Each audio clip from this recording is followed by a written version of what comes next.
Oh, I had a little bit of dip in the connection there, but it seems okay, so it's good.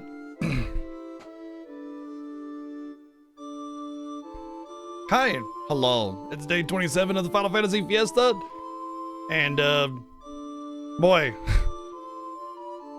it's been a really good Fiesta. Obviously, like there was this like 7 was here, I was here, right? I got behind right out of the gate, but then I zoomed ahead over 6, and then during 7 and 8, man, and well, actually, it's more like this right now.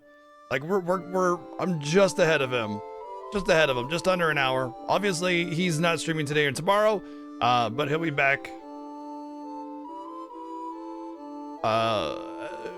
Thursday, and we'll start to see just how close this is for FF9, because this is it. Like, at this point, I don't know. You know, I predicted that I'd get ahead on 6. I predicted that he'd get ahead on 7 and 8. After this, I don't know. But it's a long race. We're almost at the 200-hour mark, and it's about a 200 to 300-hour race every single year. I think some years it's even gone over 300 hours. So yeah, it's a long race. A lot of things can happen. We got a lot of incentives ahead. Everything has been unlocked up to FF12, and every sub incentive has been unlocked in the entire Fiesta. All of those. So at the very least, well, actually 7 hasn't unlocked FF12, but he's, if I recall correctly, he's very close. And we got a ways to go until FF12 anyway. But either way, like, yeah, there's a lot in there. There's a lot in all of that. We gotta do all the weapons and all the summons. We gotta do Ozma, all the Choco Grab. Well, we don't do Ozma necessarily. Choco Grabs, though, we do have to do.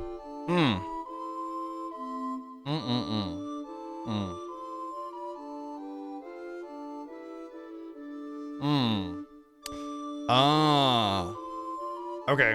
I know what I just realized something that I know how I'm gonna handle something. I had a Tiffany. I mean, an epiphany. Every time I say that word. I had an epiphany about how I want to handle something, so I will see how it goes. Yeah. I mean, I guess it doesn't really matter, does it? Yeah, I guess it really doesn't matter. I guess it kind of does. I will see. Anyway, I had an epiphany, so. Who's Tiffany? Not. The shirt store is going down to Tiffany's, you know, whatever. The jewelry store, sure. Breakfast at Tiffany's, that's what it is. Yeah, there's the one. Sure, yeah, we'll do that one.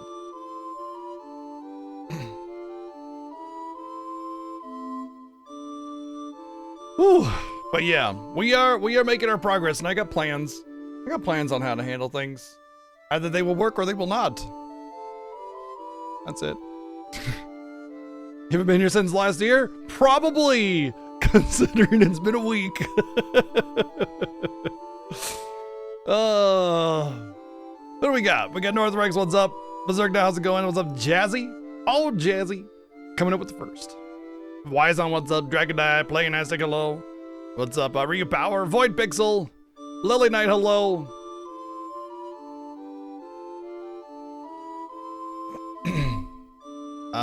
Looney Jen, how's it going? What's up, Phoenix? Come on to Zero, no name, hello. What's up, Zio Delta? Northrex might have said that.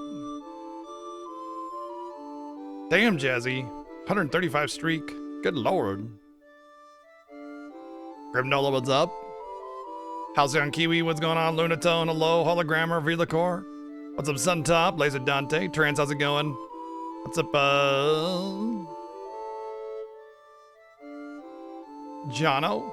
Hologram, we said. What's Craig Z, Ziggy, how's it going? Pig Sammy's here. Oh. You're weirdly over knowledgeable about this game. We'll see. Noah there, how's it going? Boobies, where? Where? heck is LAN? Yeah. I have some knowledge about this game too. But I don't know. I mean, like, I know this game, but I also, you know. Yeah.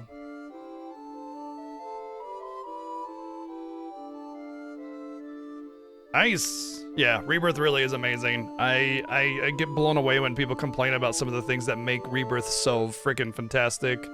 I'm just like, yes, my steak is too juicy and my lobster has too much butter. Yeah, okay. Sure.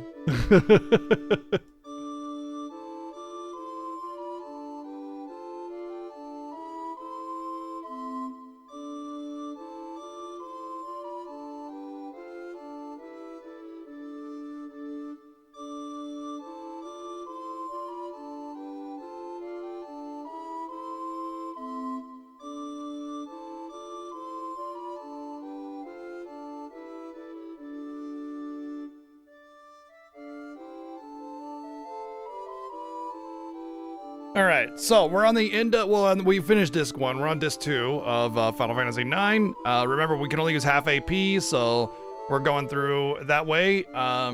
So far, it hasn't been a big deal, and it won't be until probably mid-game when it'll start really hitting. But to be perfectly honest, this challenge is not a heavy challenge. This would be more challenging if we were to throw in Ozma or a couple other big limitations like no items or something like that. But as it stands with just half AP, there's really not a massive difficulty spike there. The biggest part about no, you know, I want to reset real quick. About the half AP is that it'll be one of those things where it'll force 7 I to play differently. Like we each won't really know how to handle each part, and we kind of have to go in and just sort of figure it out on the fly. And so that's really the interesting part about it.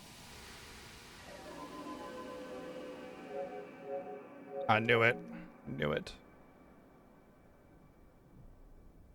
Gotcha. I know how to break the game and do lots of damage.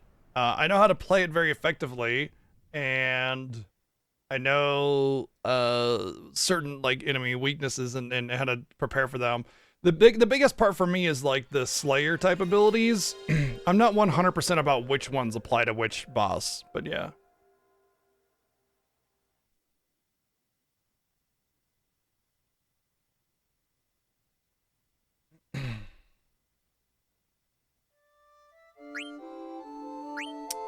But there's only like one major part of sexual innuendo.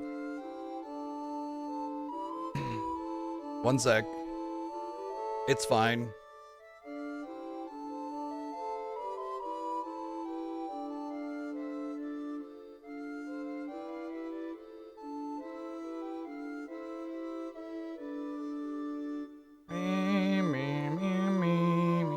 Oh, it is mounted. It just wasn't loaded.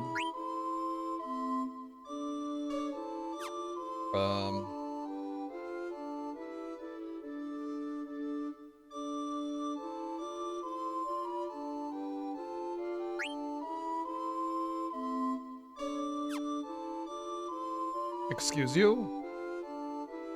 Now we can panic.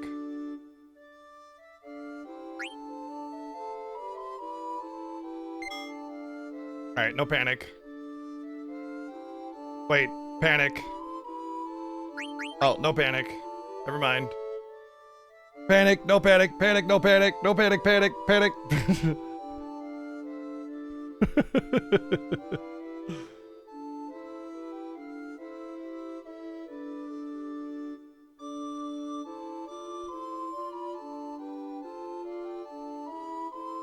Yeah, pretty much. I mean, we have to do frogs, and so we know. We've had to do frogs before. But we know it's, why do I have 3 of these? It's not like me to save 3 times. Oh, I know what this is. No, is it? No, I didn't have my Memcard Pro 2 when I did, what you call it, the,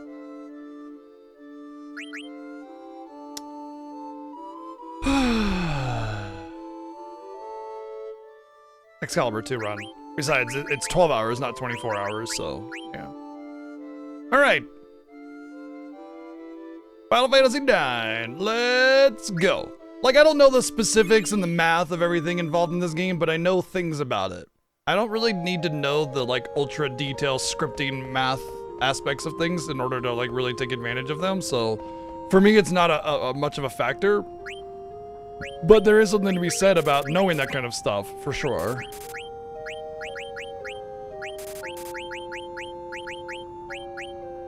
So it might seem odd that I'm buying like multiple pieces of gear for characters that can't necessarily use it. And the reason is because Steiner and Freya, as well as Rose, get separated for a long period of time. Yeah, she was learning to protect from something else, right? Yeah. And so I want to make sure that they have that gear before they get brought back together again.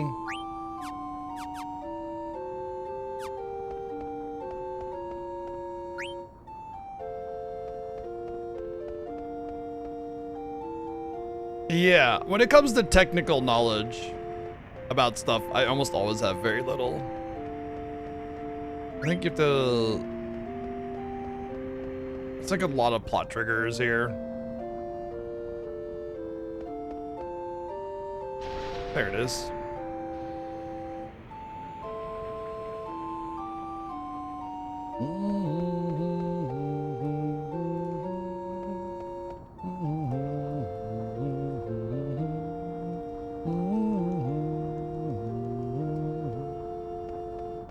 Wait, please capture me again. Scoundrels.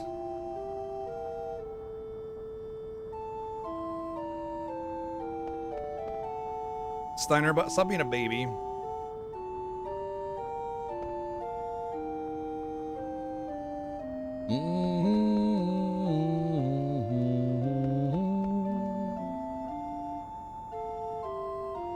Adelbard Steiner, shut the fuck up.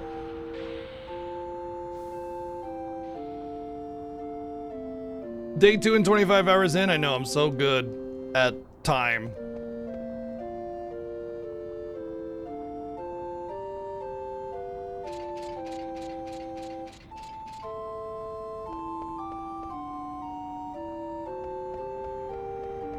You know, I want to know how Black Waltz knew that I was like on this tram.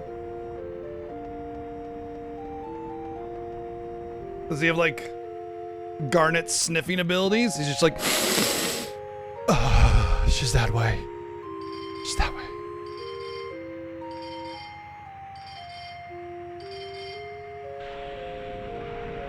Yeah, I saw. I didn't have to tweak anything. I'm not sure what video card I have in my gaming PC, but it is if the command still works, that should tell you everything about my whole setup.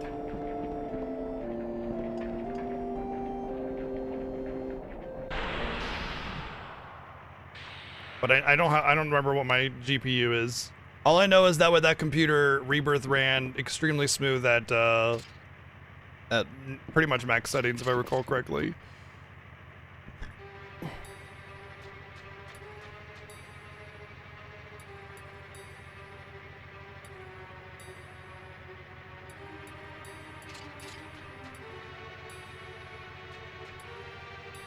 Now I want to go back and play it some more. I did say that I might play Rebirth after the Fiesta. I said that I might just play Rebirth just because after the Fiesta. Maybe. We'll see. Oh, yeah. I have heard that,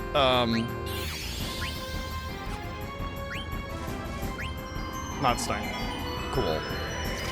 I have heard that, what do you call it? So, like some of the issues that Square has had with their PC releases tend to be issues with NVIDIA cards. So yeah.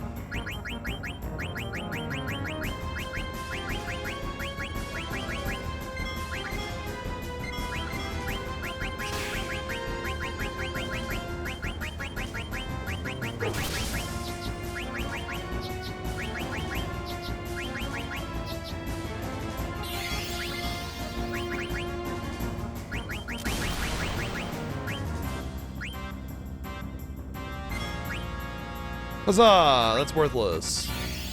Wow, that's worthless.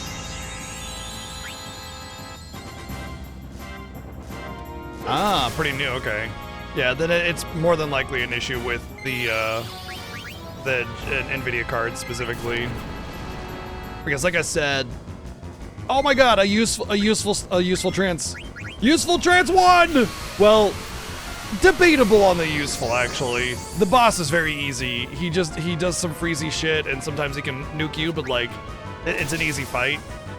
But like, technically it's useful, so I'll take it. That's useful trance 1. We got one, baby! We got one! Its usefulness is that the fight will go very fast, because, I mean, I'm just gonna try to steal one more time, but like, when Steiner trances, his physical damage goes up 3 times. Like, he's an absolute monster. Steiner's, or Rusty, is probably like the best trance in the game. It's just 3 times physical damage. He's already an absolute freaking freight train, but the 3 times physical damage is just like a crazy amount. So, it's technically useful because it made the fight go very, very fast. Well, yeah, there's also that because Black Waltz won't attack Garnet.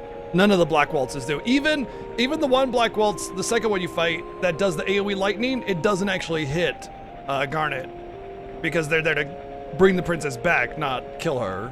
So I like those little tidbits. You know, little extra effort they went in the game's design.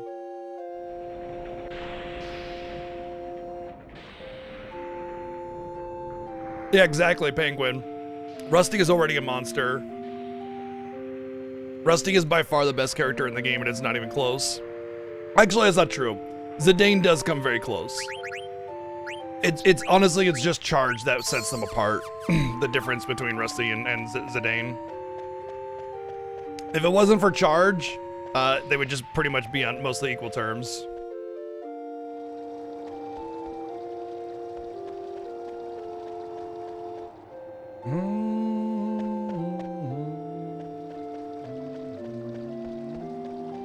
Oh, like he self-destructs? I didn't know that. Interesting.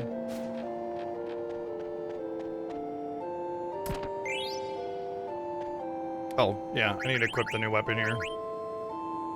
No, I don't.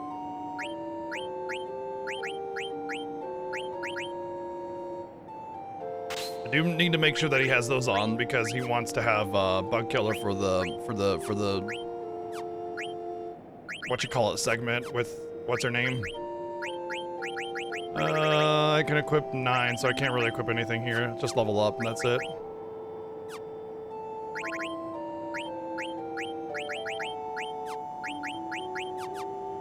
That's the only thing I really dislike about FF9 is constantly having to check your equipment to make sure you're learning everything and having to equip worse gear in order to make sure you learn certain passives and abilities.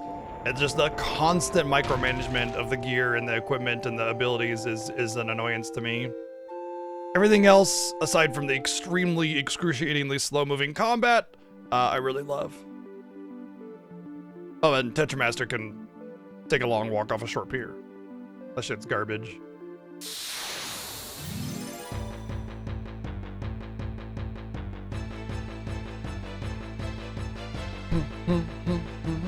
It seems like it's intended then, yeah, because like, if the other one's game over, if only Garnet's alive, then the one that self-destructs when Garnet isn't alive suggests that it's meant to essentially self-destruct.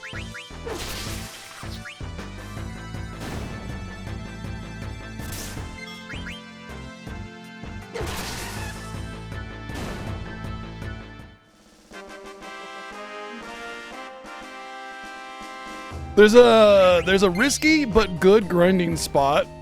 In the forest, there are these things that only do revenge damage. And if you have enough damage yourself, you can kind of nuke them down before they get a revenge hit on you over there in the forest there. And they give really good XP. Unfortunately, it's a risk, but it is a way to get Garnet some levels before you're forced to do all sorts of crazy stuff. But the beginning part of the game is really hard to get levels on. Nothing gives very much XP. Everything's kind of overly tuned, and you're spread around so thin that you don't really have like a full party for a long time, it could be a bit annoying. But overall, it's it's fine.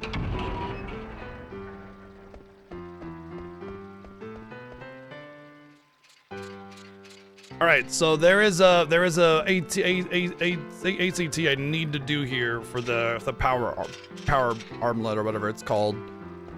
Battle harness? I don't remember. Anyway, it gives me MP attack. I think it's this one because she's gonna get pickpocketed, right? Boom, boom, boom.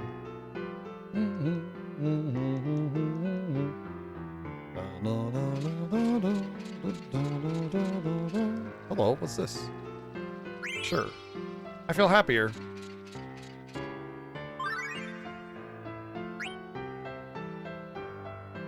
Yes, gear absolutely has the highest impact for power output. Some of the abilities are probably next in line. Oh, actually, I would say abilities have the highest impact, and then gear. Because you get things like MP attack and the Slayer abilities, they compile, they multiply on top of each other, and they start doing massive, massive damage. But honestly, they work with the gear, so it's kind of hard to say which one is the more important one. And then there's always the idea that some of them don't have easy to abuse monster types, so, you know. But at the end of the day, like, MP attack is one that's always available. Unless you don't have MP. I want to say I want to like back out because if I go into the room, then I won't get the thing. I gotta. Oh no. I gotta go. I think I just have to go into the room at this point. And then he's like, uh-oh, dead end. Here, take this. Yeah.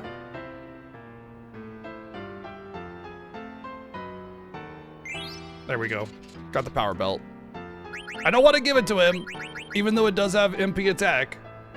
It is such an extremely good accessory, one of the best in the game. And this is the synth place, I think. And I do want to learn it on him, but oh, the Kashua. Rubber helm, yeah. And then the gold choker, and you know, Lennon Curious. Bum bum bum bum. Yep, it's one of my biggest gripes of the game is how separated the party is, the whole friggin' game, and the fact that you basically don't get Steiner until like forever. And I think that's a flaw of the game. But I understand that it's telling a story, it's more of the narrative focus and everything. And honestly, when I first played the game, I hated Steiner. Like, he's one of my least favorite characters, and he still is, to be honest. But he's kind of that comedy relief that's fine, whatever. But I still just don't like him. But anyway, it didn't bother me at first, but like in the Fiesta, he's the best character in the game next to Zidane. So like, yeah, damn it, I want him. It's my damn party. So I can break things.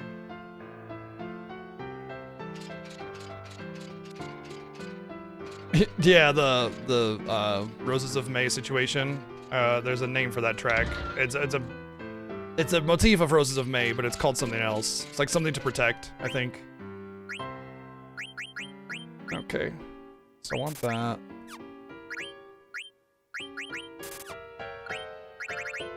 I think I have one. I think that's what you get in the Rat Town. I don't have that, so I'll get it. I'm gonna pick up one of these in the rat forest or whatever. And then a few of these. Okay. Well, Leather Curious. Is there one here? Linen? Yeah, Linen Curious.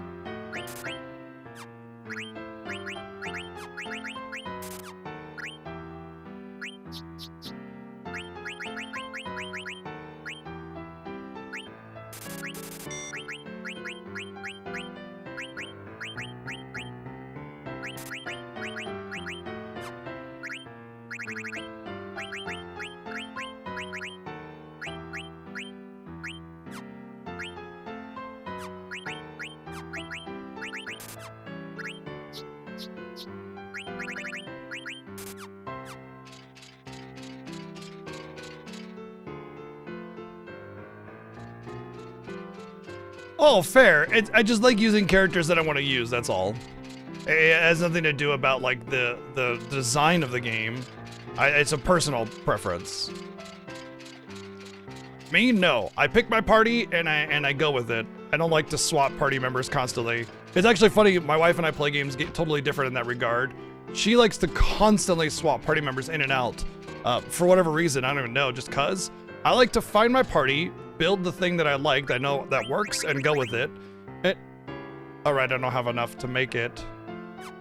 The reason I like it that way is because when things hit the fan, I know what I can do to get around it. I'm not unfamiliar with my party, you know?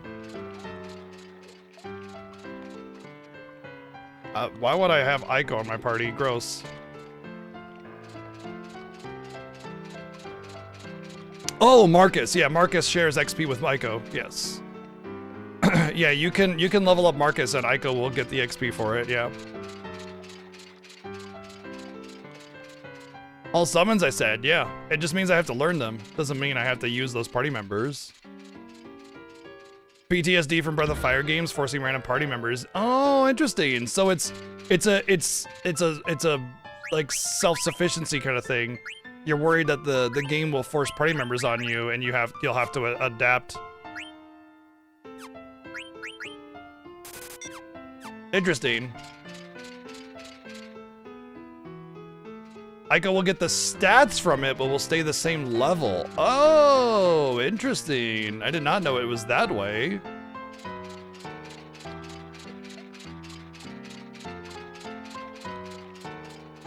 I mean, I'll roll with the punches, Jimmy Jam. Like, at the end of the day, I'll roll with the punches no matter what.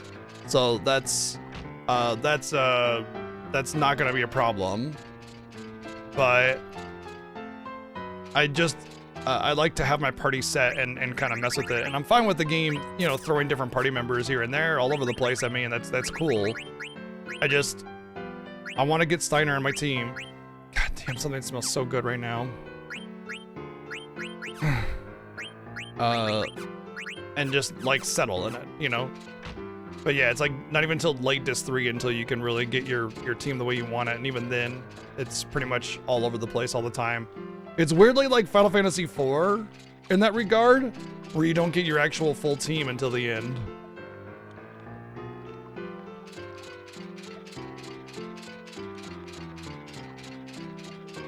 I'm watching Mia and Mayo duel.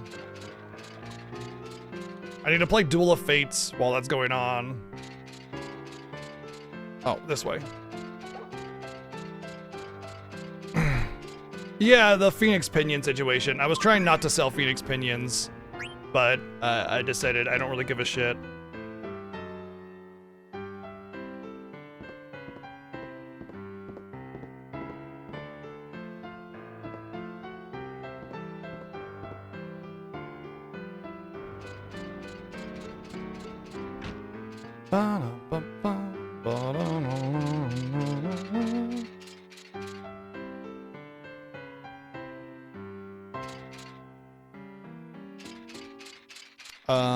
What am I missing? Is it this way? I can steal from poor people, though.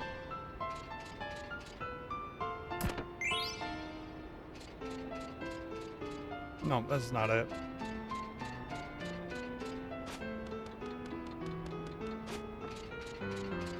Oh yeah, interesting.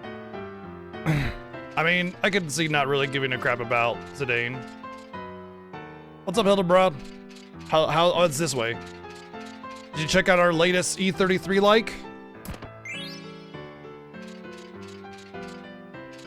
Yeah, he does take work to get caught up, but I mean, just like all the melee, they're the most powerful characters in the game by far. I'm missing something. What am I missing? Damn it. Obviously, don't tell me. I just need to remember what it is.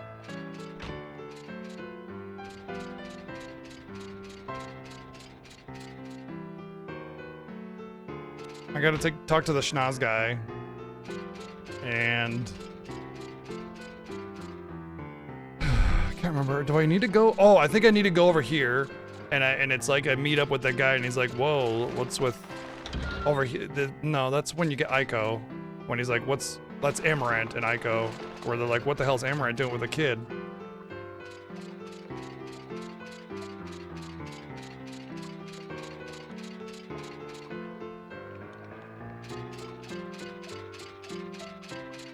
Maybe I gotta go to the auction? I think I gotta go to the auction and that's where Rose is. That's what it is. I employ somewhat unconventional strategies that I think most people don't utilize, but are also kind of high risk, high reward.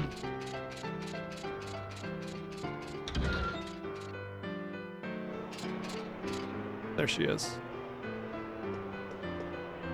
I love how dismissive Rose is of Rusty in these, and once you get out of Alexandria. She's just kind of like, eh.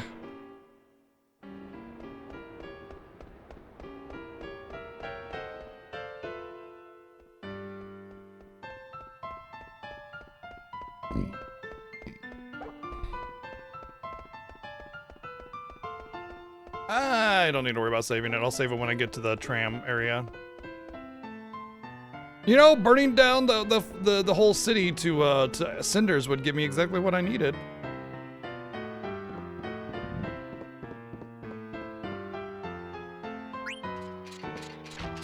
Quina, Ico, Freya, and Amaranth. That definitely, I mean, I use Freya and Amaranth, but then I use Steiner and Zidane. I just use all the melee. Ico is one of my least favorite characters in all of Final Fantasy, so I'll avoid using her as much as possible.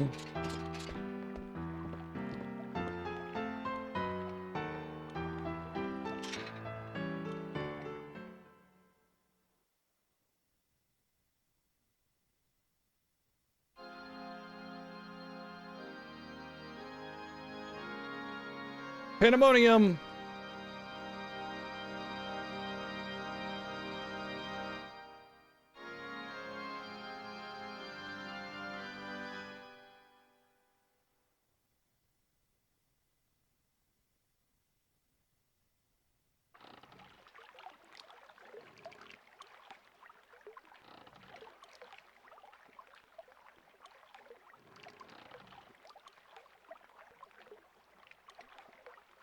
I can't say I've really found ways where, well,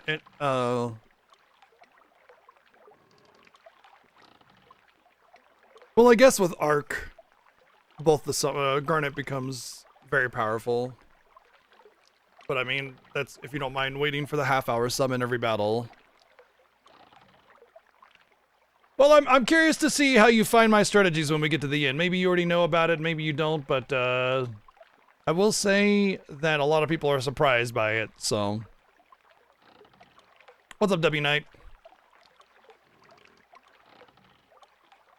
Although I doubt I'll be able to really, because of the half AP, it might not work. I might be shooting myself in the foot. Oh, of course. I mean, if you needed regen, and you regen your party with Freya, and then you summon Arc, you're gonna get a full heal, and then some. Oh, absolutely. Yeah, regen is busted in this game.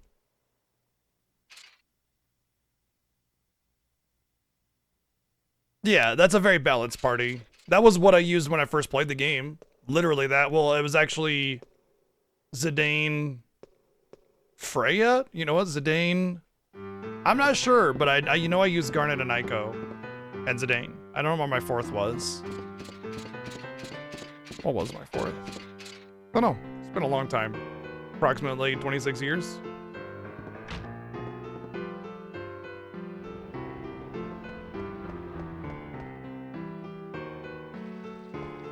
I think most people go with that team. Neo. I think that's a very traditional team.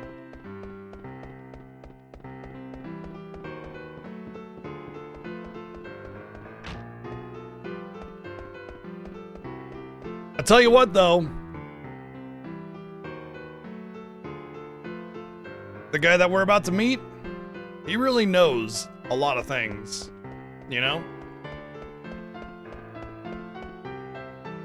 What we don't know, he knows.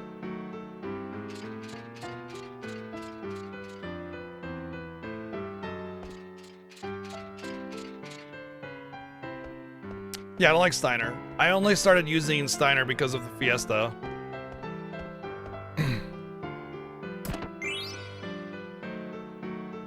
You know, I actually like the fact that the Super Soft was not some big ordeal for them. You know, it's kind of just sort of a, hey, we're in the search for it. It's not some like legendary item in the pits of the bowels of the earth where the planet shits and you must wade through the earth shit in order to defeat the demon dragon for the Super Salt. You know what I mean? It's just like, yeah, it's this thing. It's this medicine and I happen to have it. There you go.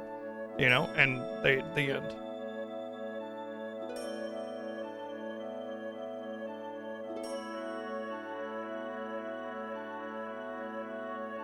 Yeah, pretty much, Neo. Yep. It's a very, very popular team composition for a lot of things. Tank, healer, caster, and DPS, you know?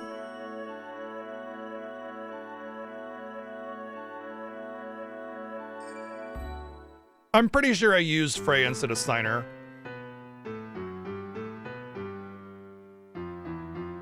Bum, bum, bum, bum, bum. One thing that's really nice about using Freya, though, is you can get her ultimate very, very early in the game.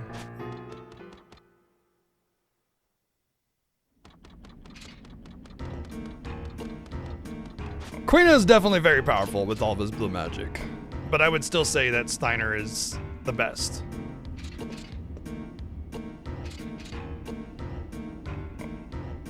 But, you know, that's my take.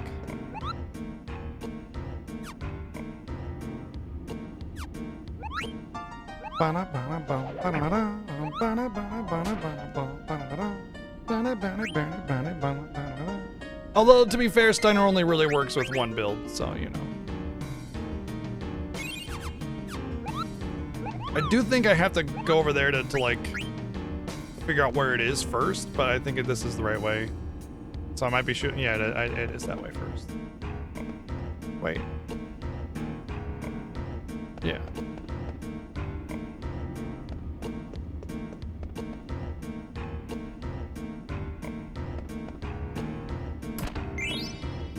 Don't.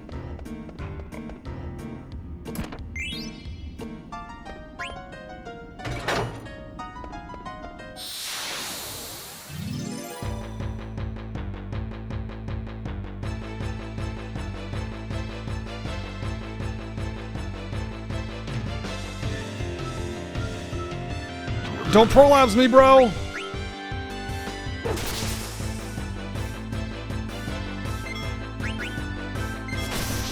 I like how the claw does little damage, but the prolapse actually does a good amount of damage.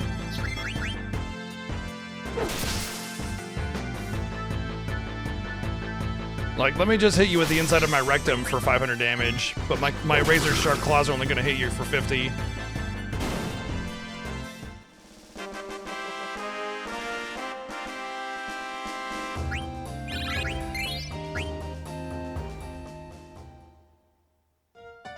Vivi's the best.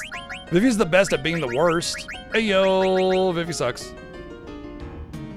I don't care about that. Oh, that's right. Yeah. I don't want to put that on her because I lose her as much as I would like for her to start learning ability up.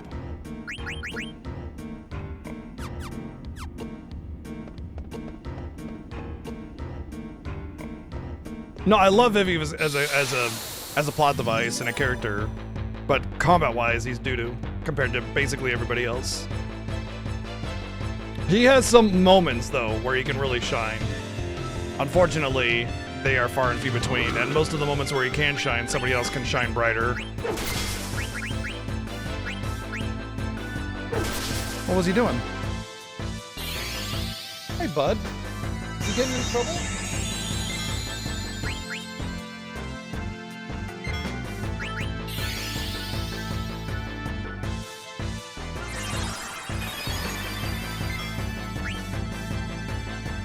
Oh yeah, you can grind up Rose to be high enough level to use her summons that she loses eventually.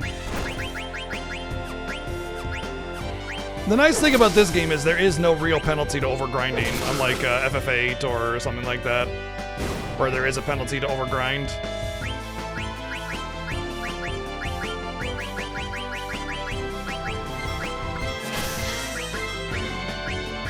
What's up, Shern? 79 months. Thank you very much.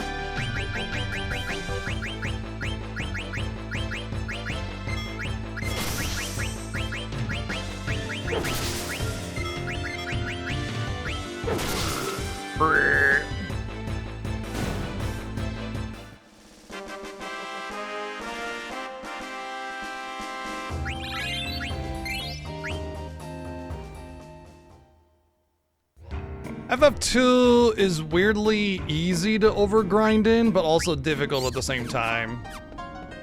It's like, it's so RNG dependent on whether or not you overgrinding actually, or your grinding actually is overgrinding or not, you know? I'm coming. Oh, hello, are you now? Thank you, Playtastic, for sharing that. Thank you for 377 bits, and Kaitsu, thank you for 11 months of subbing. Oh, it's a Shedinja. I've caught one of these Pokemon before.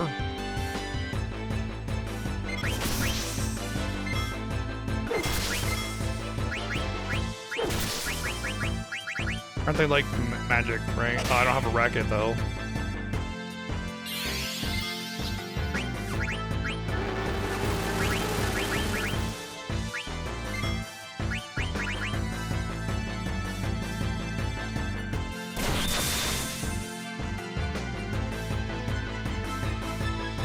Or Ninjask, sorry. Yeah, the one that's like the ghost bug Pokemon.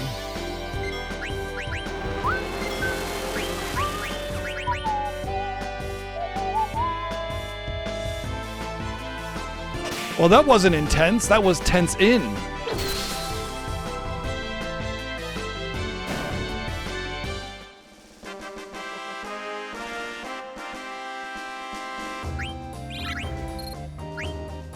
Oh, is that how it works? So it stacks on itself. Interesting.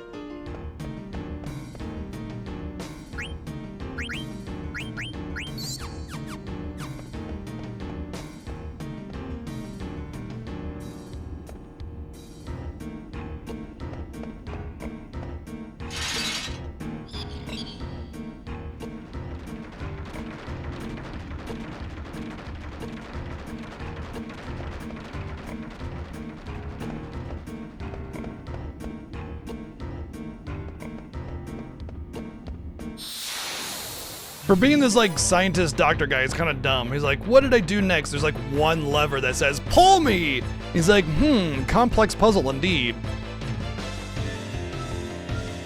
Well, this is gonna take forever.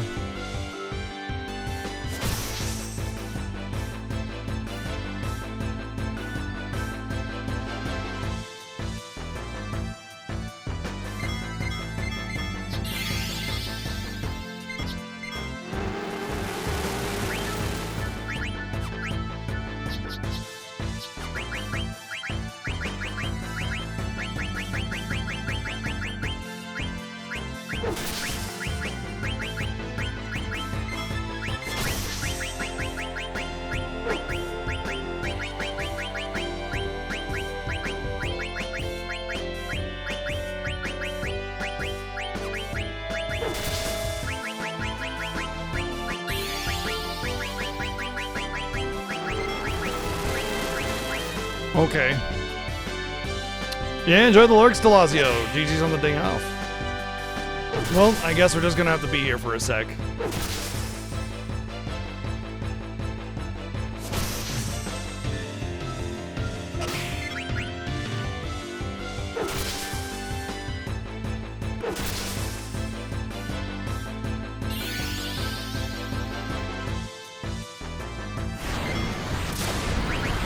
Oh, she's dead.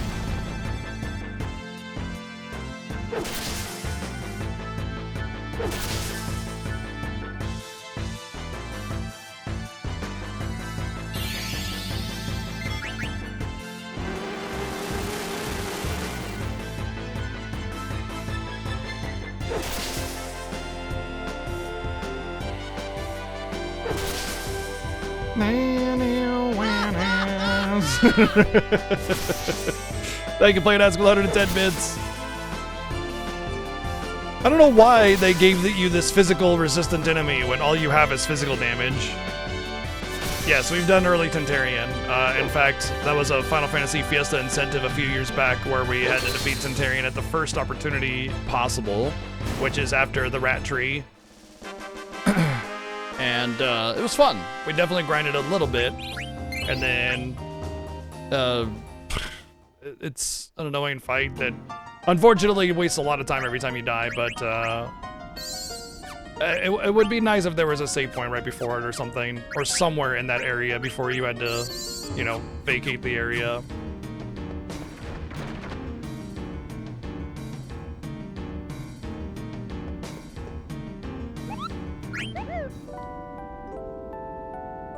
The rat tree sounds so unflattering. It's just a tree full of rats. What else can I say? It's not hyperbole.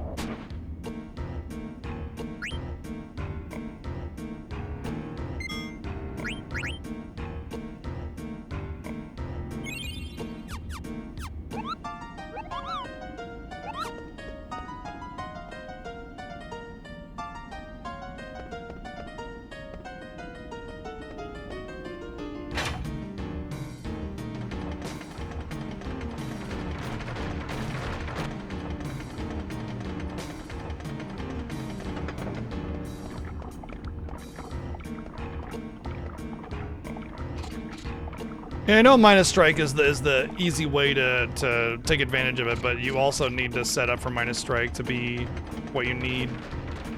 It's just a silly fight that's kind of RNG if you don't know how to perfectly exploit it.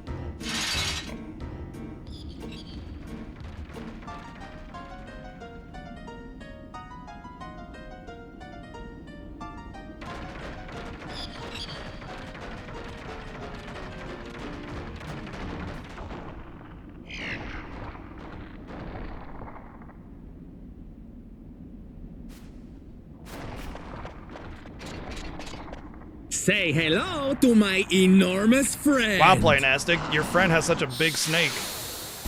Thank you, Playinastic, for the 711 bids.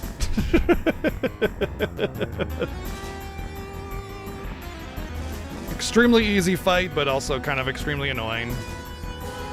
There are some decent steals, just like every boss. I will kind of try to steal, but I'm not going to push it.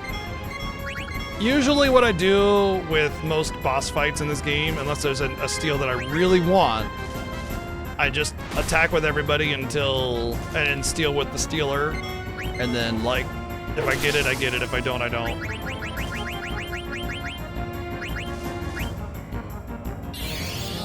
Poison can be pretty brutal, so let's go ahead and cleanse that off. Poison's, you know, if regen is OP, then poison is also OP.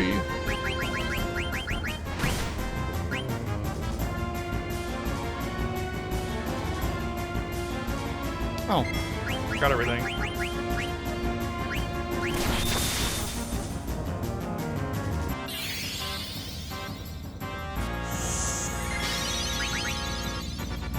What's good, Joko?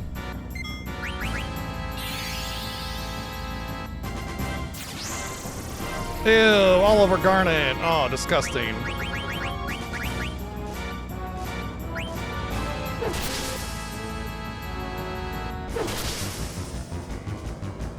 Yeah, but getting some of that good equipment earlier is really nice.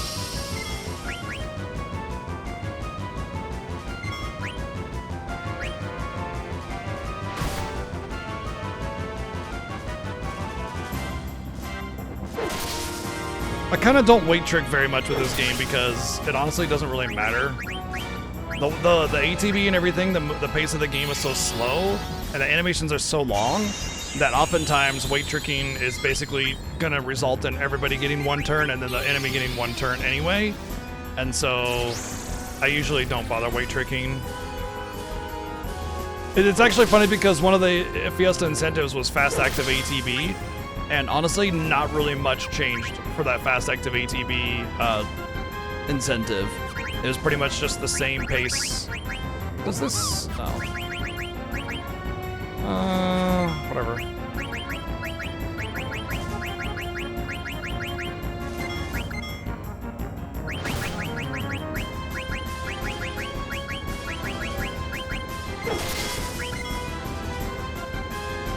Ozma has a redonkulous script. I love it. And I hate it at the same time. I didn't realize I was poisoned again.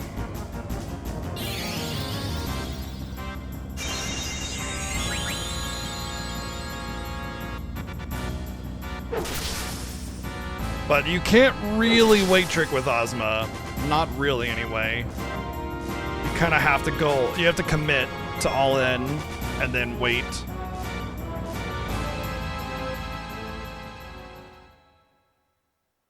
It really depends on how you're weight tricking and what abilities you can weight trick with and who you're weight tricking with and everything. But generally speaking, it's been my experience that with Ozma, you need to full commit and then wait and then full commit and then wait.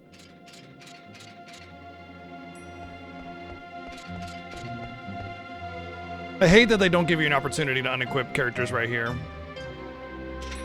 Maybe they do, actually. The Steam port is just a straight up worse version of the PlayStation version, because the Steam port is a port of the mobile version, which is a port of this, which is ported for mobile controls.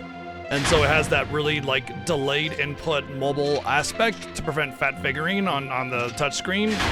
And the menus are very touchscreen oriented and designed. And it's the worst PC port that there is of any of the Final Fantasy games. Don't know if I'll go for Ozma Kingdom, but if I do, it'll be nice to have some luck. Like, if you've never played FF9, fine. Play it on PC, you're not really gonna suffer too much. But as someone who played on the PlayStation and likes fast, responsive menus and stuff, it was torture. It was torture. Thankfully, there's like fast forward and stuff that alleviates some of that pain. I think there's fast forward. Wait, does FF9 PC have fast forward?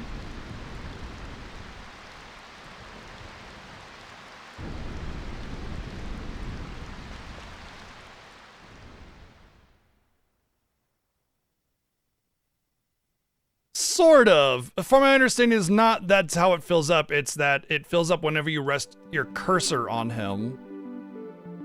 That's how it fills up, from my understanding. But also, I mean, if you can't. So weight tricking is like when you're doing an animation, you're in your menu, and and so you're preventing the boss's ATB from going up, and then when you're not doing an animation, the boss is doing an animation, that's when you're out doing things and waiting for your ATBs to fill up and everything, so that you maximize your ATB gain. But I mean, on a boss like Ozma, you really don't. So a lot of weight tricking involves resting your cursor on the enemy in order to stop ATB gain. And if you're doing that, you're just resetting his ATB. So you don't really want to weight trick too much on him. You want to go all in and then wait and then all in. But yeah, I try not to blatantly discuss his script too much because people can consider it a massive spoiler for a super boss.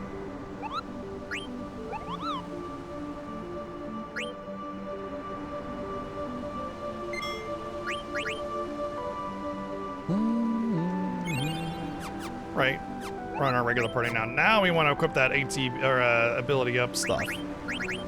We do lose Freya after this, but I think I could probably get ability up before we. No, I will not get ability up before we get to the top. And those are the only two that can equip it, right? It's a lady accessory. Well, I can at least start it, and he's definitely gonna want. Well, I want to learn alert first. Devil Killer is excellent, by the way. Devil Killer is one of the best. There's so many devils. Undead Killer is kind of the most worthless because you can just Phoenix down everything.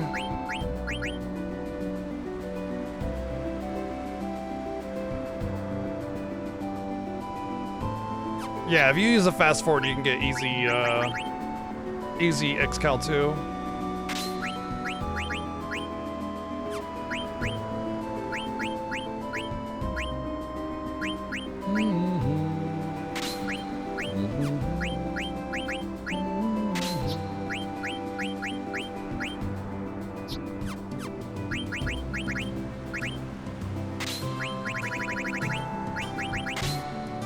I can use 2 more.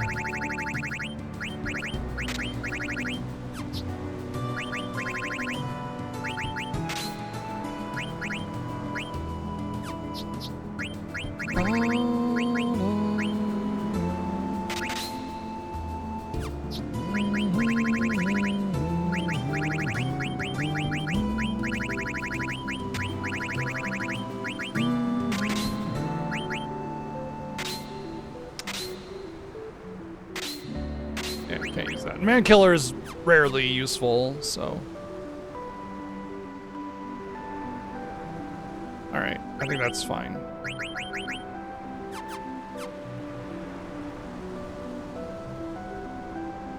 Right, it's maximizing your ATB versus it's honestly weight tricking is only really useful in Final Fantasy VI and Final Fantasy VII, especially 7. Even in Final Fantasy VIII, weight tricking isn't all that useful, just because of how ATB moves forward in each of these games and how the ATB moves forward for the enemies in a lot of those games. So realistically, ATB or weight tricking is only something you need to really master in FF7 because you can gain significant advantage in FF7, but not so much advantage in any of the other games. Even in FF6, it's kind of eh. FF5, it's virtually non-existent. Weight tricking is just a technique, Dracorius. It's just a technique that can get you an advantage in a turn-based system. It's one of the only reasons why turn-based Final Fantasy games with ATB are so much more compelling than their alternatives. Because weight tricking actually adds a layer of depth to the gameplay, whereas most turn-based is just like make enemy HP go down, make your HP go up, the end. You know, it's very bland. That's why I always say interactive elements in turn-based RPGs are a must in order to make the game interesting. Well, I mean, all I'll say about that kingdom is like if you play the game the way you want to, but that kind of defeats the whole purpose of the challenge. But like I said, play the game however you want to. It's your game, you know.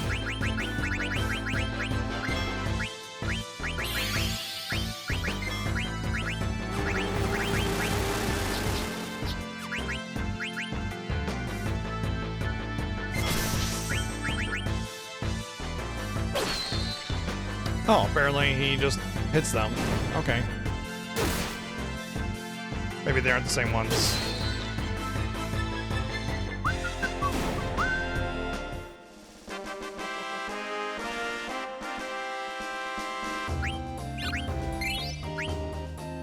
Yeah, weight tricking is a technique that is not really a part of the inherent design. Like it's not, the developers didn't go, oh, they better learn how to weight trick or else they're not going to win this fight. Like it's a special technique that you can teach yourself to get an advantage, just like any other game that has mechanics that let you perform better.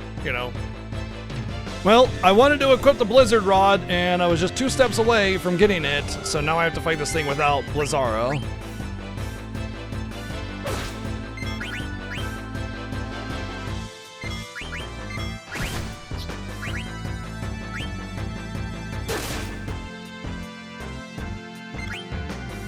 Yeah, it's not fundamental. Weight tricking is more of a speedrun tech than anything.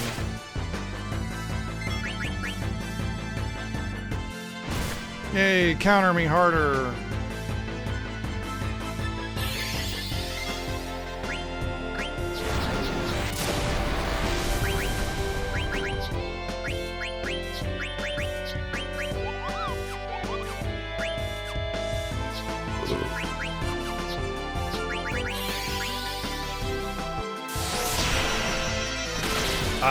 How do you weight trick an FF14?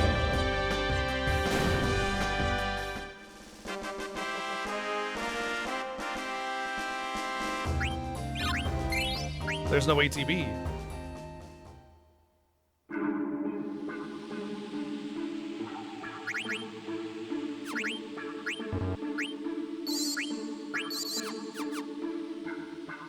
In FF7, it's absolutely FF7. It's absolutely game breaking. In FF9 or any of the other FFs, weight tricking it's helpful but not crazy.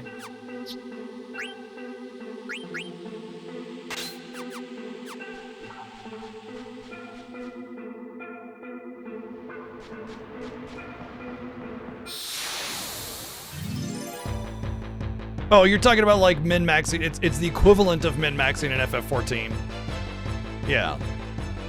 Oh, I want to eat this. Gives me white wind.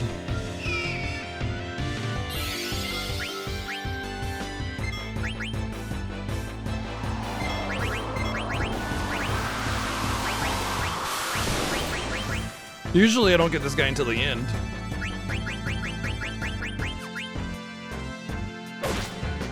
So what I'm doing right now is weight tricking. I'll show you. Like nothing's now when he's casting, I back out of my menu because his animation is playing. It allows me to get my ATB, and then when it stops, I go back in so that he doesn't get any more ATB.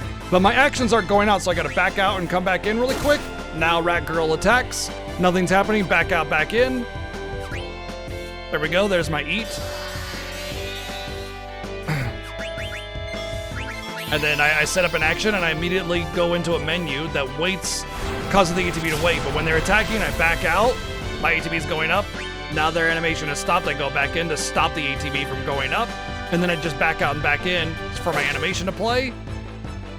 And then since I need Audrey 2 to go, I need to back out of the way and just let it climb because I won't get a turn otherwise. And then right away back in. And I'm I'm dancing here to hope that they'll go. There we go. And that's weight tricking. That's all that is.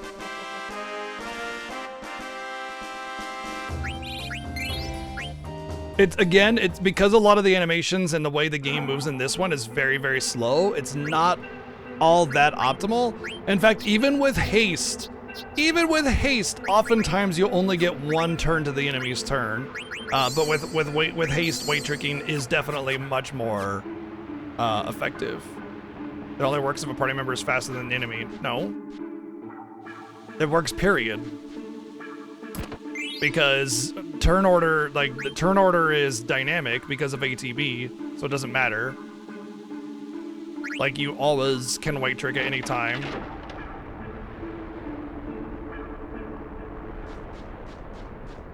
Obviously, you want to execute your actions as fast as possible when your ATB comes up. But yeah, it takes a little bit of finesse. But once you get it, it's quite helpful. There's also a lot of counterattacks and unique scriptings in this game that screw with the weight tricking a little bit too. Also, it takes for frickin' ever for some animations to start playing. So like, you'll back out and back in and your character won't attack and you're just sitting there like waiting for them to like go and it's just like, bro, go already.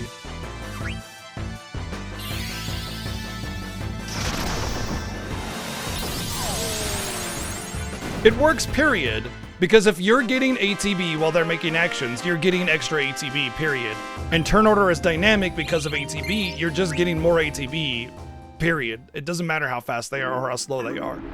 And obviously is more effective against slower enemies, but that doesn't matter. It doesn't matter how fast or slow the enemy is. If you're weight tricking properly, meaning you're keeping a character to hold ATB while your others are crawling, usually a healer, you're going to get something out of it, period.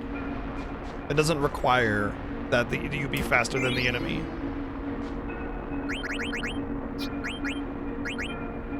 Oh, sweet.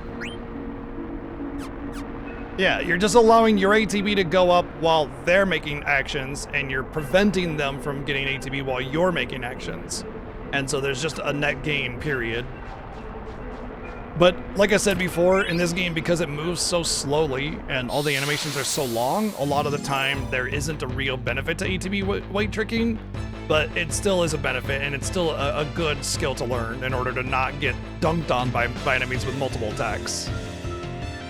In fact, I'd argue that it's even more important when the enemy is faster, because otherwise you're gonna just get trounced.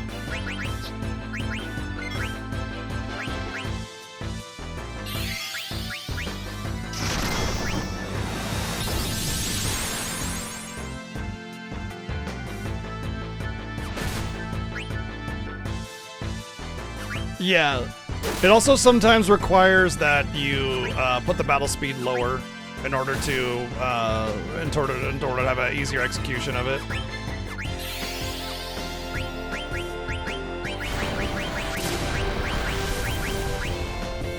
I have had so many fucking character deaths this playthrough. Like, I keep on getting focus fired all over the place, and they keep on getting extra turns, and they keep on getting bullshit counters.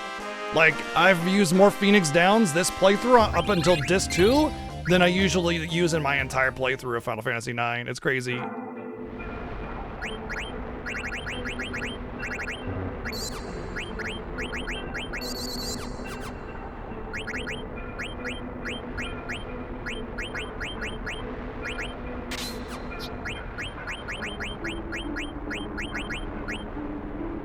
I do need clear-headed on everybody.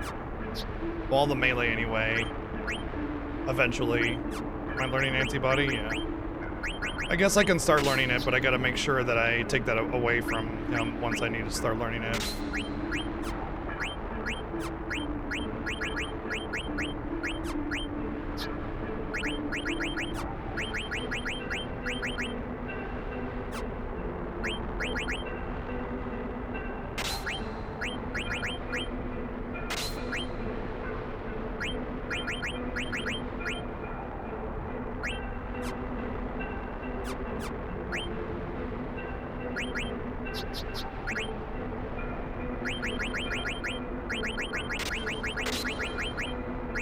Oh, that's too much, isn't it?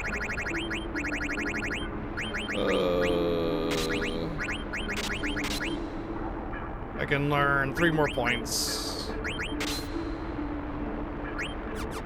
Devil Killer does work on the antline, I'm pretty sure, so that works. That's the Moogle, I don't care about that. Oh, it's a treasure. I don't care about it.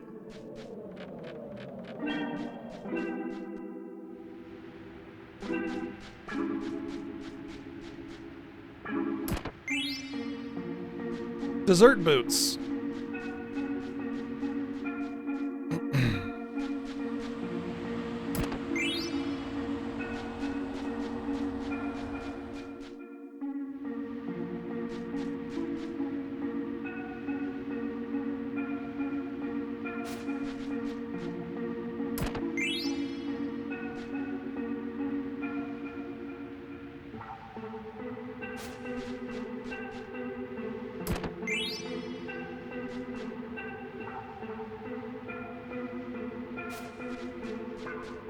I thought there was an item there. Oh well.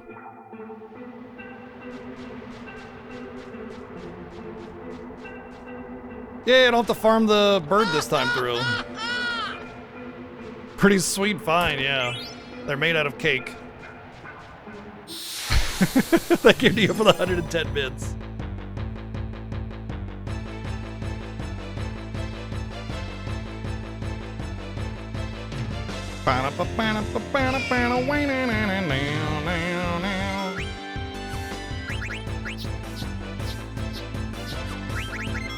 Oh yeah, White Wind sucks in this game. I forgot about that.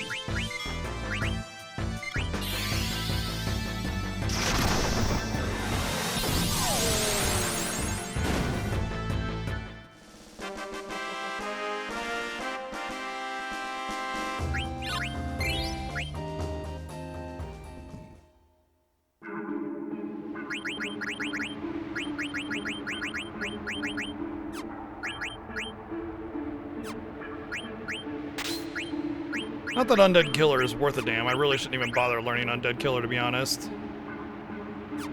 It's fine. Now that I'm going up, I should probably take the coral ring off of Quina.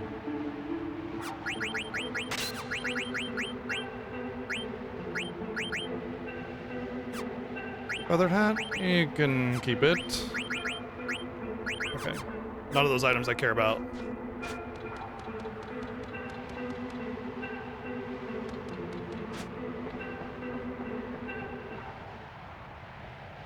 You know what? Technically, I will be doing a couple more battles with Quina. Because I will go and get the... There's a ATE that you can do here where you follow Quina into the Antlion Den and you get some nice gear. So I do want to do that. Oh, I didn't take the tour, did I? Okay, good.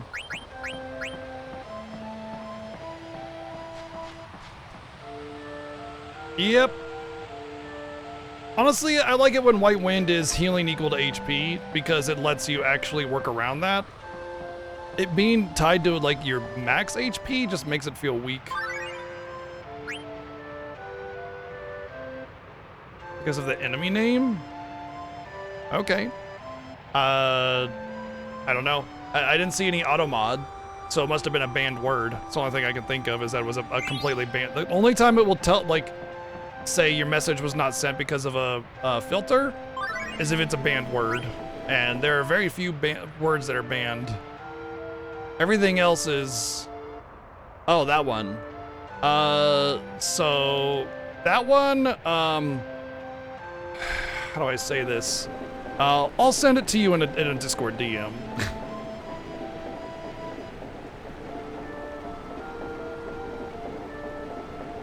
Because this was a problem yesterday too.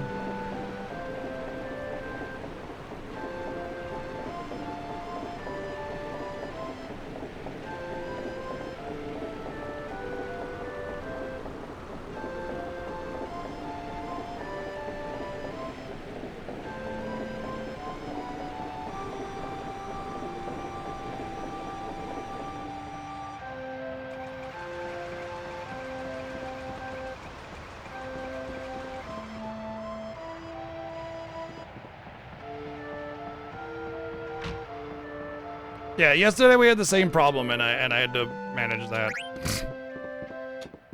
I think there's an elixir up there, right? Ether. And we'll save it.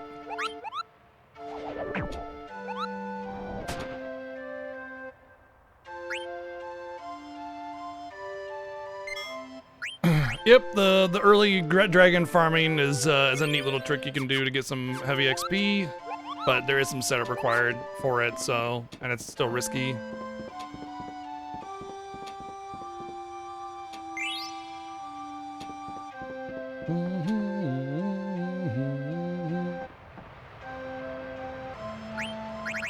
Right, this is a shop you can get.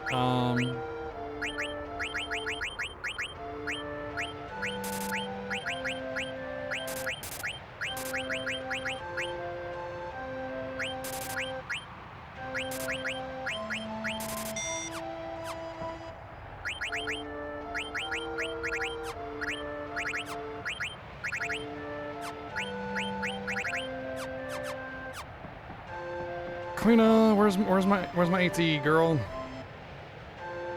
What did Nintendo do? The Nintendo Museum, that a station that Super Mario World was someone unplugged the control in the Windows USB disconnects and played. So while they say emulation kills innovation, they use emulation because it's cheaper and efficient. It's a display for a museum. Like it doesn't matter. It's like a video display, right? It's not like a, hey, look, here's the NES thing. Also, it sounds like a fabricated story, to be perfectly honest. But that being said, because like usually those things are behind glass and stuff. But like when you're like building a display for a museum, unless you're saying, here's the hardware, look at the hardware. But if it's just like to have the video auto playing, ooh, dude, it doesn't matter. It doesn't matter. And not to mention, it's their asset. They can do whatever the hell they want with emulation or ROMs or whatever because they own it, you know? That's a big nothing story, in my opinion.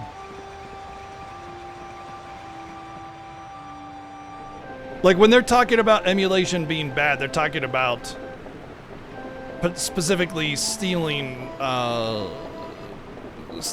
like existing products that are being sold. Like there was a big issue with the Switch emulator Yuzu because, or whatever it's called, because basically what happened was the like straight up architecture of the Switch was leaked, and people were able to build perfect emulators from it because it was all the nitty-gritty specifications that you would want to know, and it made it so like tons of Switch titles were not sold the same because of emulation.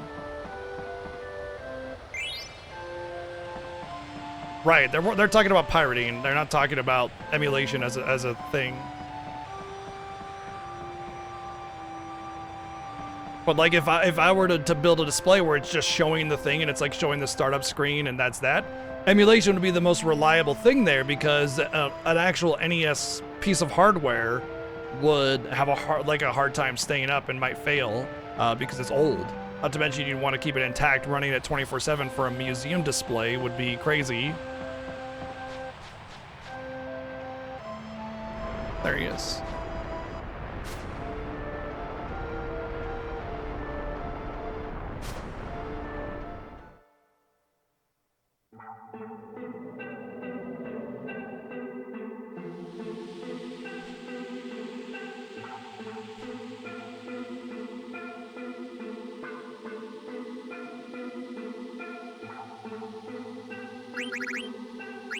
All right, you can have your lightning ring or coral ring up until we get out of this.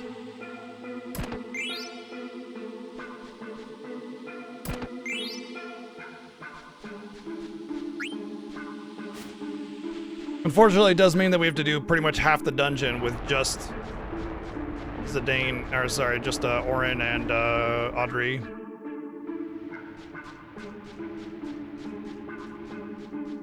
Flappy Bird? I don't remember. I just remember some person just decided like they wanted to make a game and it wasn't a particularly good game, but it just went viral because of how obnoxiously bad and difficult it was.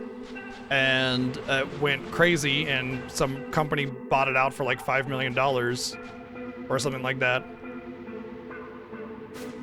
And now there's like 1 billion Flappy Bird clones.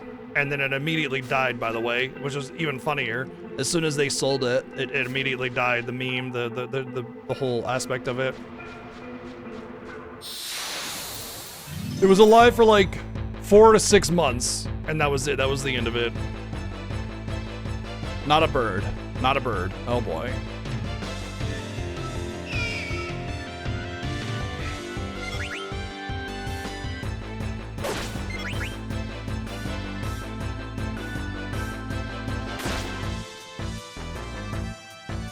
The game gave me a bird. The bird, yeah, I did, right? Alright, we're cool.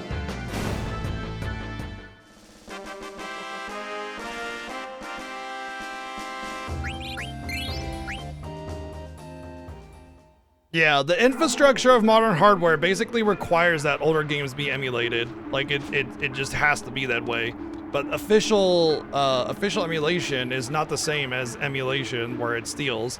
And I just want to say something, like, I don't give a shit if you emulate your games. I really don't.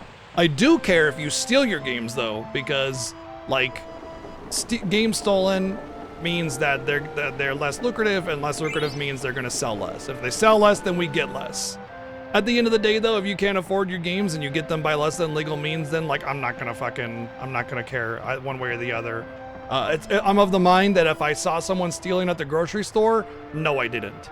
You know, so it's kind of in the same way because everybody deserves to be able to enjoy things and have fun and everything. So, you know, I'm not gonna like yuck your yums or whatever. But, you know, the context matters, right? And just like hating on something or whatever for no reason can be a frustration as well. Oh, I have to go to the inn, I think? Do I have to stay there? Kev Gonian, thank you for the 15 months of subbing.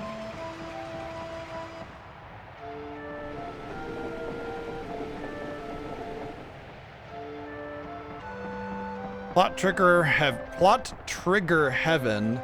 There we go. I don't know what trigger I needed to hit, but there we go.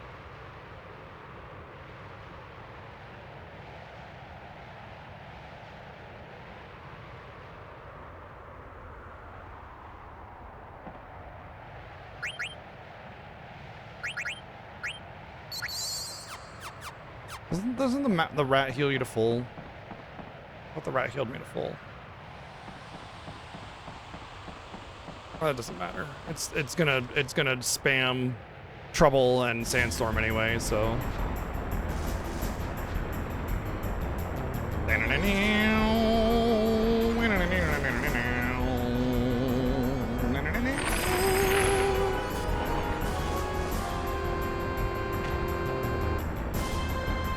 Well, that's legal anyway, Dragonite. Literally, it's legal to make backups of your video games if it's your own game and you make the dump yourself. And that's the legal way. That's literally the legal way of doing it. Everything else is illegal.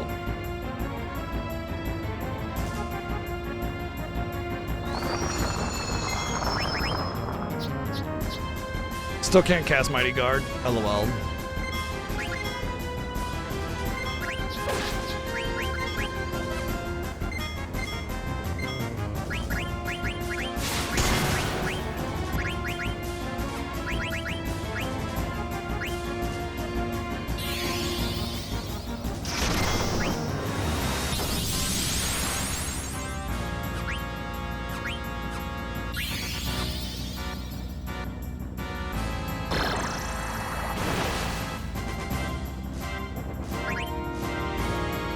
There's no way to avoid trouble, by the way. There's no item in the entire game that makes you immune to trouble or ability or anything.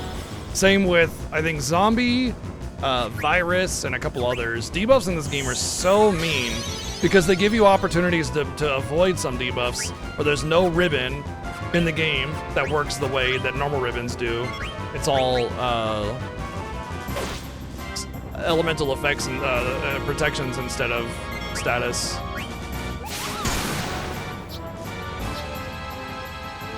Sometimes I forget that Final Fantasy X was the one after 9. So when I see abilities like Lancer, I'm just like, wow, they readapted that way later, didn't they? And it's like literally the next year when FF10 came out, Lancet as a thing.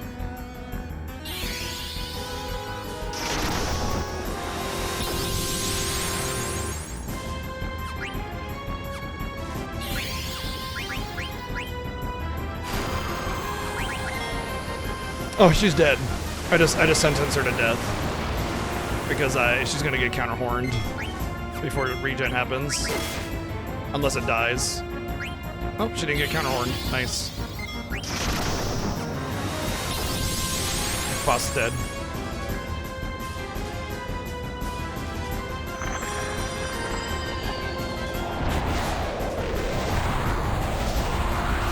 Yeah, that's what I said. No, there's no way to become immune to trouble or protect against it. Like, you can have anti-venom, you can have all these other protections, but you can't get rid of Lancet. Or Trouble, Virus, and a couple others. Zombie.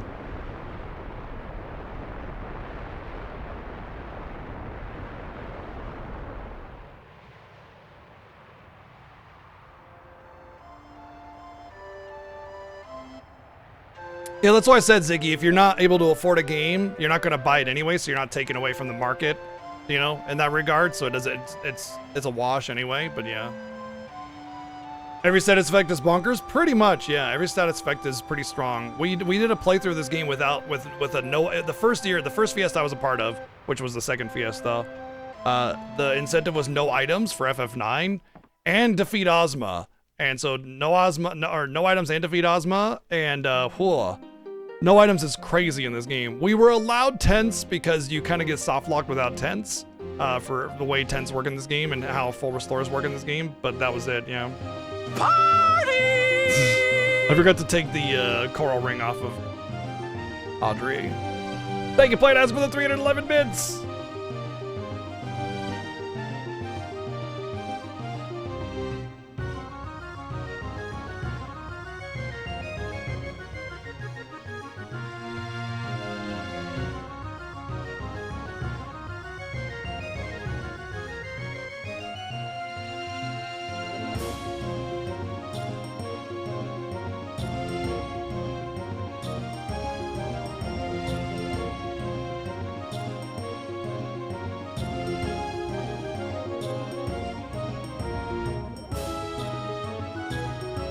Yep, yeah, Grand Cross. Grand Cross is basically do I die or not. And it's just basically, you know, like when you're playing D&D and like a high level dragon comes in and breathes fire on you and the DM just takes a handful of dice and goes like that? That's Grand Cross. I'm in danger. That's Grand Cross. It's just a whole bunch of dice being rolled, and if they roll out of your favor, then you lose. Thank you, Playdads, for the 277 bits. Yeah, that's Grand Cross. And right now they're in danger. I'm coming. Ah! The rats are in danger. Oh my god, I just realized that the people of Alexandria, or at least... What the fuck is going on with my core here? Or at least, what do you call it? Queen Braun. It must be a cat girl. Because she eats all the mices. Dude, what the fuck? This fucking cord. Piece of shit. God damn it. It's like right when I finally get in a position, like everything goes to fucking hell and I'm just trying to stop it from being in the way because it's tripping up all my shit. Stupid fucking cord. Stop it. Ugh. All right.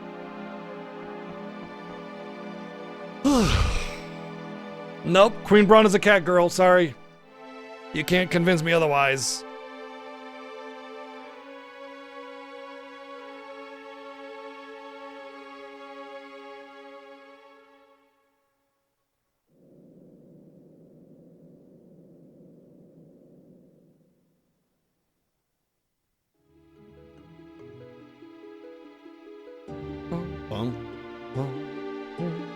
That was basically why I doubled down on it.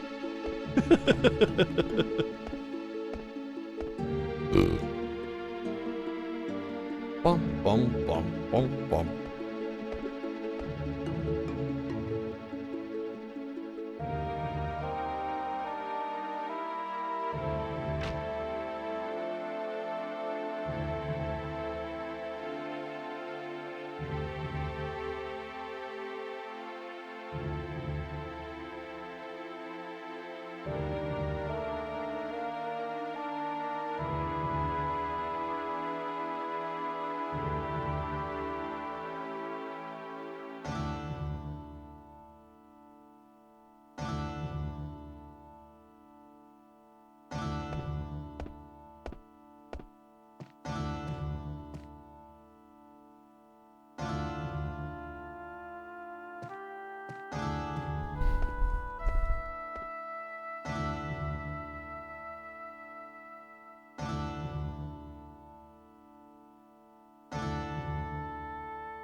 Damn, nature, you crazy.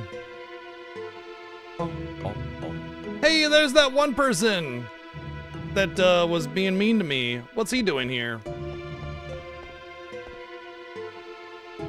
Oh no, he's hot.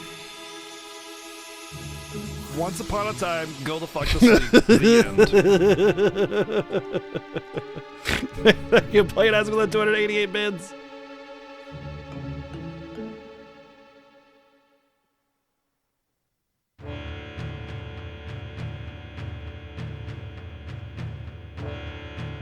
It's okay to be hot for Kuja.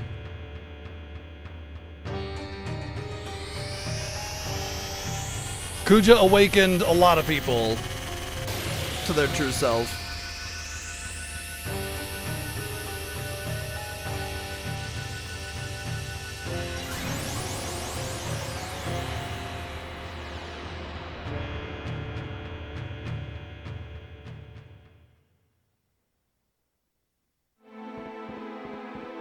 Hey, more power to you, VG.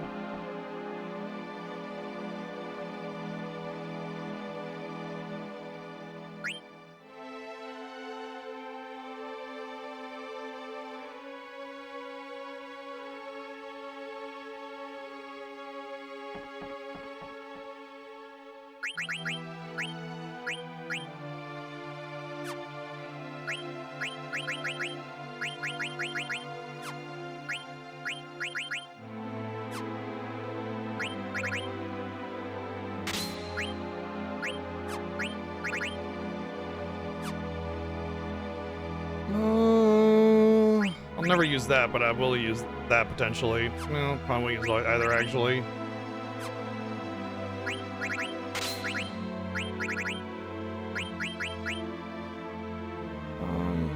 Do need that clear-headed.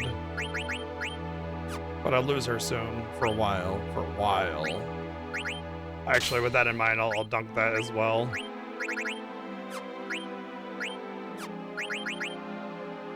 Also, I'm just gonna take this off for now. While I can.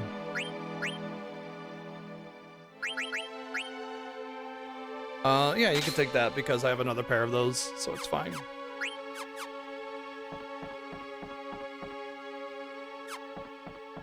I think I go up here.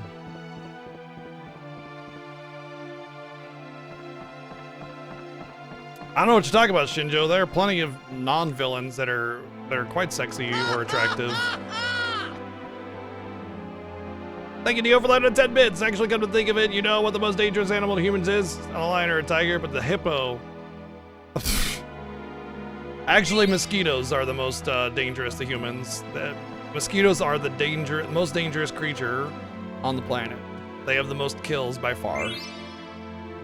Guess what the second most dangerous creature on the planet is? Come on, guess.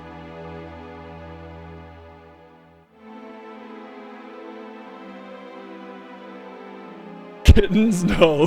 Humans! Yay!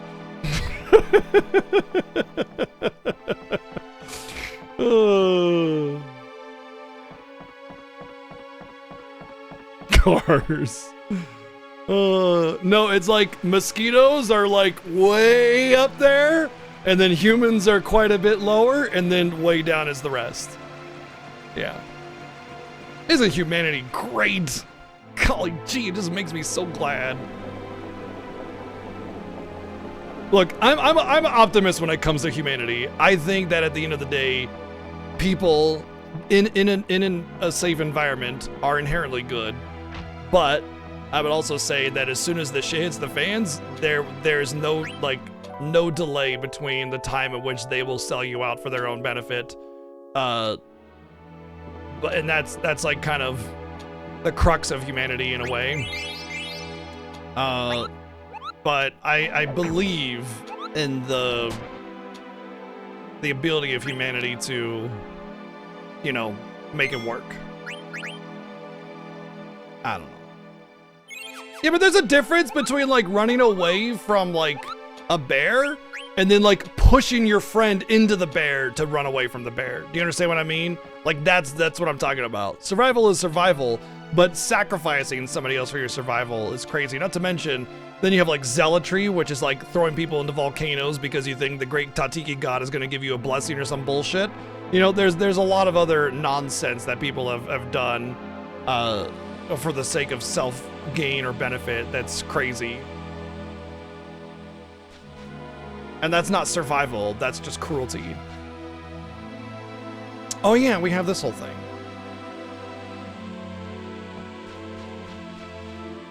Maybe I will put the Kakusha back on her.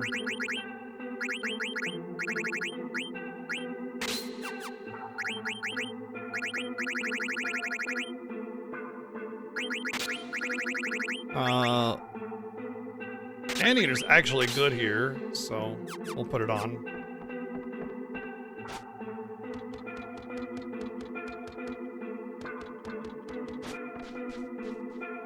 There's also war and all that other stuff, which is the huge cause of the loss of human life and everything. So, you know, there's some pretty nasty things humanity has done. Mosquitoes are deadly because they spread disease. Humans are deadly because they kill each other relentlessly for no reason most of the time.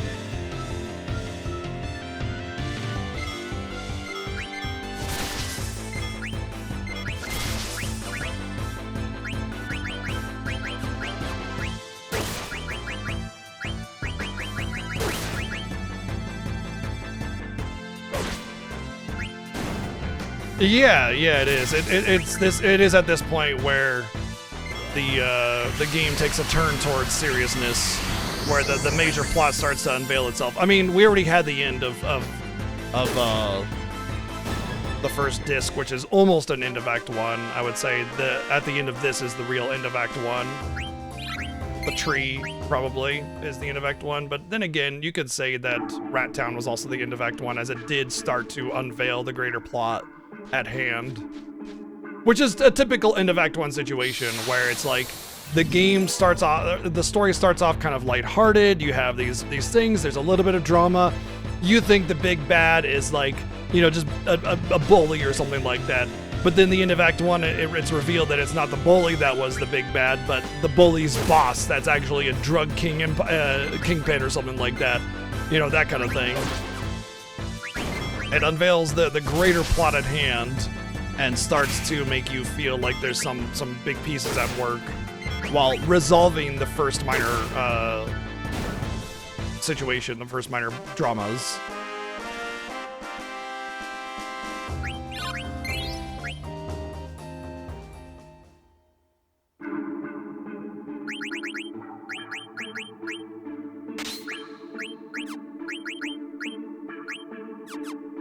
I think it's funny that I basically have to equip no abilities for the sake of level up and ability up, just so I can start getting things rolling with this playthrough, because I have no choice. What's up, Black Wolf?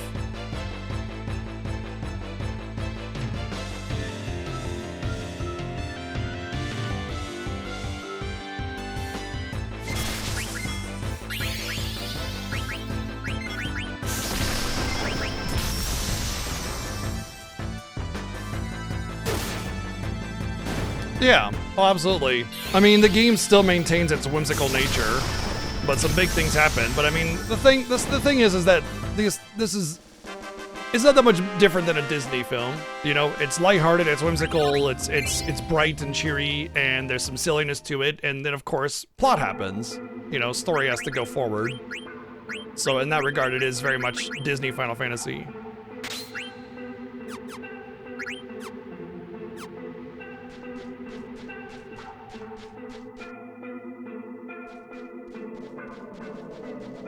Yeah, this is one of the few where it starts off quiet and ends up ramping up really, really highly at the end of the first act.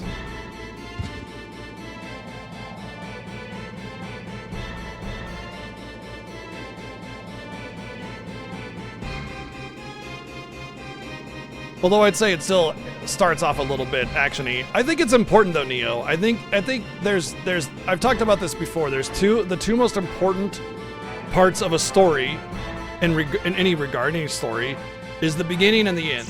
Everything in the middle matters, but it doesn't matter as much as the beginning and the end, because you need to draw the audience in with something important or drastic, and then you need to leave them satisfied with something epic and conclusive. So those two parts really matter. Everything in between also matters. To the ground! Wow! Thank you, Play Dance, 177 bits.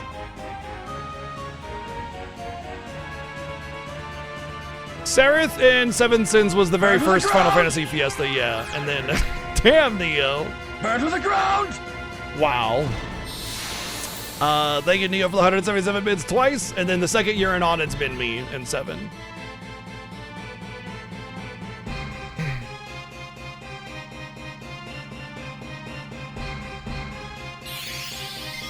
I mean, the story needs to be good all the way through, but the two most important parts are the beginning and the end, is what I'm getting at. Is I'm not saying you can just ignore the rest of it, you know?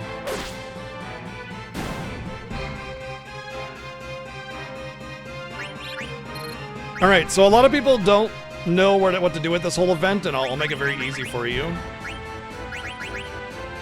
The easiest answer is do not send any of the characters the way you came, or where the enemies came, or where they came from. And if there are NPCs that ran away at the beginning, send them that way.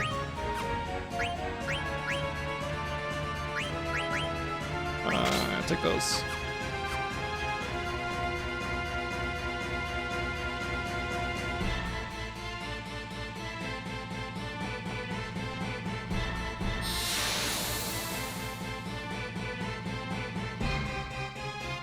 That's okay, Reigns. We're happy to have you in. Welcome into the Final Fantasy Fiesta. We do this every year starting December 1st. So, you know, there'll be an 11th annual Final Fantasy 2 starting next year. And not to mention, we still got plenty of Final Fantasy left. So it's not like you missed out on too much.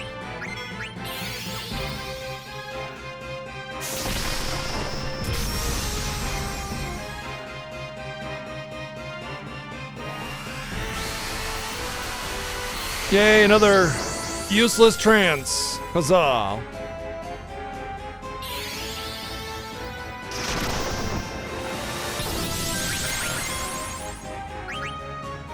Oops, I should have been attacking. I don't know why I mistakenly thought Blizzara would finish them off.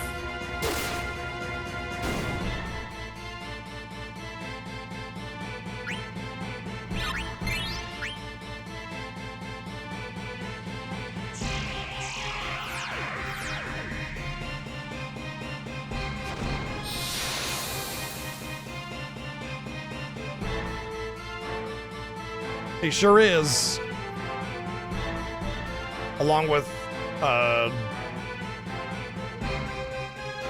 the leaf.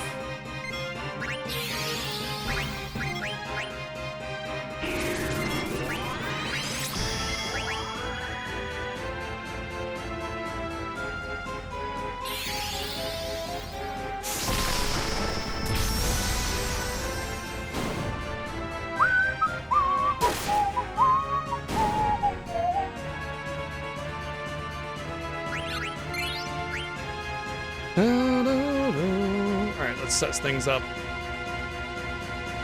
Nope. I don't get to control. I get to control when I get to the top, actually. I think it would have been fine if I was able to keep those accessories on, but I don't remember. Because I remember you, I know that, you get to move around and talk to the NPCs for the rewards for saving everybody, but... Okay, you do get to move around here. I don't wanna risk it. That's fine. Wow, you're done with everything? Way to go.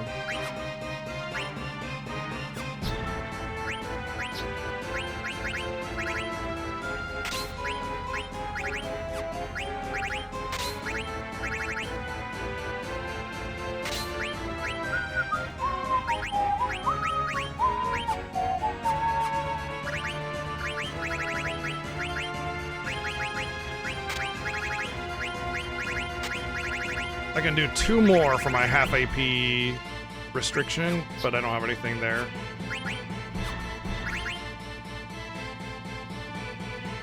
Defeat a friendly Yan as an incentive? No. I feel like that's a little bit lightweight. People support quite a bit to get those incentives. We're gonna make them feel a little meaty. But I will say that we've tried to defeat friendly Yans as a potential grinding situation.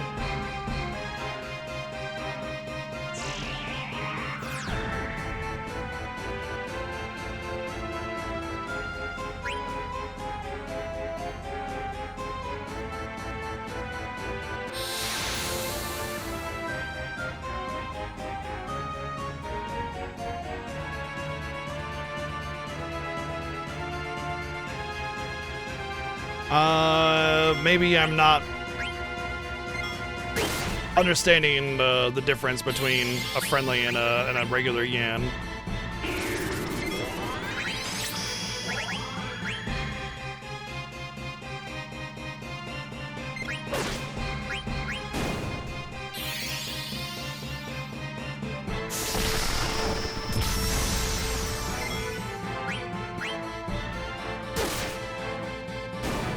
Wouldn't that prevent you from doing the friendly monster quest?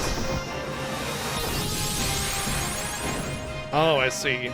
I don't know anything about that. I didn't know you could even fight those. From my understanding with the friendly monster quest, my memory was that if you try to fight them, they just leave, and then you gotta encounter them again.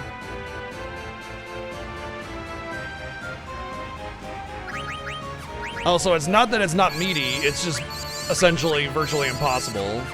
Like, it's technically killable, but not realistically killable.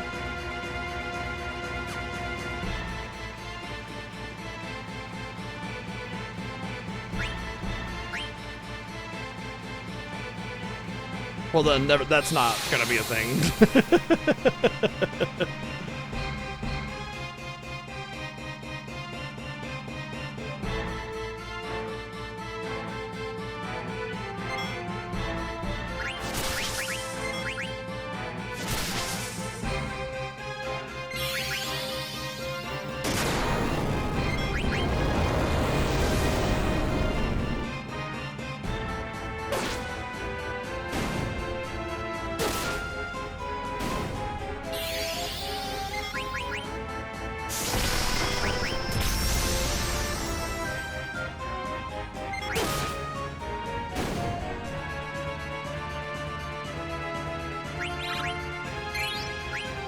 Hey, what's up, Magic?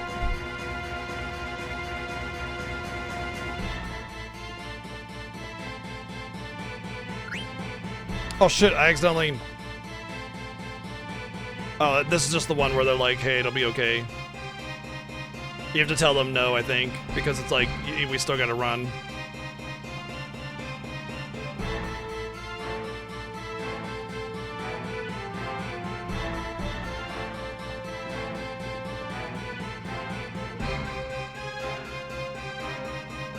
I almost overmatched there and didn't get everything right. Alright, Sir Pratley is gonna make his stand.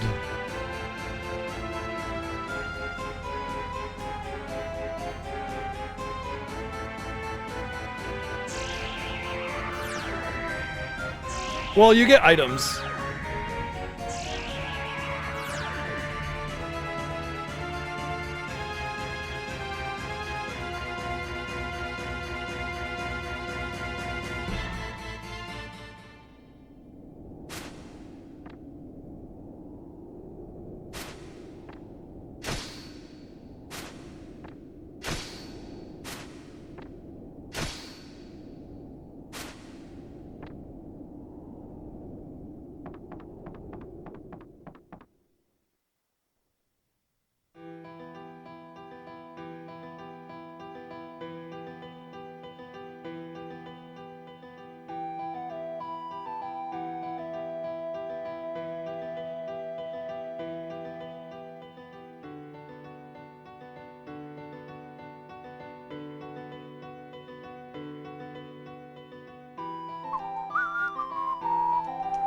Sorry about the delay there, I had to take care of something.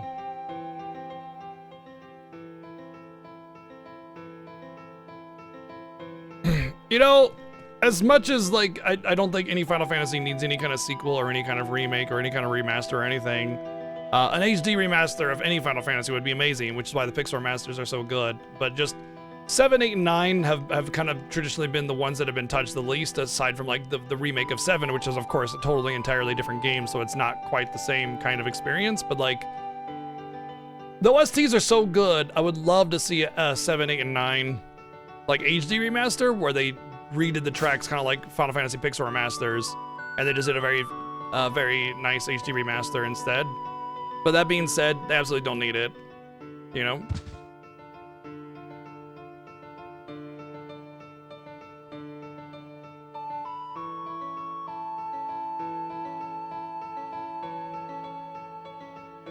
Oh, you're not gonna get it, Reigns.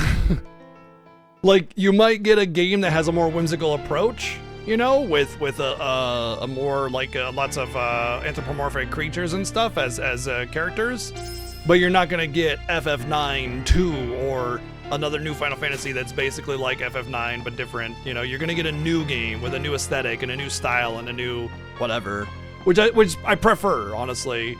But an HD remaster of it would still be solid, you know.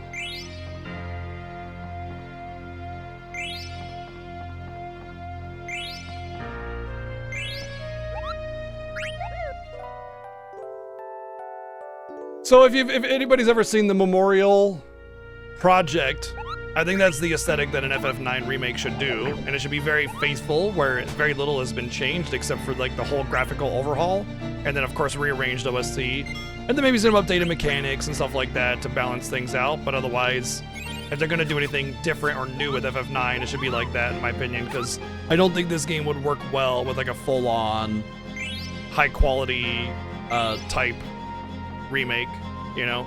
I think it's better to just kind of leave it more lighthearted.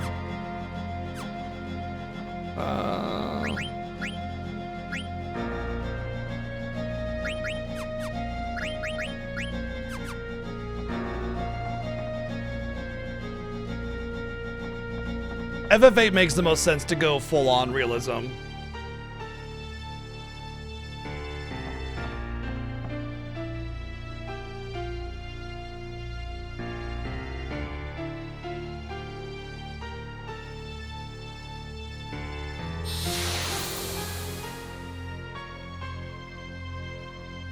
Time to not steal the things that I want from Beatrix again. Again. Can I cast Big Guard yet? Yep.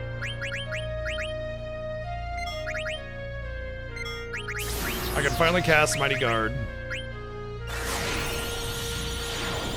I probably should have waited to see if she did Shock first, but okay.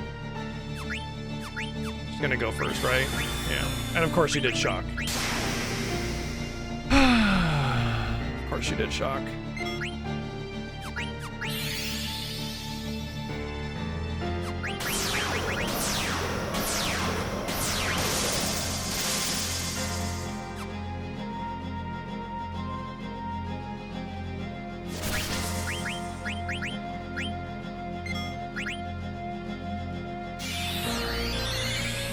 I don't think that they would do the FF7 remake style of combat either. They're gonna do something new if they do an FF8 remake. It'll be something new.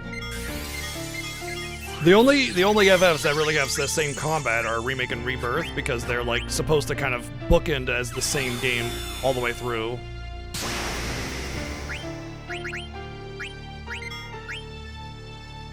Thunder Gloves. I already have 2 pairs of those, so those are just vendor trash.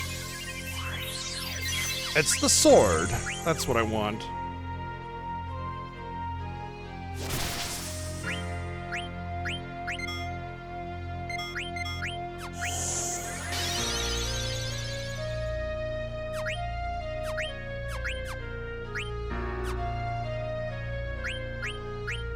Oh.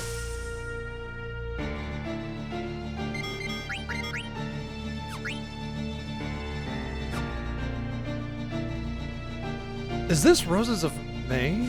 I swear I caught a glimpse of it that felt like Roses of May.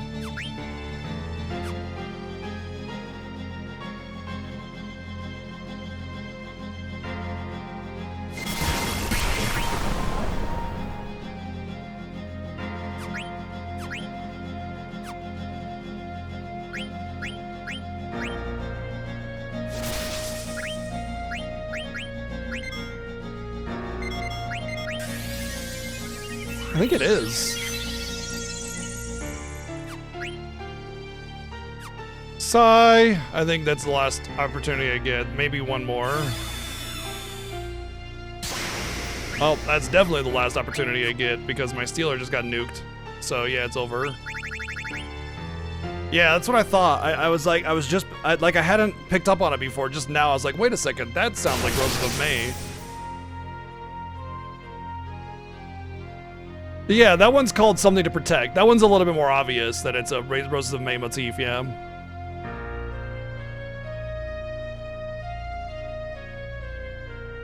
Well, that's like 8 Fiestas in a row that I haven't gotten the actual good steal from Beatrix. Newsflash, fuck you! That's about how I feel. Thank you, Playdads, for the 390 bits.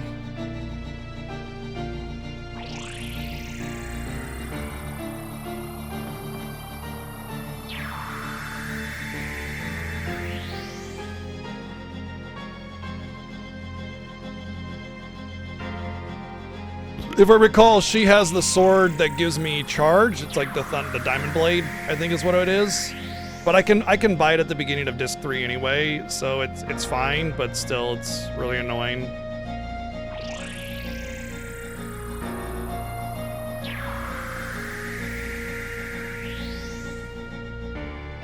No, you don't need to bring HP down to steal better. It's just a low chance. Oh, is that one the Ice Brand? Oh, I don't give a shit about the Ice Brand. Oh yeah, here it comes. Thank you, Playdads, for the 468 bits. You get an Ice Brand right when you get Steiner back. Summon copy. Thank you, Playdads, for 120 bits. Say hello to my enormous friend. The poor rat people, they never get any respect. I'm coming.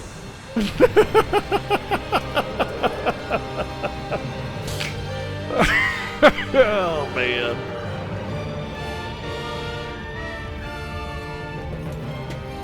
Oh.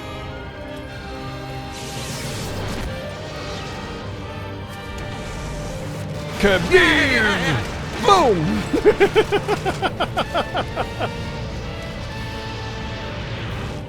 Newsflash, fuck you! Wow.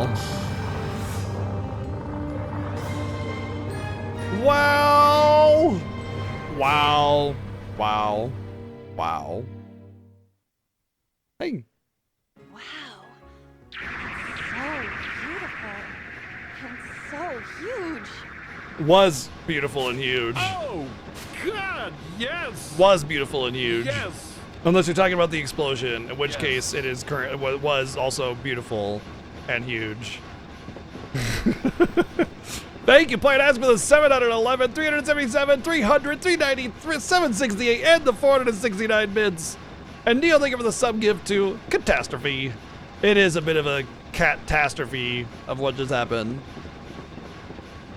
Oh yeah, the Mithril Sword. Yeah.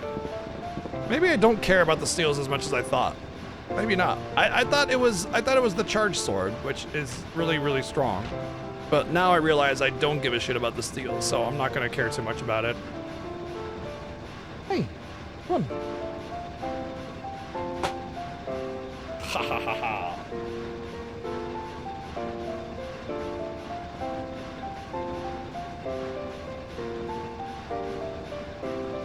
Well, it was a randomly good name then. Gee. What you doing?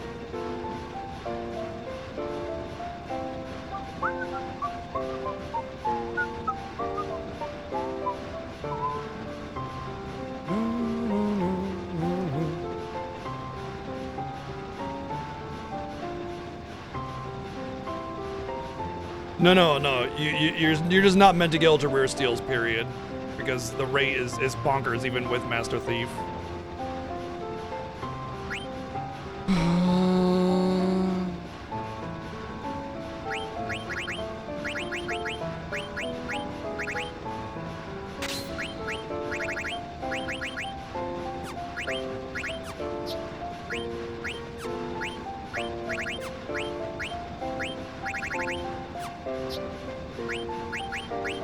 Right, we do keep her for a little bit. I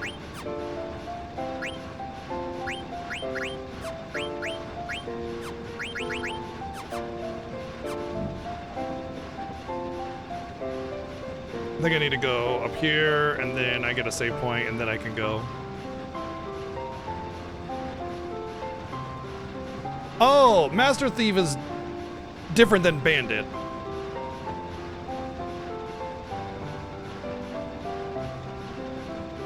I'm thinking of Bandit, that just doubles your rate. Which, you know, 1 in 500 goes to like 1 in 250, which is not a whole lot.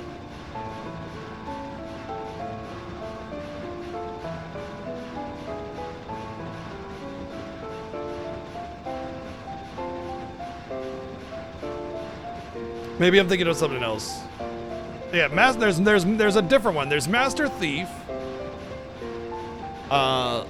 which is the one that you don't get until you have like the really, really, really late game synthesis. And then there's another one, and that just like increases steal chance.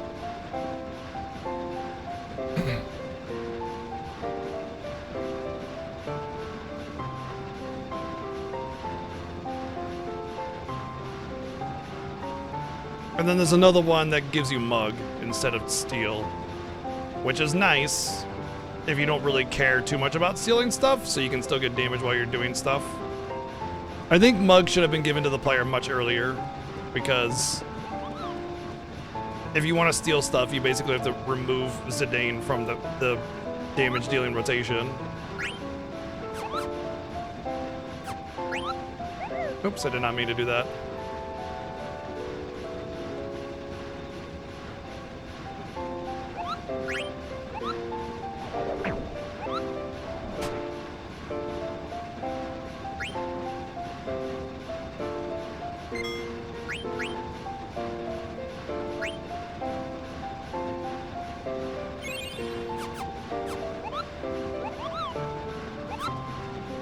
Before we get the timer thing going on, because we're going to have a timer situation, I got to use the restroom. So enjoy Roses of May.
Come on.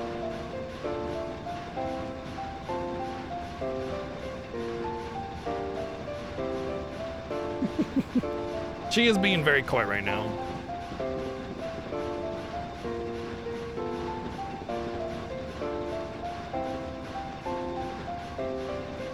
Yes, okay, you wouldn't come over here, but as soon as I stop asking you to come over here, you immediately jump up here. What? You are such a cat.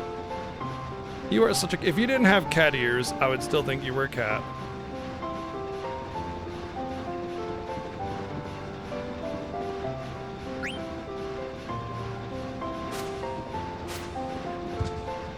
Nah, you trip.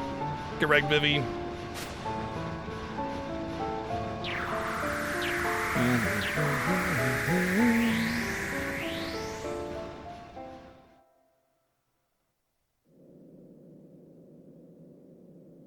Oh, here we go. There you go. There you go. There you go. There you go. There you go. There you go. There you go. There you go. There you go. There you go. There you go. There you go. Come on, chat. There you go. There you go. There you go. There you go. There you go. There you go. There you go. There you go. There you go. There you go. There you go. There you go. There you go. There you go. There you go. There you go. There you go. There you go.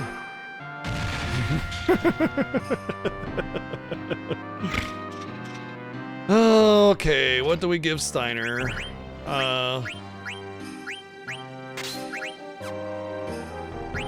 He needs to level up all of that. Cover is meh, but I can get it from here as well. Alert's nice, but I think I want to give him...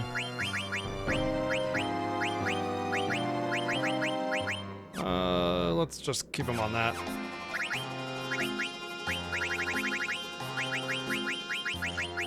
I think that's all I can get. I can give him like one more point. So yeah, Man-Eater's good here.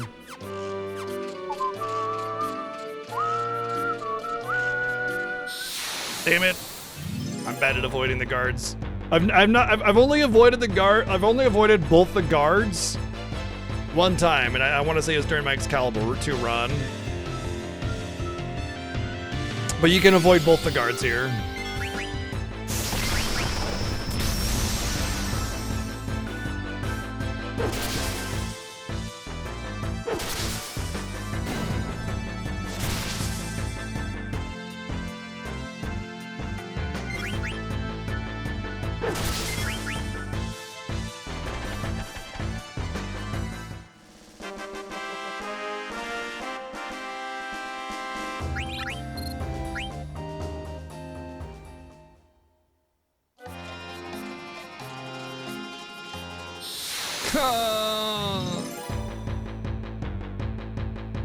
Yep. Yeah, I stream all through the year, and I just kind of do lots of things. Honestly, I do have a tendency to play more RPGs and retro, but I play everything. And the one thing I won't play, for the most part, are things that like are full-on commitment type things. I don't really play MMOs on stream, and I don't really play things like Hearthstone or like Fortnite or any of that stuff. I play like, you know, regular games. That makes sense. I do have a gauntlet of very punishing games to get through after the Fiesta, though, along with the goal of getting through the entire Legend of Heroes series and Dragon Quest IX, which I haven't played yet. Those would be the biggest things. But like, there's a bunch of new, games coming out that'll be new that I want to play. I would say, gosh, let me get my list and see if I can find if I have the release dates updated for things that I want to play. Neo Bullseye, thank you for the sub gift to Far Tonight. Thank you.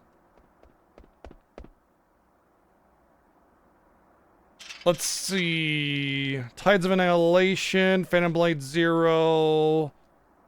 Oh, a Metroid event. I'll be doing a big Metroid thing in spring, probably. Thank you for the sub gift to Far Tonight Gamer. All those sub goals, all those were hit. So we'll be playing all of those. Pragmata is another one that's coming out that I want to play. Yeah, let me write that down actually.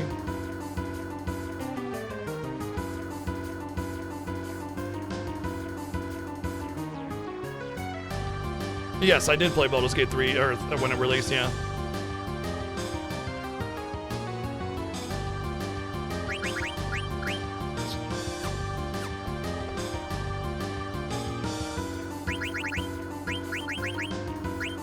Honestly, screw it. If she takes it with her, I don't really care.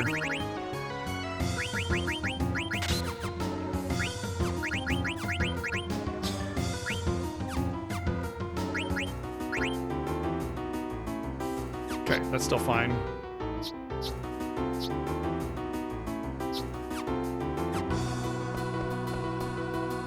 But yeah, all sorts of different things we have planned that we'll play.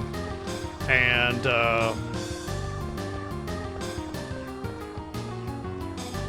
on top of old things that already exist that we'll want to play.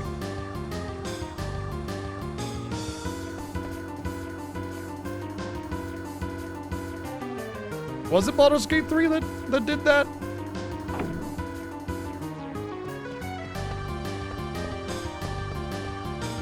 Oh, this is the wrong way. I think I went the wrong way.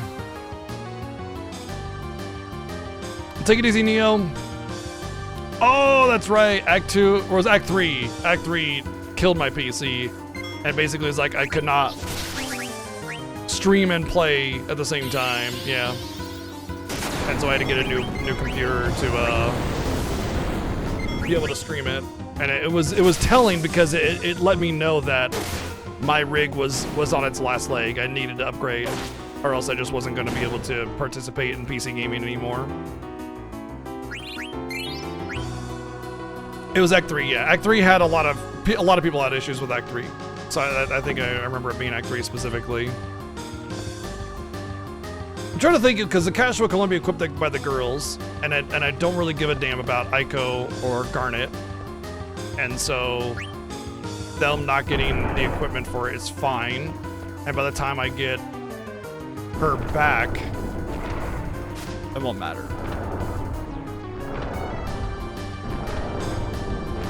But yeah, this is why I don't care about stealing the Ice Brand, because the Ice Brand is literally in this box right here, so. Ice Brand. Tent.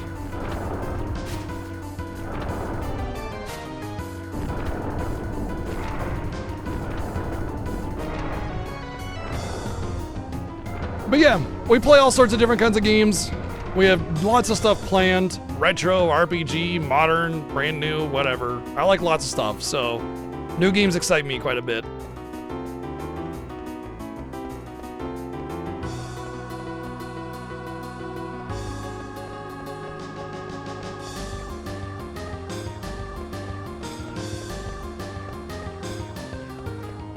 Oh, this is where I get trapped, isn't it? I gotta get trapped, and then Marcus comes in and saves me. Not Marcus, but Blink. No? Maybe it's afterwards. I think it's after I rescue... What's-her-face? Right here is some pretty decent and easy to get steals.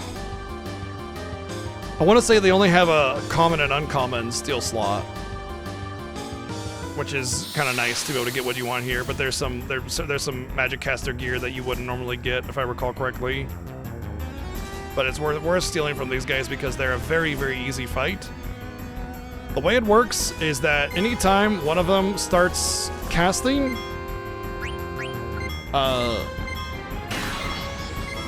that right there, you can knock it out of them by just hitting them.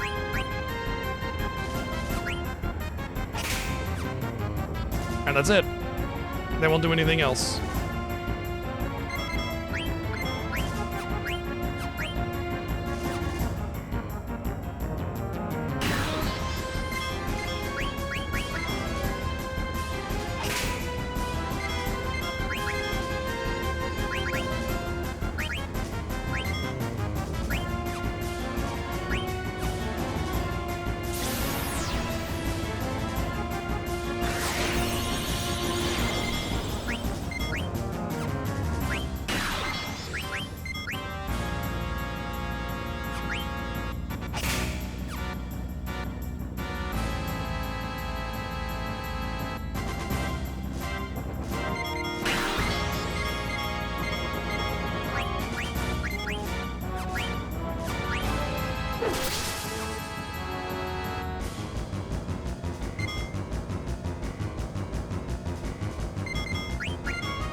Come on.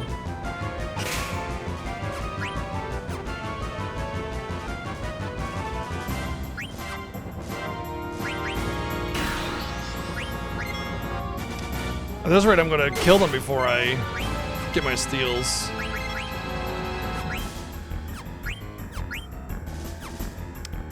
Boy.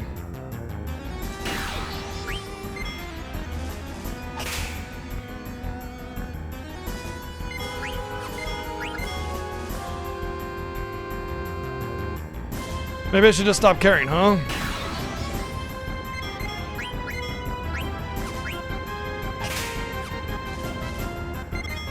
I could just save myself some time.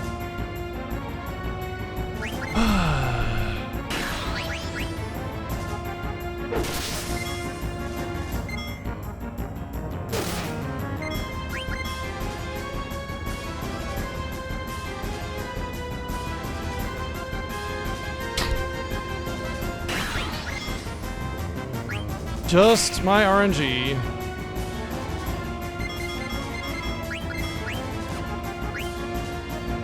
There we go.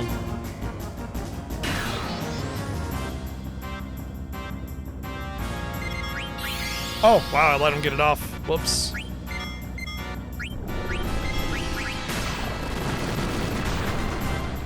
That's fine.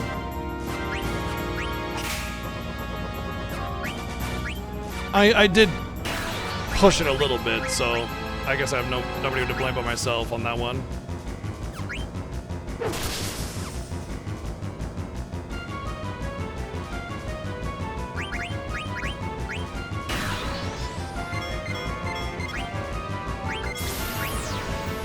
Did I hit the right one?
I'm just gonna, if the boss dies, boss dies.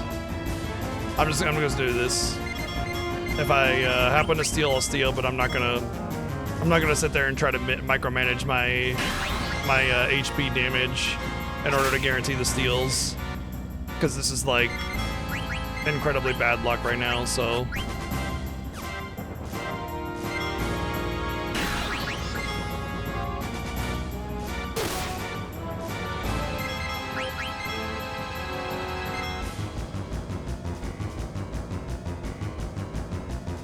Yo, Berserk, thank you for 22 months.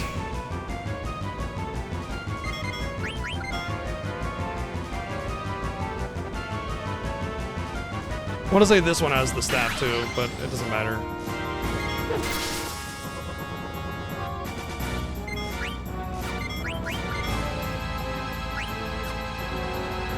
They're not that important, the steals. They're nice to get if I can get them easily. If I can't get them easily, then I just go and kill the boss as it's... Try to steal as it's going, you know? I'm not gonna push it too much.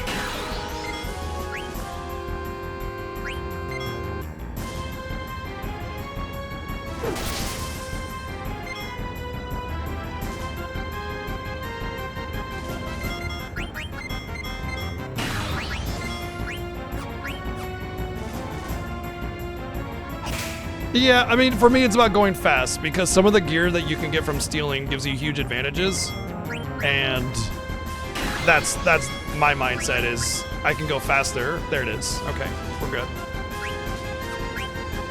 I can go faster. Oh, last hit too. I can go faster if I have better gear. And so if I get a couple steals out while I'm trying to kill the boss anyway, I lose a little bit of time, gain a lot of time, you know?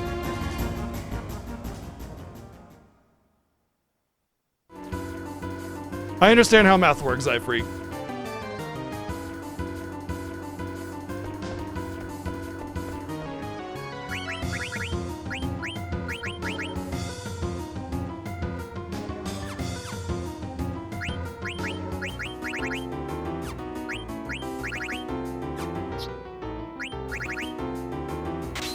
That one was actually a good get. This is the point in which she goes away, but I'm just gonna keep that on her anyway.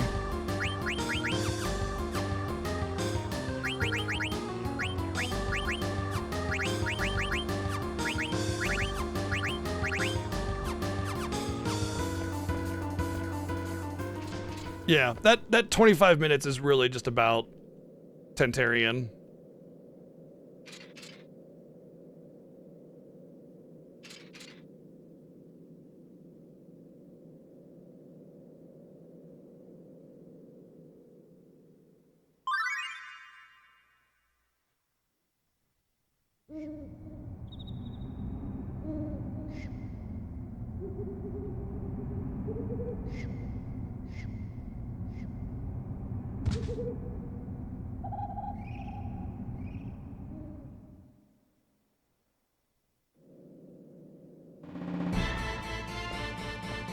Kupo! Oh no, we're in a hurry, we gotta get out of here right away! Let's take a nap first. Stardust Rod is rod, it's a rod, right? Not a staff.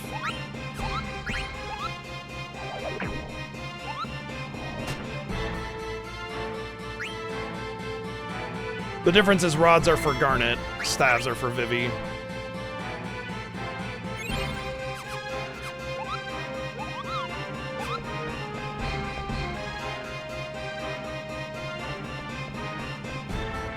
I think I carry her up first, and then that's when our party separates.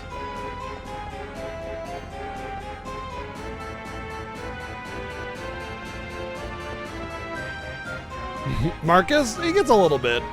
I mean, he definitely gets about as much as Amaranth. Amaranth gets his special little moment where he's like, I'm gonna go solo, and then he gets his ass kicked, and he's like, okay, maybe being friends with people is good.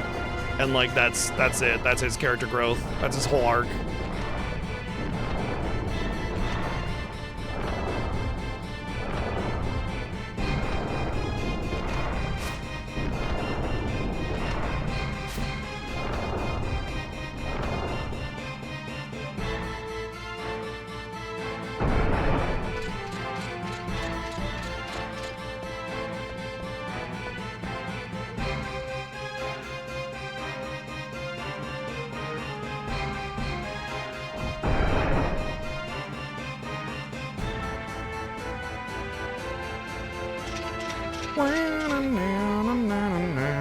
More of a slight bend, yeah.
Whee! I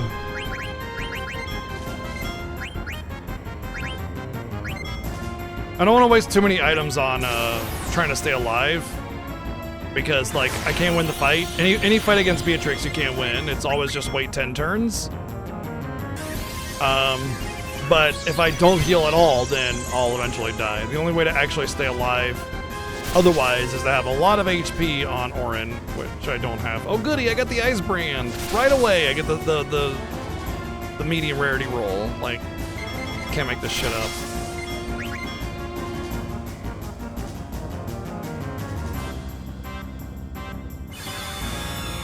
And somebody's dead. Sorry, DJ, I care about you the least. Oh. A wall? Yeah, I'm fighting it right now. Do you not see the wall in front of me?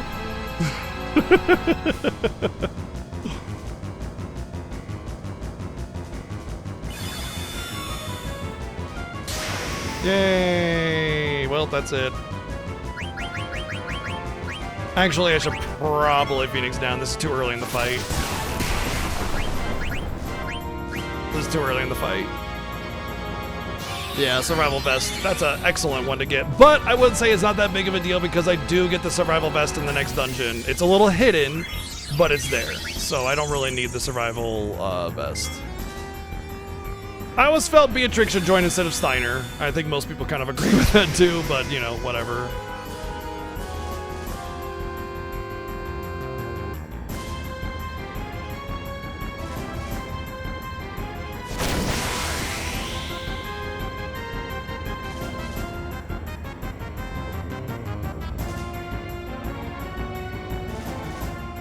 I will kill all enemies of Alexandria. Anyway, I'll let you guys go because you got hero protagonist energy.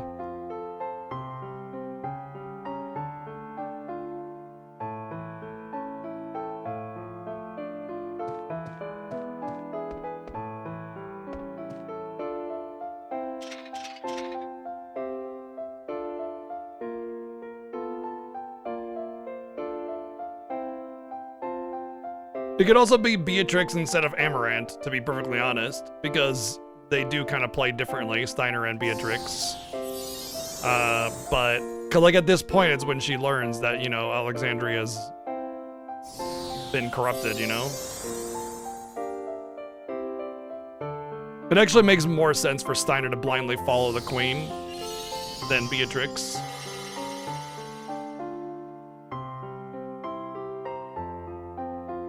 But I mean, everybody likes Beatrix. Not having her as a party member almost feels better in that way because it's like, it makes you want things. I think a good game, like making you want more of it, makes it better, in my opinion, you know? Because it shows that things have value in it that you want to experience, and you get to eat plenty, but wanting more means that you enjoyed it. I guess like General Leo, yeah.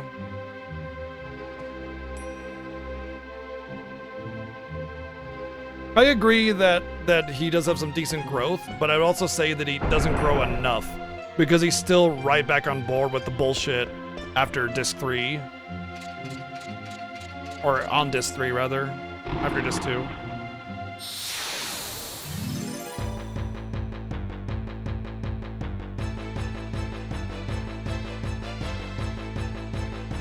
I want to say I still have one opportunity to de-equip Lilith. And it's like after this battle only, so if I don't get the AP I need for the Kashua, then that's that.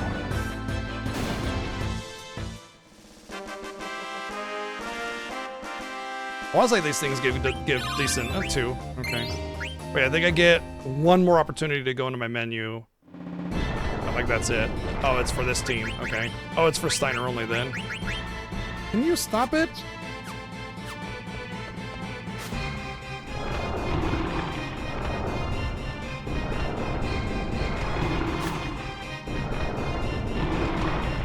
I already unequipped them the way I wanted them. Except for Freya has the Kashua, which I don't care if she keeps. Because I don't care about AP up on Aiko or Garnet, really. Not to mention, as soon as you get to Black Mage Village, you get the Fairy Earring, which gives you ability up on everybody.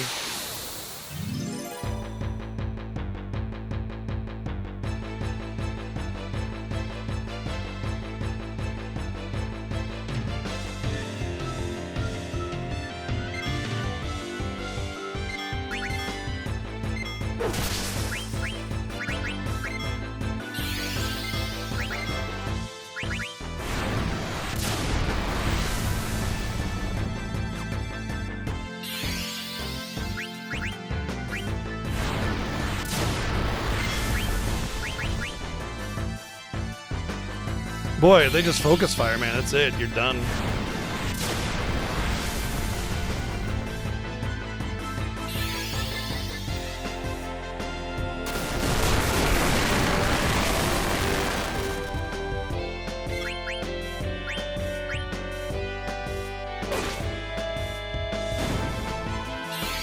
Rip! And those take some time to learn, the auto haste. Stop. Unfortunately, with this playthrough, auto haste will have to be something that I push to the wayside. I won't be able to really take advantage of it. Like, I may be able to because there is a strong possibility of some grinding requirements because of the frog capturing, since I just have to wait.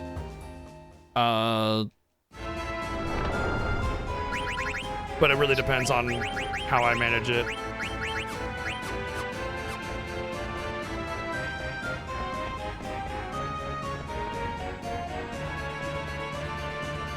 But even then, it's unlikely that I'll get enough AP to actually equip auto haste and everything else that I want out of it.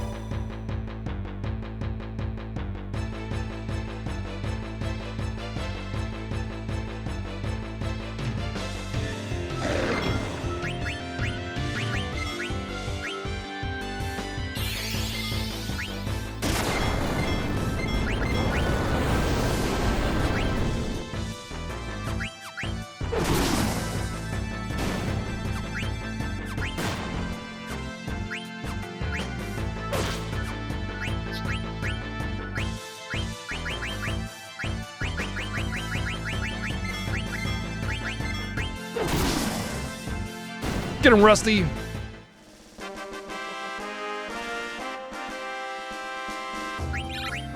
Oh, that reminds me, I forgot to equip the ice brand on him, which I think it's too late at this point because we get a scene. Nope. Oh, armor break's not bad, but honestly, don't give a shit.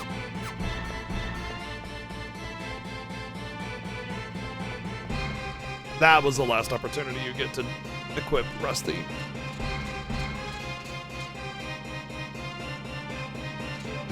What am I fighting for? Stop! Fuck you, Coconut. Christ, man. Why? Whew. That cat, I swear.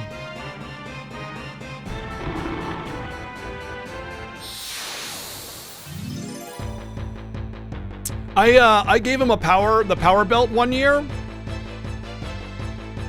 I'll never forget. I'll never forget to de-equip at this point. Like, after that, giving him the power belt, that was all it took.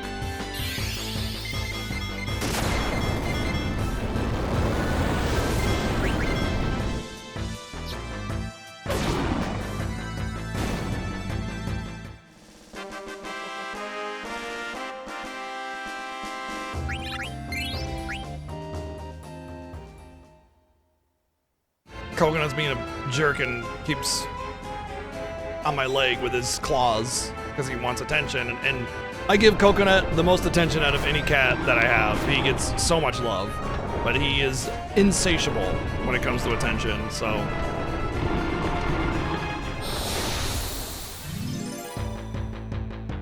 I would never do that, Emerald Bard. But to be fair, the fact that I did that one year, because I never did it, means that I'll never forget because it's so ingrained in my head how drastic that was.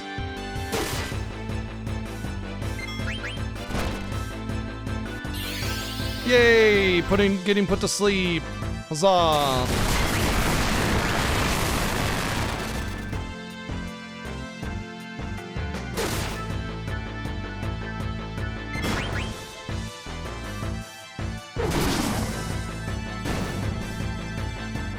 $99, like most Final Fantasies. The only one that's different is, well, one, the max level is 50 for the first Final Fantasy, but Final Fantasy VIII is the only one that's different with the max level of 100.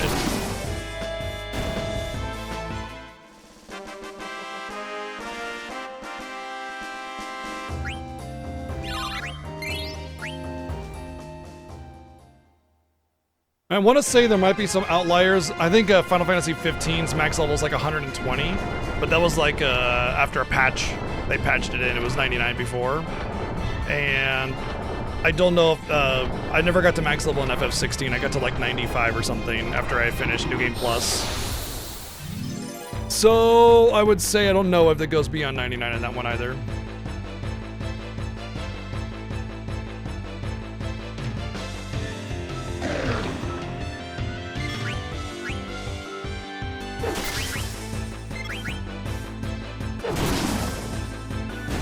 Technically, Final Fantasy X doesn't have a traditional leveling system, so there's not really a level cap, but you can hold 99 levels, sphere levels.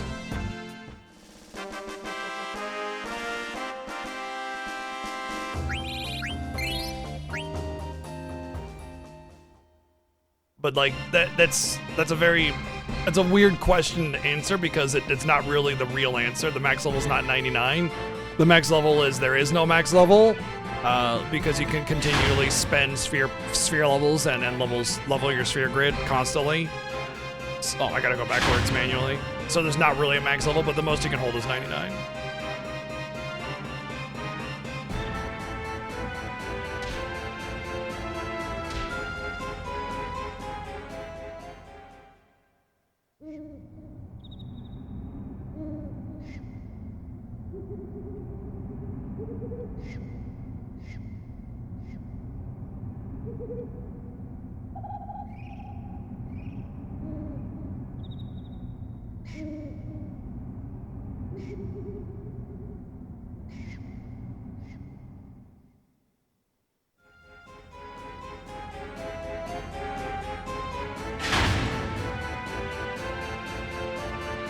Yeah, but the thing is you're not leveling with those sphere levels, right? You're not actually getting out of them. You're just holding sphere levels that aren't being utilized. So you only really gain the level when you spend the sphere level, in which case there's not really a cap because you can continually spend them to get benefits. And even edit the sphere grid and change it up and continue to spend them if you want to.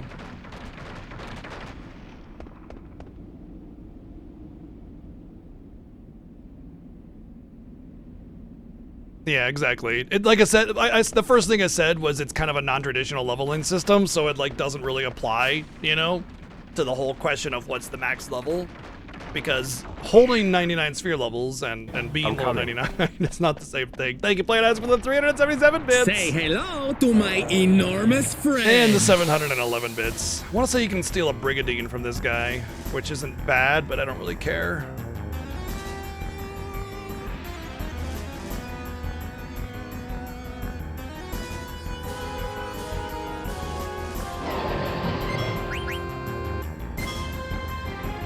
I also want to say he's a lot meaner this time around. Wow, nice crit. Alright, he does this bullshit. I don't think I can... I think I can cast during that time. We'll hold off here. Yeah, true, I forgot about 13 as well, having a very non-traditional leveling system. The most Crystarian points he can hold is 99,999. Yeah, he still prevents it.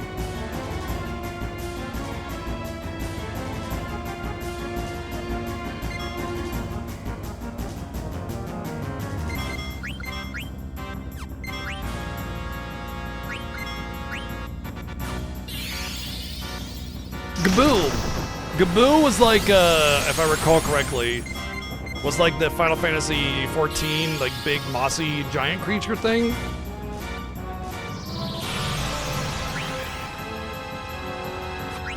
Except imagine it like without a texture and like it was drawn by a 5-year-old.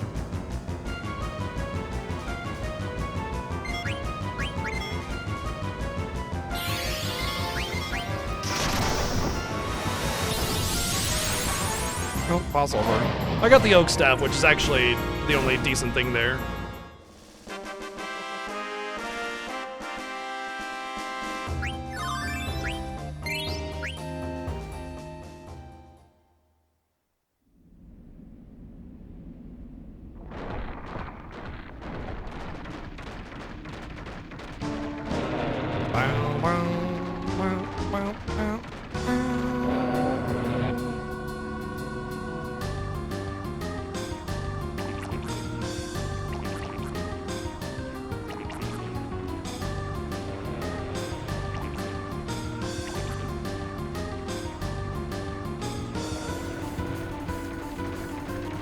I wouldn't mind some snow, but you know, I could do without too.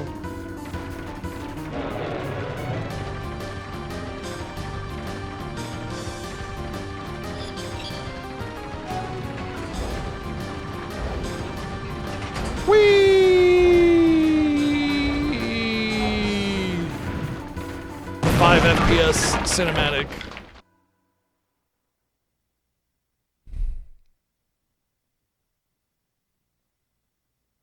Motherfucker. Oh, we were saying something else. I thought she like stubbed her toe or something.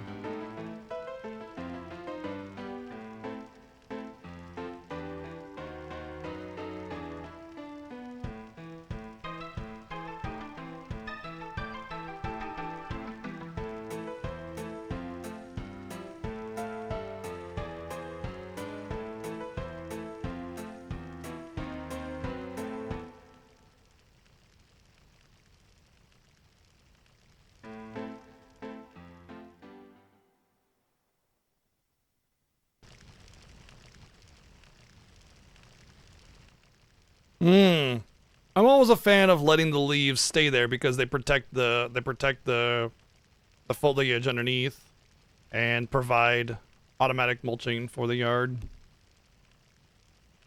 Plus it just looks nice in my opinion. Lots of like harpsichord-y type stuff in this, isn't there? Yeah.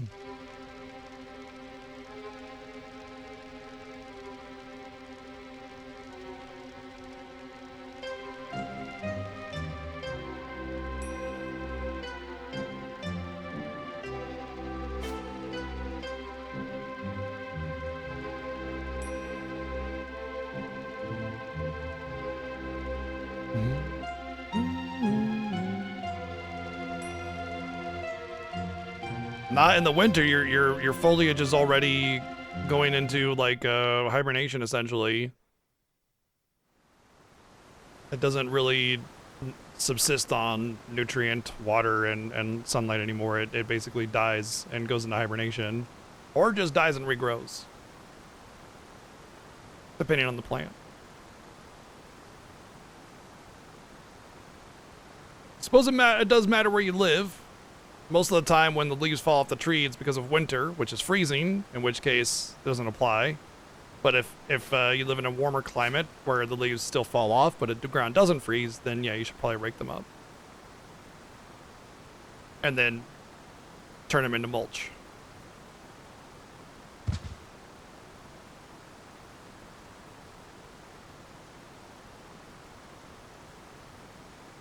I mean, if you live in an area where it's going to freeze, one day where it's not freezing doesn't change the fact that your foliage is still in hibernation.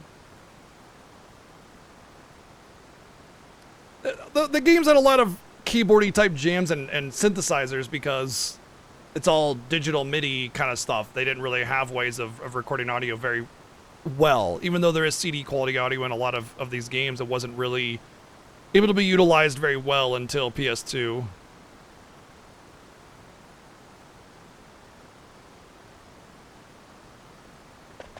That's why everything's basically synthesizers and stuff and MIDI. All right, big equip. Wait. Yeah, big equip. I do get a. I get a. This is where you normally would get the ogre. So getting the ogre when you do is very good.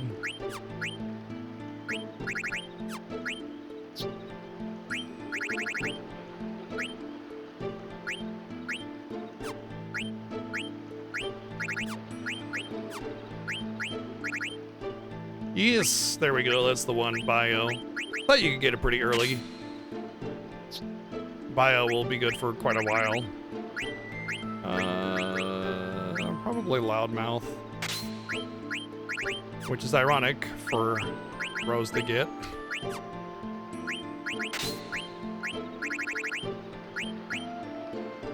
She doesn't need clear-headed, so let's leave that open. She can do the insomniac.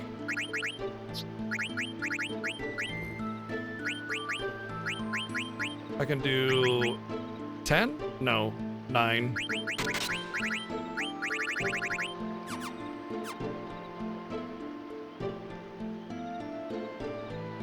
So, what's his name that does Star Ocean and Tales of and Dark Souls? What's his name? Ah, man. I forgot his name, but all of his like Star Ocean jams and Tales of is always just like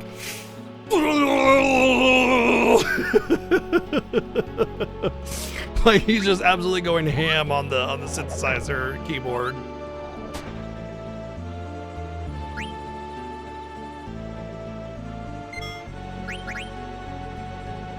Oh man, we have a Sakuraba, thank you. Yeah.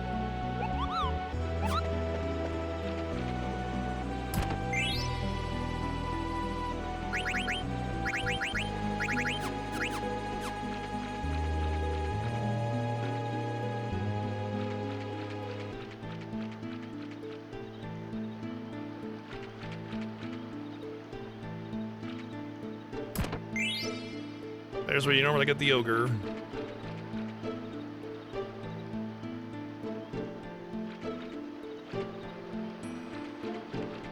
There's nothing here, just the hidden guy and a basically invisible pathway. Good luck finding that one.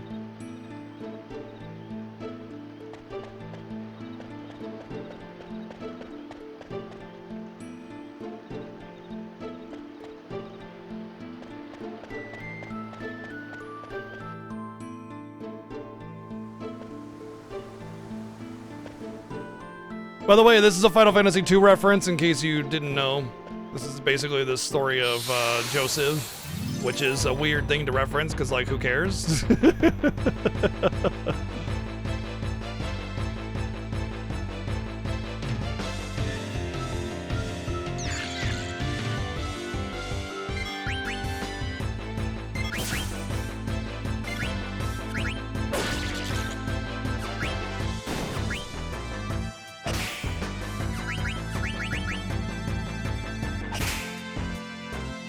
Boulder Dash! Hey!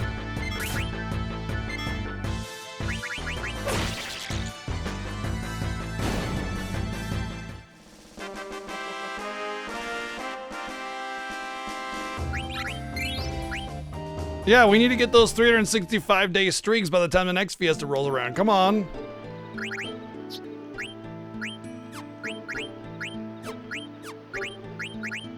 Oh, poison doesn't oh, that's right. Venom is the difference there. Something I wanted to do. Good bug killer on here. Actually, I could do both. I can't do that, though. I think that's it, yeah. I definitely want alert.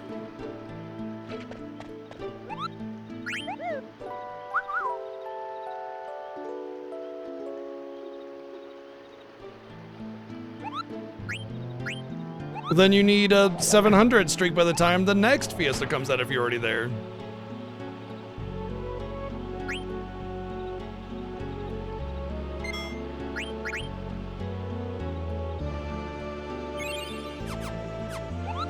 Seymour theme is pretty damn good. And unfortunately, in this playthrough, it'll be very, very short.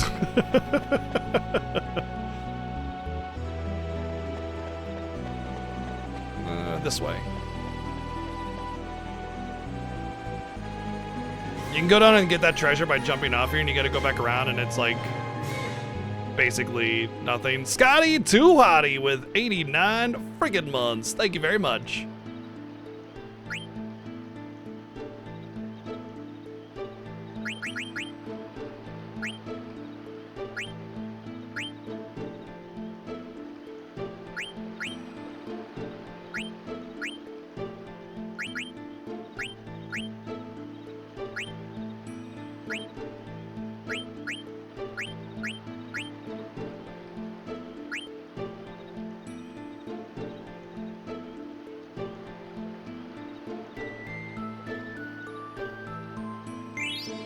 Yay, we can get Rei Mumu back. I guess having Cash Kua would be helpful here for the ability up, but I don't really care. I have plans for that.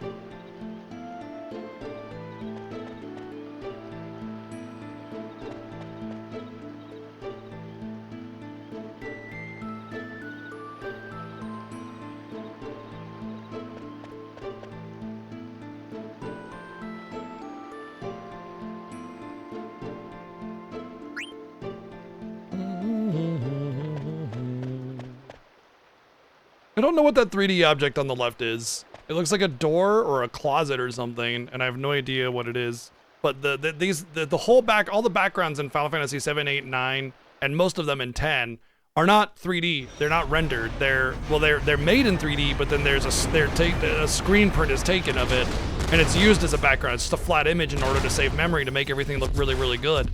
But that little closet on the left was a 3D object. You can tell because it's like a little bit more grainy. It has this like, it punches out, like it sticks out like a sore thumb. I don't know what it is, because I don't know how to go back here, and I don't think I ever really did.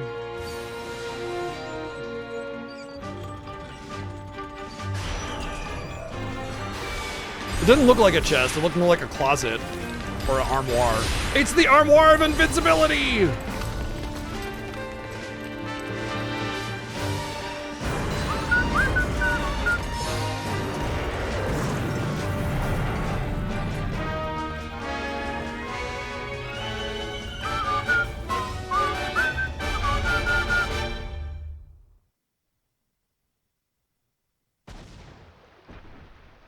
That right there, yeah, it doesn't look like a chest.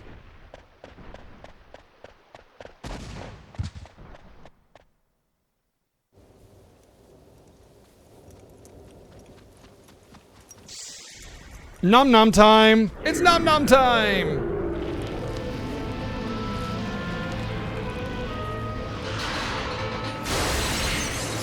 Nom nom nom nom nom nom nom nom nom nom nom nom nom. Nom nom nom nom nom nom nom nom nom nom nom nom.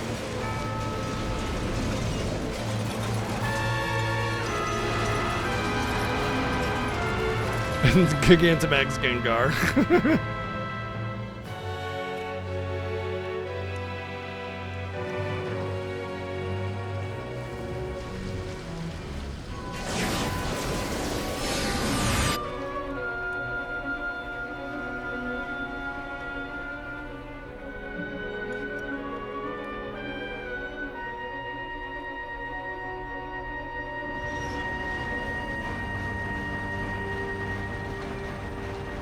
That ship driving right into the tower as the fade out scene is kind of weird. It's not supposed to be, but yeah, it looks like it is. That sucks. Hey.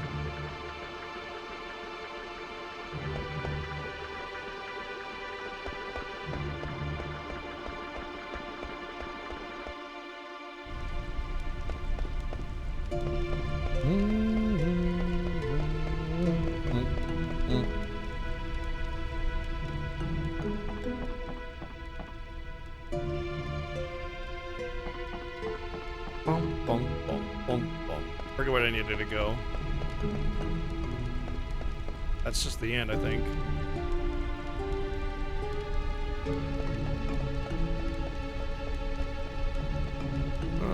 It's not screen transitioning, so I don't know if I need to come up. Maybe I do need to go this way. This is just the vendor area.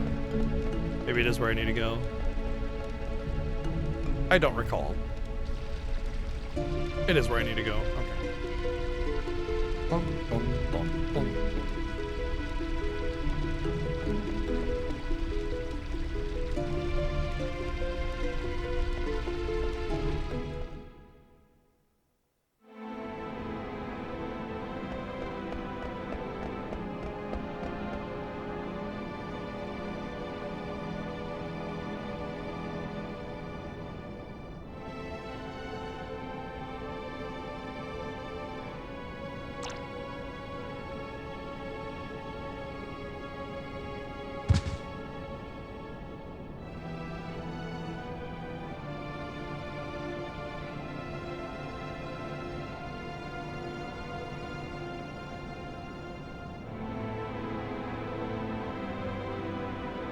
We must go to the outer continent. Whoa.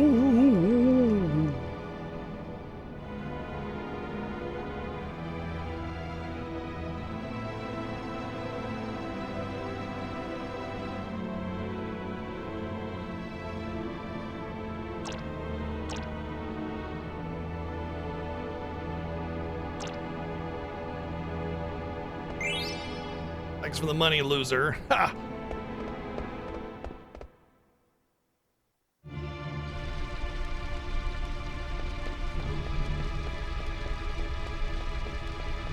right, I want to say there's some really big stuff we can pick up here. Let me take a peek first. Yeah, that's the big one.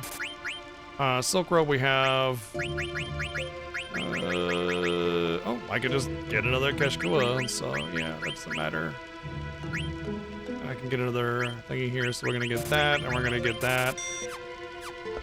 And then I don't care about that on her, I'd rather her pick up this. Oh. Right. Right.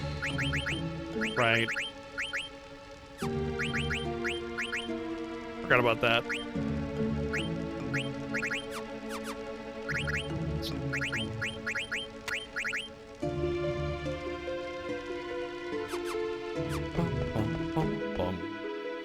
So once she gets ability up, then I can just start putting on the gems, and whenever I have her in my party, I'll just level up as much summons as I possibly can. What up? What you got, buddy? Alright, so I want to say I want a couple of these because I'll use them later. That's fine if I don't. Yes. I'm going to get that simply because I don't have any. And I don't know if I'm missing it because I had to use them for synthesis. So it's fine. Alright, we're good. Does that Maltino record have Kira? No, it has nothing. It's garbage. Ready!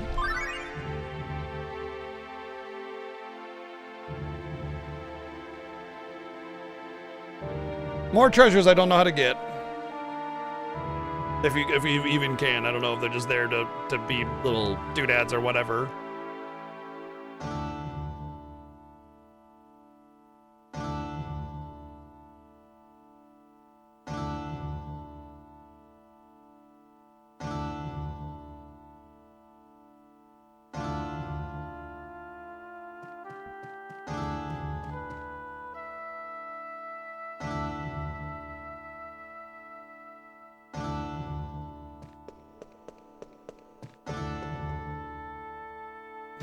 I'm in danger!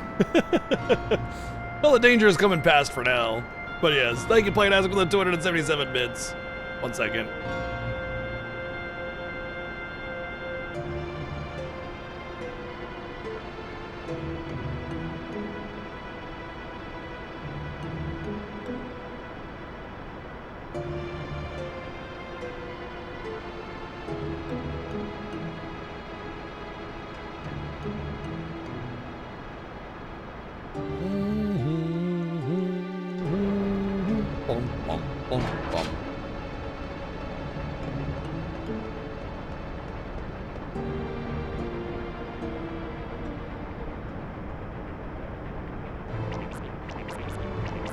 I want to say this is the first opportunity I can go and get the treasure down there.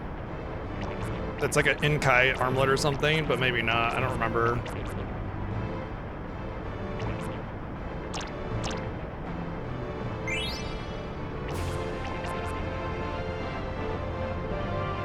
This has a big Final Fantasy VII vibe where you think everything is just on the Mist continent, and then you get to like the biggest second, like the big second part of the game, and all of a sudden it's like, oh, by the way. But I will say one of my biggest gripes with Final Fantasy IX, and it's the same gripe I have with FF8, is as big and content filled as the games are, the worlds are empty. Like there's a whole ass continent in this game where there's like basically nothing. There's like the elemental thing and like Ibsen's castle, and that's it. And it's just empty, you know? So there's a lot of just nothingness in this world, unfortunately, which is a bit of a drag. Okay, no, it's the next time we come here that we... Is this the same shop? Oh, nope, there's adamant armor. Nice.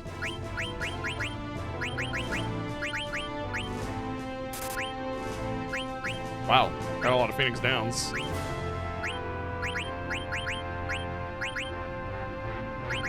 Is this I want to say I still can't really do any Chocobo Hot and Cold because I only have the River Chocobo, but I do think I can... No, I can't dig anywhere new. FF9 doesn't have a job system, neither does FF8. Huh?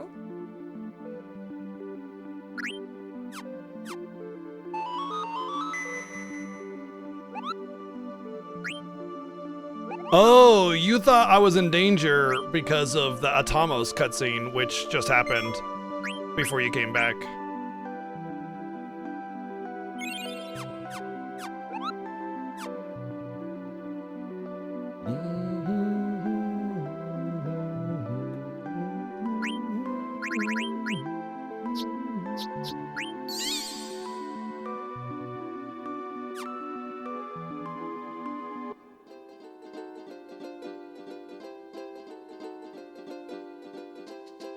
Oh no, I just think it's good from a game design perspective, because like when you open your map, this is all you know. You think the whole game is on this thing right here.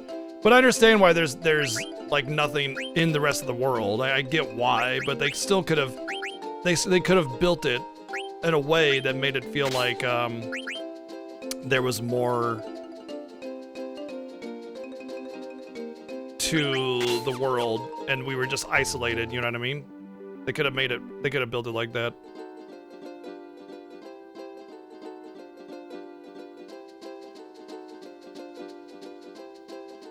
Oh, I'm sorry. I misread what you said, Rue. Yeah, you're right.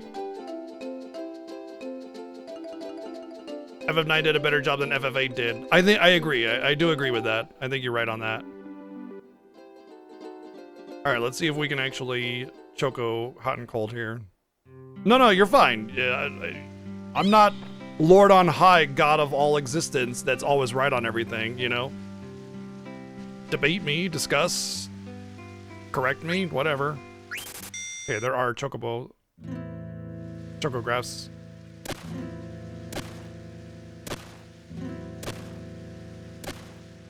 We'll catch some frogs too.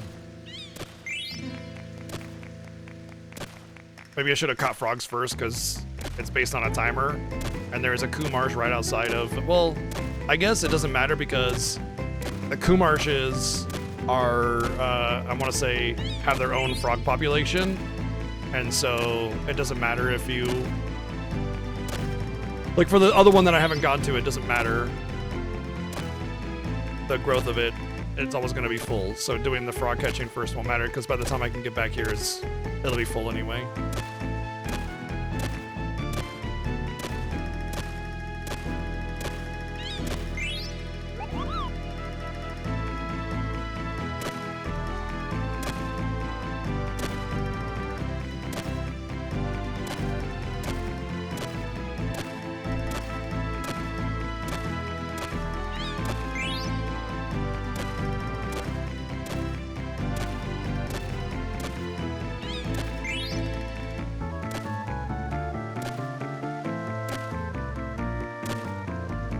Trails Fiesta? Good luck.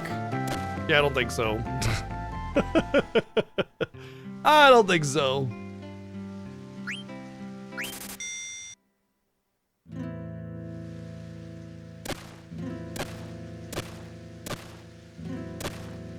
Part of what makes the Final Fantasy Fiesta so good, in my opinion anyway, at least it's why I enjoy it so much, is because not only do we have a lot of experience in the games, and so we're pretty dang good at all of them, I would say. Maybe not the most masterful, but I think we're pretty dang good.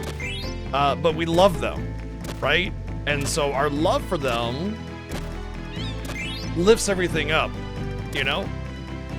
And another thing that's really good about it is Final Fantasy really lends itself to the type of challenges that you can do that are like sort of special, you know? Self-imposed challenges are really easy to well, really easy, but there's a lot of self-imposed challenges that you can do in Final Fantasy games.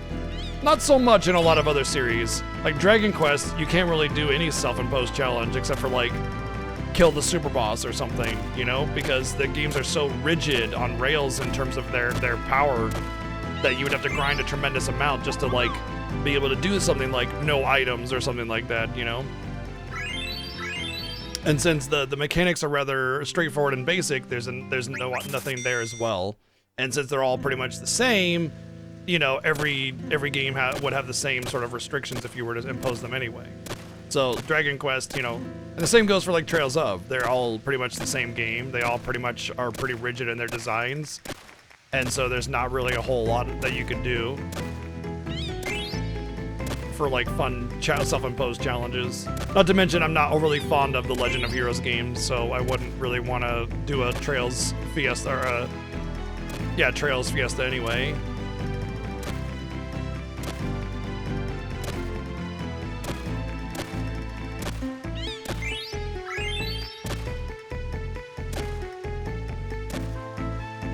The funny thing though is I will be playing the Trails games. I'm on Reverie, so we still have 3, and then with Horizon coming out, that'll be 4 Legend of Heroes games to get through next year.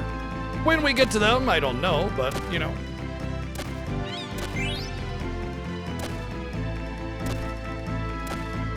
Keep getting buffering. I haven't really dropped any frames, so it might be your connection to Twitch or my stream. Maybe a browser refresh or reloading of the window or something might help. I don't know.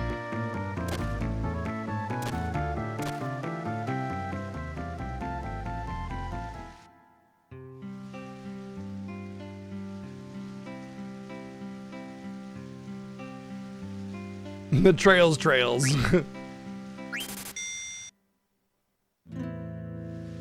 I don't know when after the Fiesta I'll be playing Metroid Prime 4, but it will be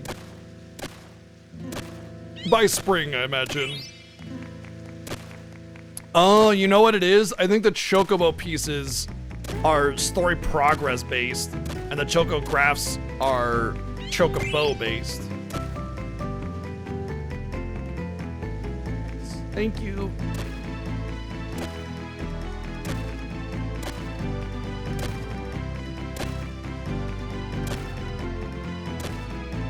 So that's probably the only one that I have is the Chocobo piece.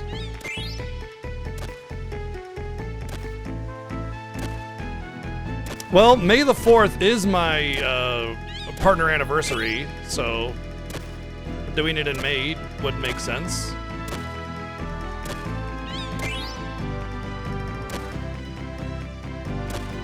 It really depends on game releases, to be perfectly honest, and how fast we can get through other incentives. But right out of the Fiesta, I'm probably going to play something else, just as a wind-down game, and then we'll probably get into the sub-incentives y'all unlocked. That's going to be a priority, because a lot of those sub-incentives you guys unlocked were from last year, and I feel really bad for not getting to them in 2025. So yeah, just a lot of commitments that I mistakenly bit into that I thought wouldn't be as bad, and then with the game releases coming out, getting in the way of the other free moments that I had, it just didn't work out, and I feel bad about it, but that's okay. Hold on a second.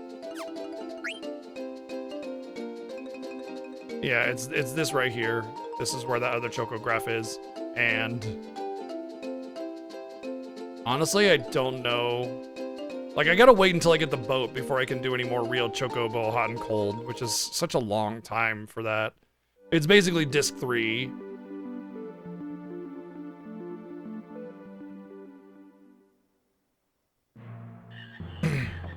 Well, the FF1, 2, and 3 on the Famicom is an incentive. And what I mean by that is in Japanese without translation scripts. That was one of the incentives you guys unlocked. So, you know, that is FF related. I don't know if that'd be much of a wind down game though.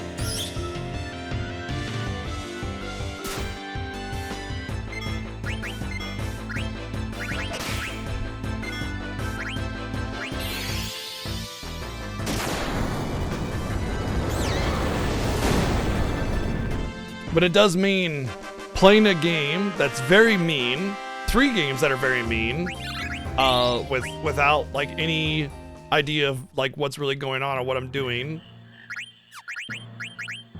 Even though I'm familiar with it, it's gonna be fun. Right, okay. I did kind of think that I wanted to do Rebirth out of the Fiesta, but it's such a long game that maybe I'll hold off a little bit.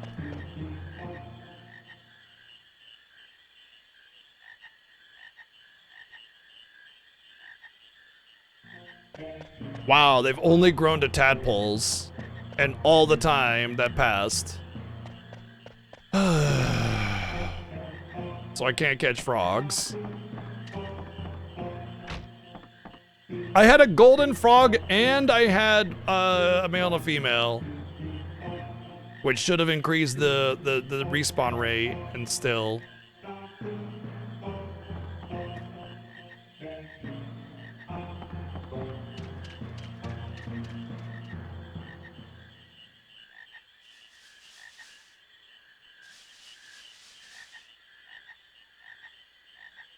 Yo, what's up, Kamen Rider?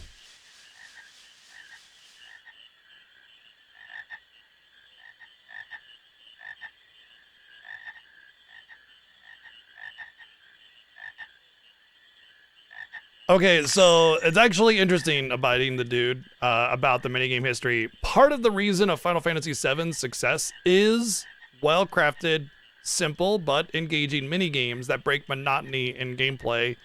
This is like a studied thing that is objective reality fact, like basically.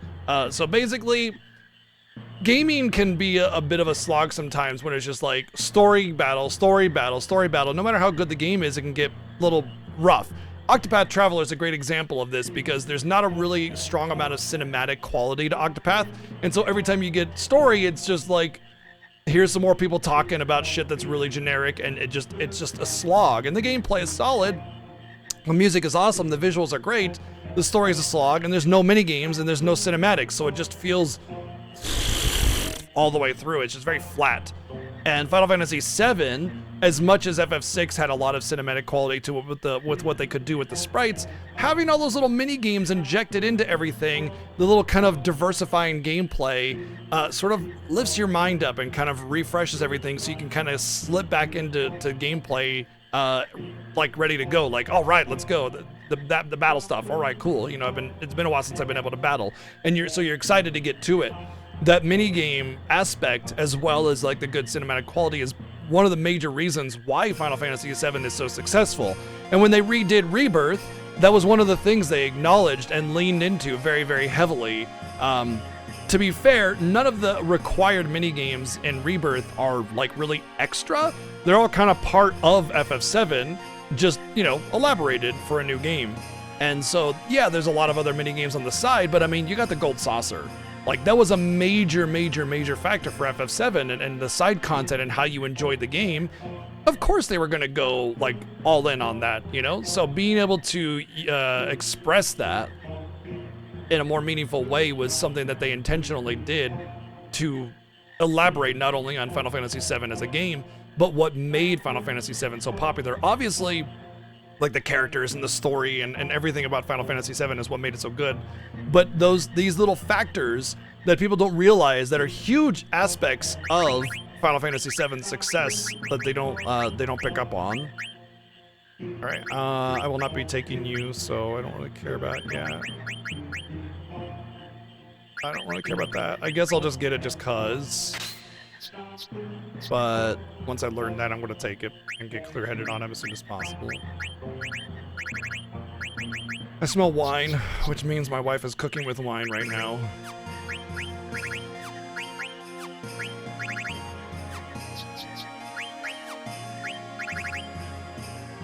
Bird Killer is good, but Stone Killer is pointless.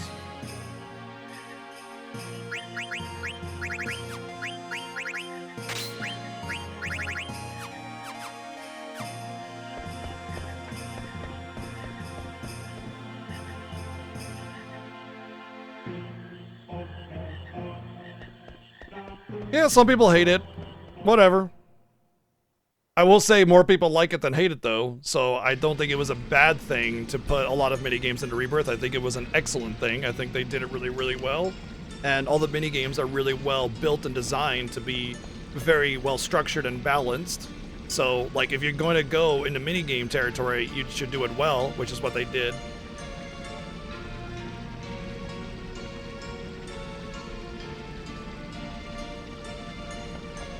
Some parts of the story are amazing in FF14, but yes, part of the reason FF14 is a slog is because you have to deal with the MSQ being 100% character progress through the whole game. And since MMOs are already slow to like level up and everything, they had to have a story built through all the way through like the leveling process, which is just a bad choice.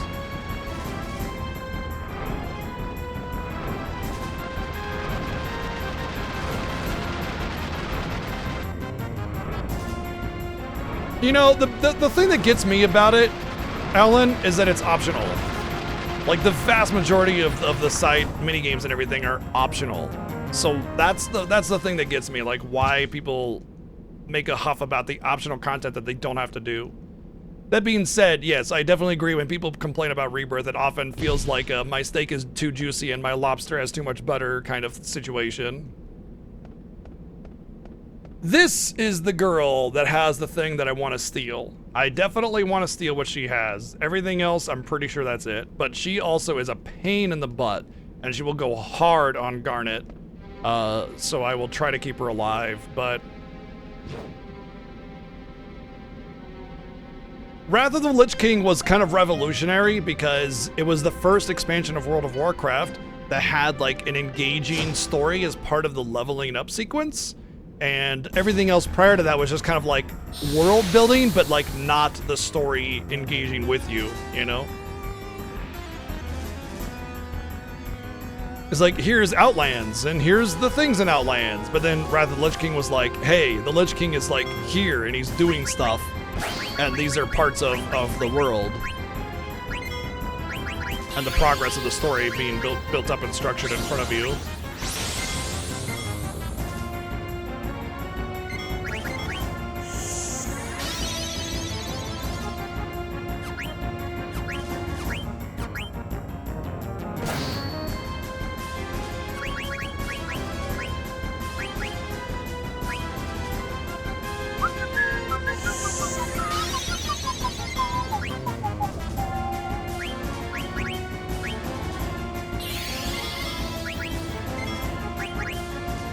I keep on not getting my spell off just in time. Like, I'm trying to put Shell and Protect on her, and it's like, right before I cast Shell, she casts a spell. Right before I put up Protect, she attacks. That's fine, Deadline. Not every game is for every person. I ate up Rebirth and Platinum did basically as soon as it came out, and I loved every second of it.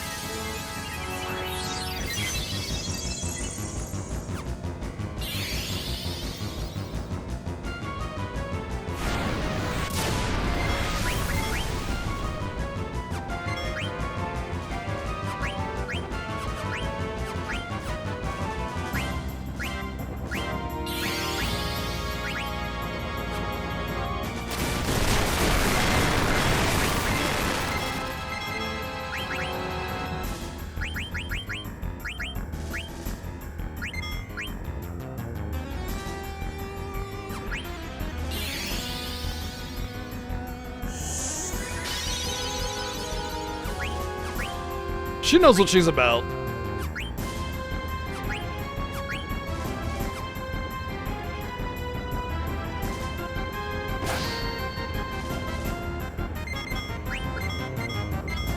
She intentionally uses an axe way too big for her and uses its weight.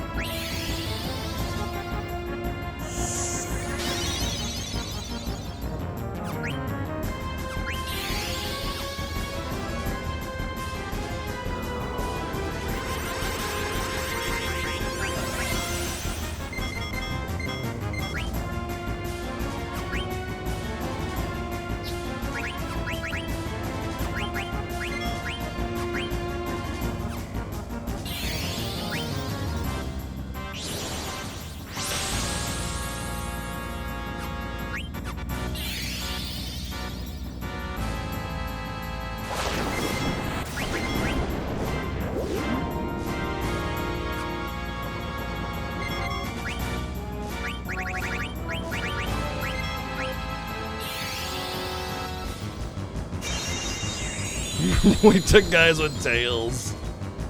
Oh, yeah, pretty much.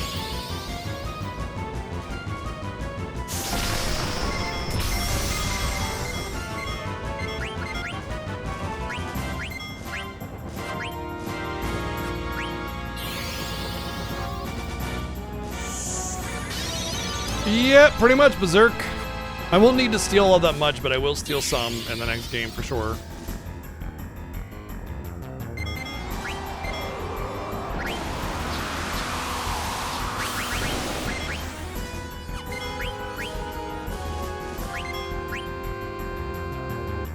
There's the thing I wanted. I'm fairly certain.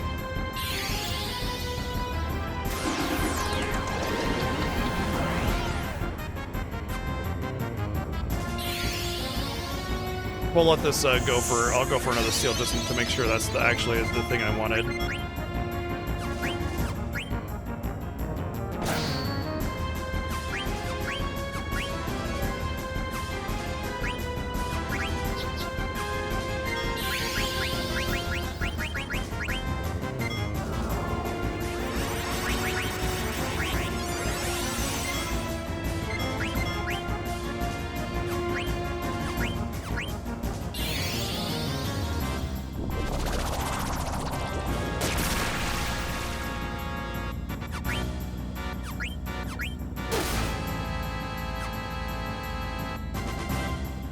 What do you think you're doing, meathead?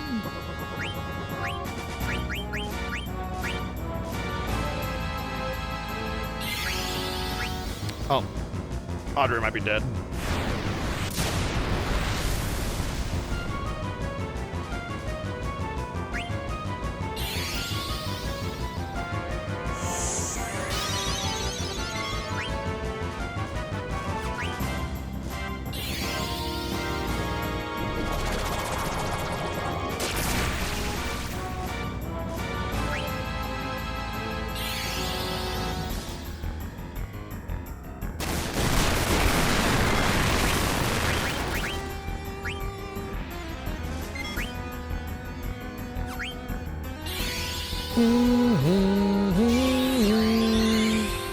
I'm gonna wait for Rose's turn to come back around before I heal. I'm not gonna use items because I do want to finish this fight. I'm fairly 99% certain the Gladius is what I wanted from this.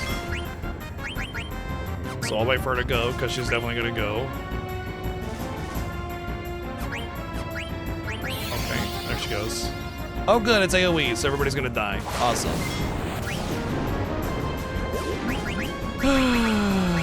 Fucking horseshit. The worst possible action I could have gotten from her at that point. I guess Audrey's just gonna stay dead. I don't really give a shit, to be honest. My least important character in my party, so.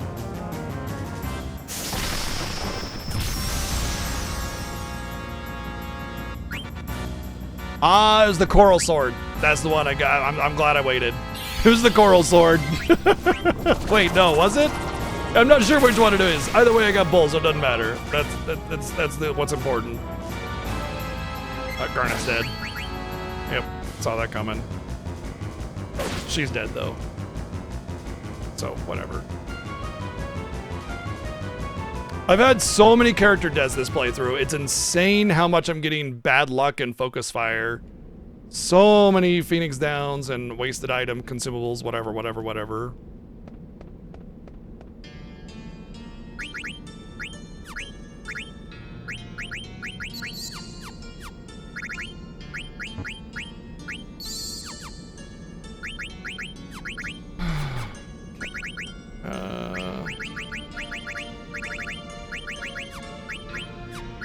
Why do I not remember this track at all?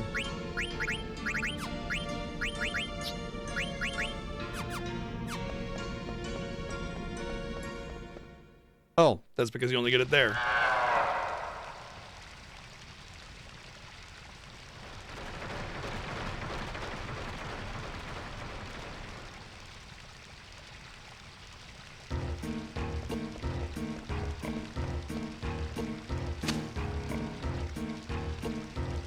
Hey, pretty lady, I got a flower for you.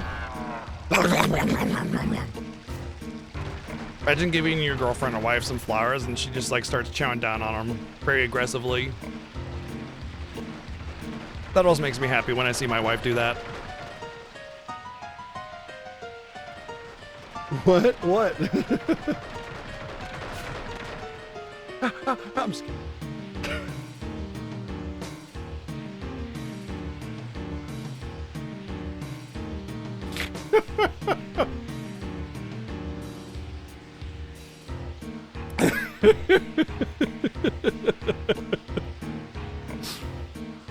I asked my wife to make me another cup of coffee because she's cooking dinner, which means I won't take a break.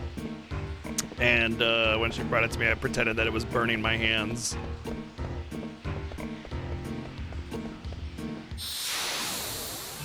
But it's like, I mean, it's very warm, right? But it's like I could hold it, so it's fine. These things give you night. If you have insomnia equipped, night is extremely powerful.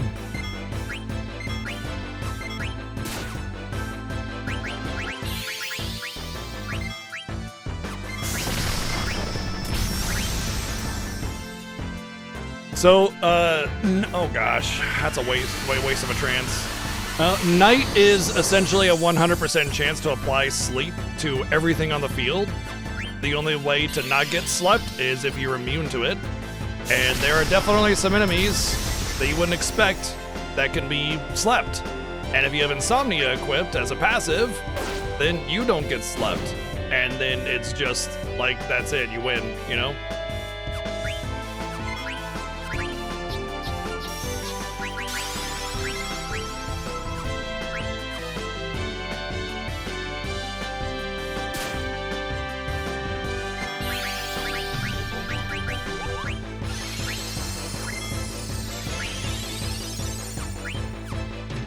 I mean, I guess it's somewhat useful, but it's not really. I would say, like, a regular encounter is not a useful trance. Oh, look! Another useless trance! In the same battle, 2 useless trances. How awesome. But yeah, technically this will be a slight benefit, but I don't count this as a useful trance. Like, it's saving me a few seconds.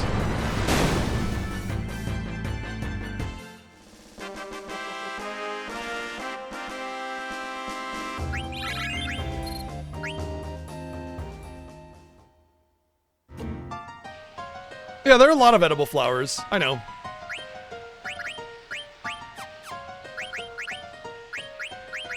I'm pretty sure the Moogle is like right around the corner, but I really don't want to take any more chances, and it's a friggin' ether, I don't really care.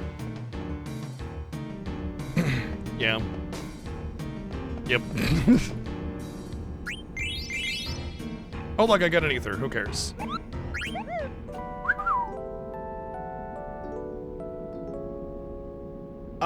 It was technically a benefit, so I would count that one as useful because I was done with the fight.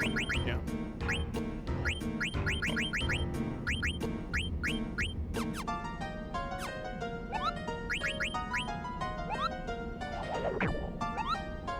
Would you like to save, Kupo? Would you like to save, Kupo?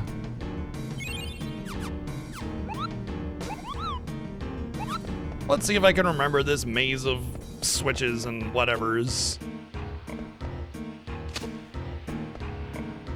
I would like to get the Lamia Tiara, and I would like to get the Brigadine, or the, yeah, I think it's a Brigadine. After that, I don't really care.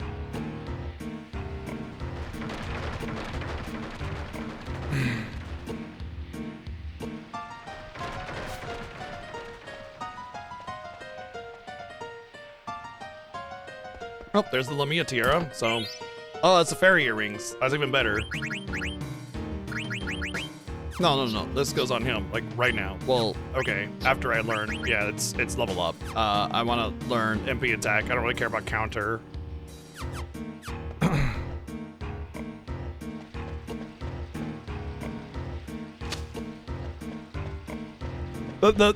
What's really nice about this incentive is that... Hello? Or the shit.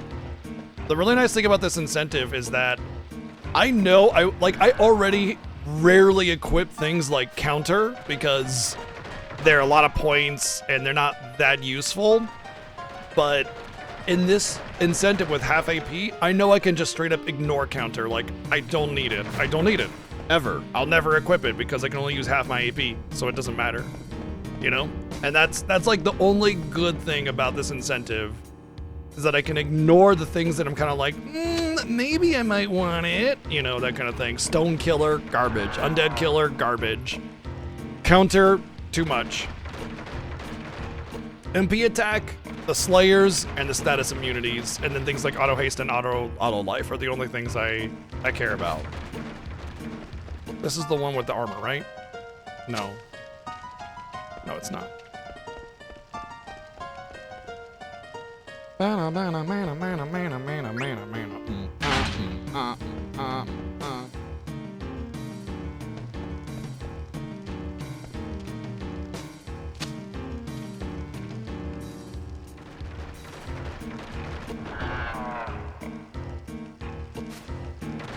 I'm sharpening my knife, Kupo.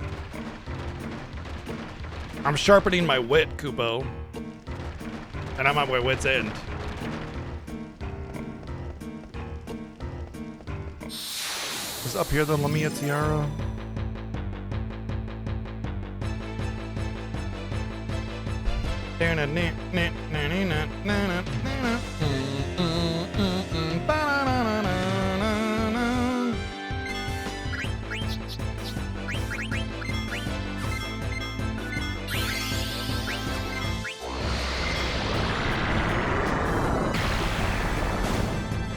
Wow. I'd expect that to actually do fatal damage to any of them.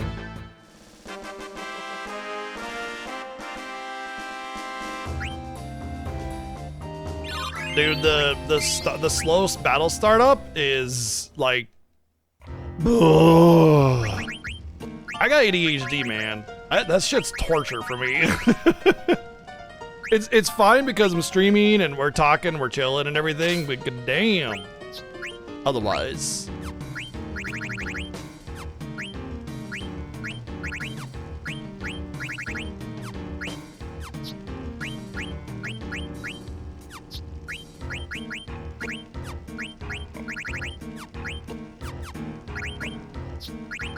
All right, so let's take off everything. Oh my gosh. Really? If I want MP attack, I have to get rid of alert, which means I'm susceptible to back attacks, but I definitely need level up. Level up and ability up are essential until the end of the game, pretty much. There's the Lamia tiara. I knew it was like up on a, what? What the hell? You know what they say in this community, that every year I forget more about Final Fantasy than most people ever know, or most fans ever know. And right now I'm feeling that. Right now I'm feeling it, man.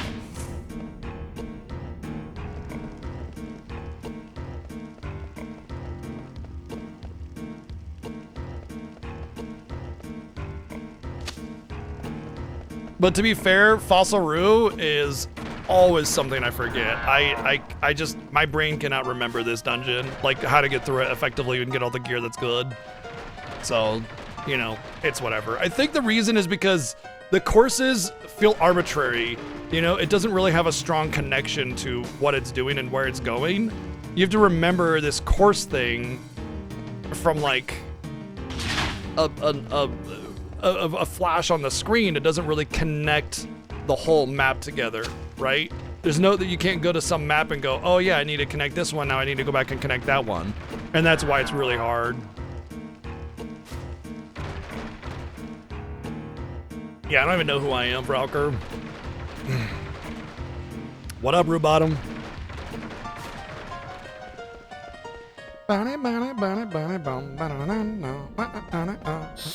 Aww. Well, I think, therefore I am. Bashi Geezer Grapes. Obviously, that's me. I mean, I am the Bashi after all.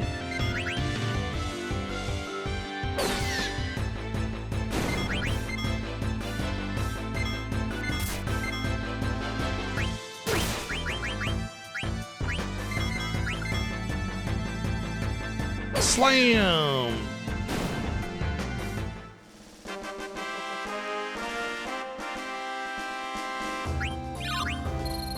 Alright, there's ability up on Vivi.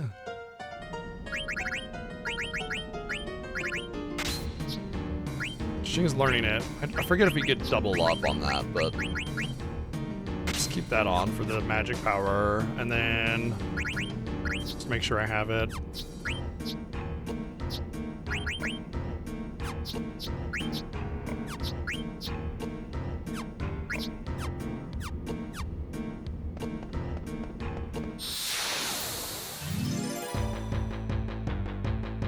Maybe it's level up is the thing that you get for the girls and the mage village, the black mage village. I forget. I know it's something important, but yeah. What's up, E-Man?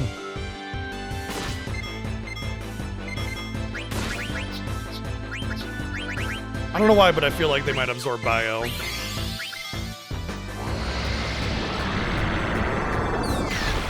Or just get one shot by it.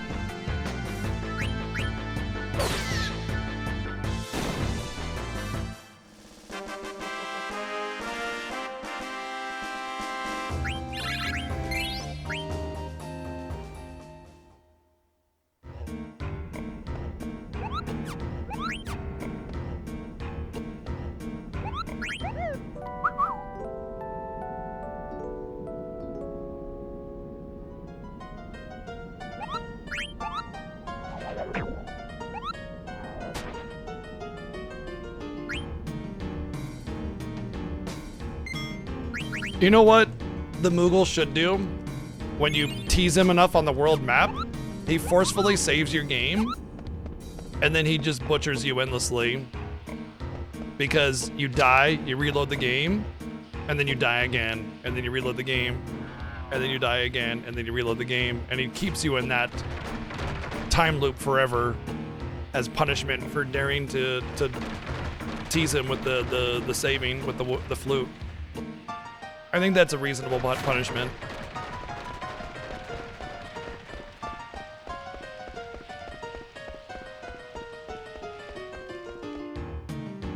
I'm sharpening my knife, Kupo.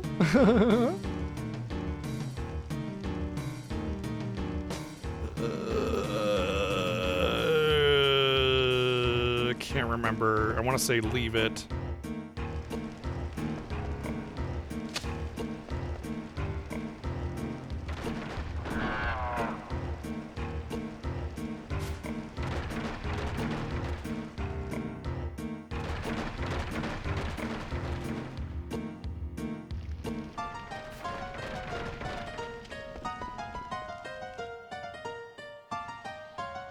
I was wrong.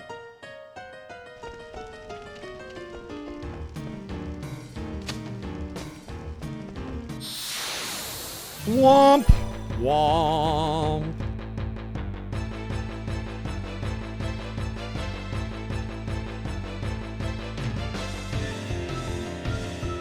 Oh good! The punishment of not having alert on already.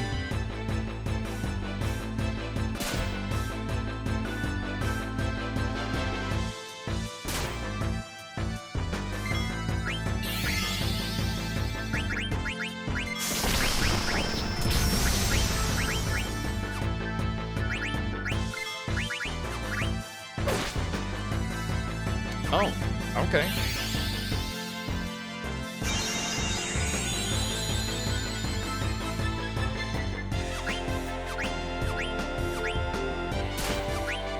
Looks like trouble. Trouble is one of those debuffs where it does nothing until it doesn't, and then you die. Hey, now that I poisoned this thing, let's eat it. Nom nom nom nom nom nom. What?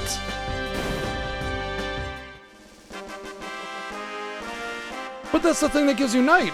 Oh no, that's not the thing that gives you night. It's like the weird big face thing. Maybe it's, oh, I'm mistaken. Oh well, it doesn't matter. I'm not gonna really use night anyway.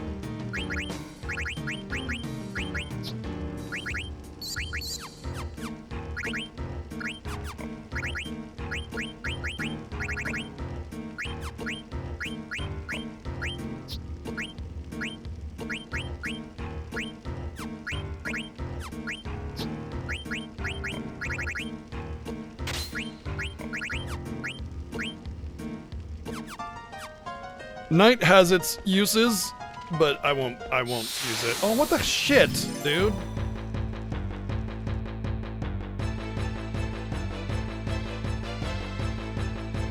This is the thing that gives me night. Oh, I killed it on accident. Oops.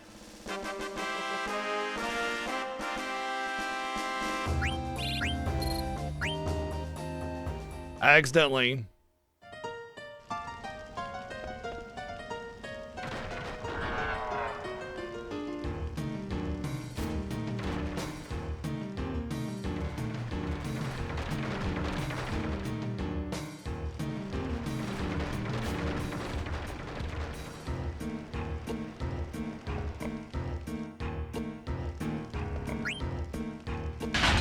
Yeah, Knight is using the speed run.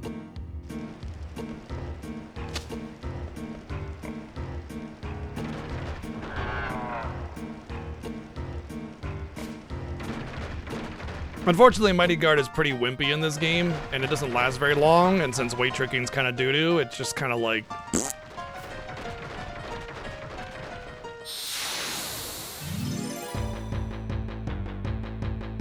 So I don't believe much other blue magic is utilized very much in this game for the speed run.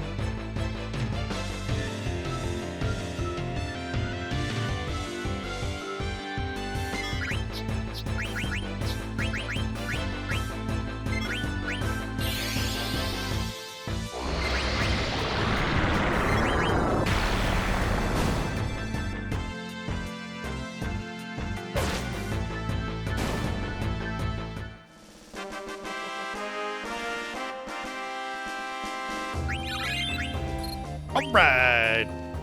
I wanted to do a couple things. First, I need to heal with Rose. And then she learned ability up. Whoops.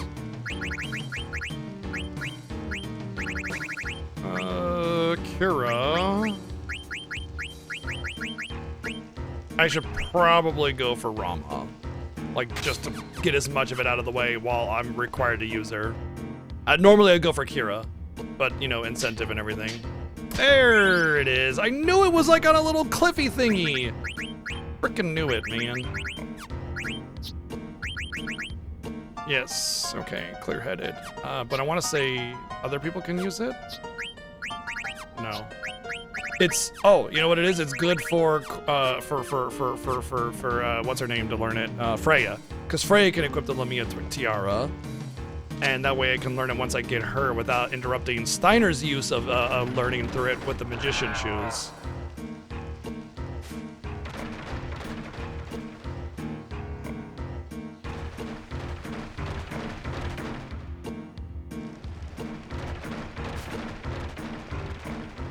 Ah, yes, the good old, you can only equip 100, or you can only carry 100 of cards, and and there's 100 cards in the game, which means you only have one of each, so if you have 100 cards and you get a duplicate, bye-bye.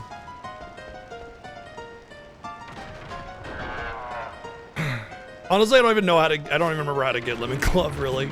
I should definitely play FF9 on my off time and, like, really just go into it, you know, a little bit more than I ever have. I do want to do that lore run of FF9, which would be fun, getting all the blue magics and everything.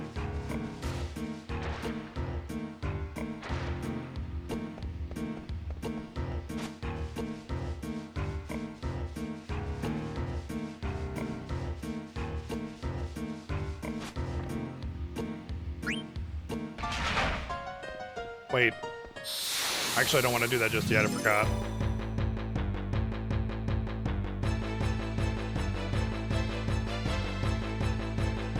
One of these days I'll be good enough at this game to bypass so many things that I feel I'm reliant on.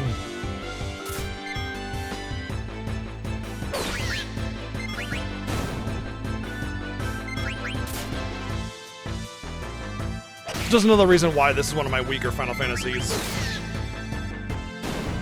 That's what I should do after the Fiesta. I should do the FF9 lore playthrough. That's what I should do. Right out of the Fiesta, FF9 lore playthrough. I think I might do that. So I did some lore playthroughs of Final Fantasy VII and Final Fantasy VIII. And the reason I did these, so I started off with, like, I'm very knowledgeable about Final Fantasy VII's lore. I have a lot of experience with it. I know the game very, very well, and I forgot to hit the damn thing.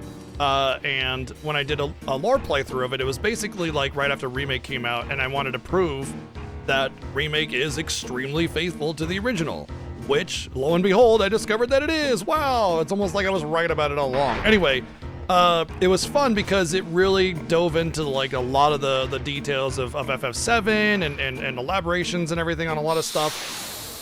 Thank you, you the best. All right. Braised pork belly. Anyway,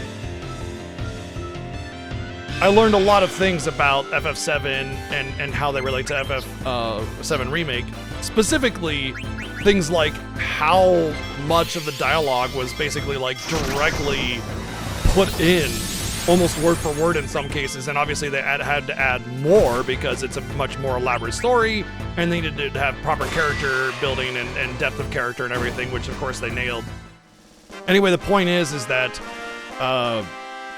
I wanted to do it for both 8 and 9 as well, and I never got around to 9, but I did do 8, and I learned a lot more about 8 and how much the romance between Squall and Renoa actually was a lot better done than I originally claimed.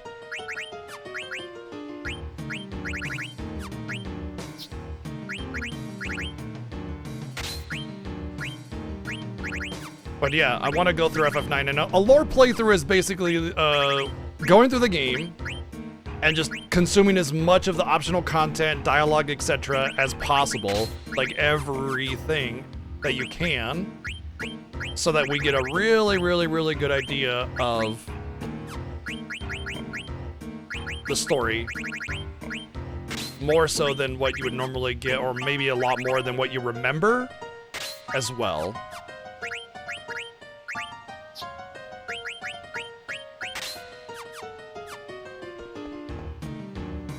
Right, the poison. The poison for Cusco. The poison chosen specifically to kill Cusco. Cusco's poison. That poison. Yeah, idiots. Delicious, delicious, slow cooked, braised pork belly. With rice. We used, so we had some like shabu shabu katsu for hot pot.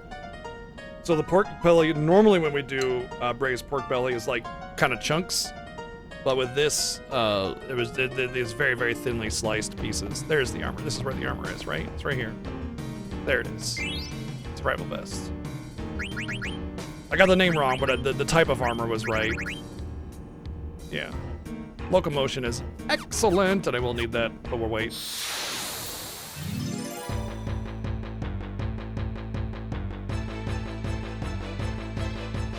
You know what's funny is I never saw Emperor's New Groove until like my mid-20s or something, and it was such an off chance of hanging out with a person I never ended up hanging out with ever again, and it's just so good. It's so good. It's probably one of my favorite. I think it's probably my favorite Disney film.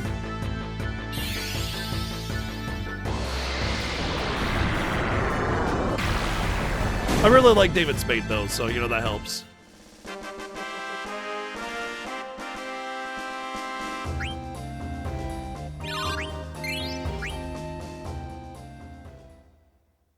As an actor anyway.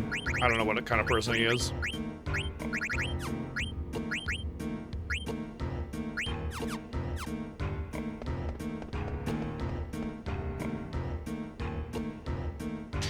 Oh, this is the digging mini game.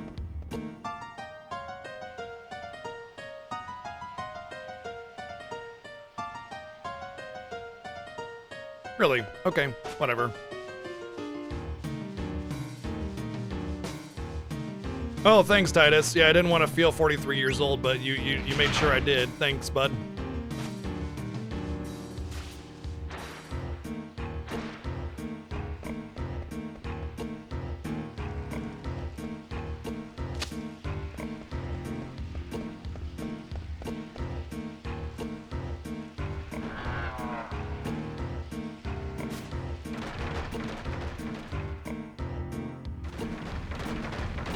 There's a Kronk's new groove? Straight to video?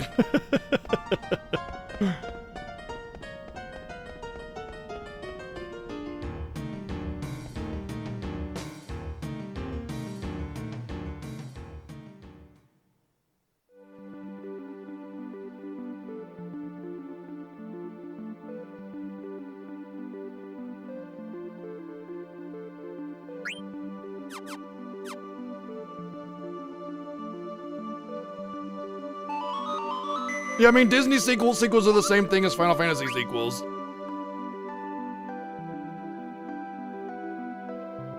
Or any sequel for that matter, where it wasn't designed for one. Lower effort, lower quality, directionless, kind of bleh for the sake of selling out the name.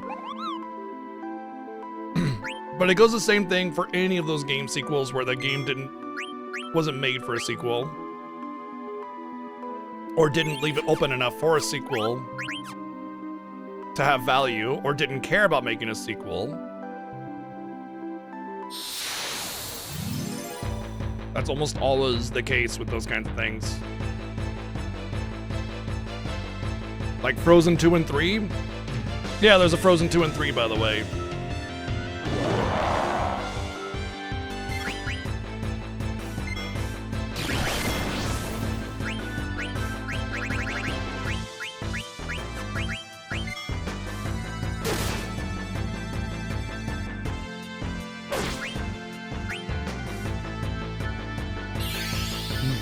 Maybe the cold bothers me a little bit.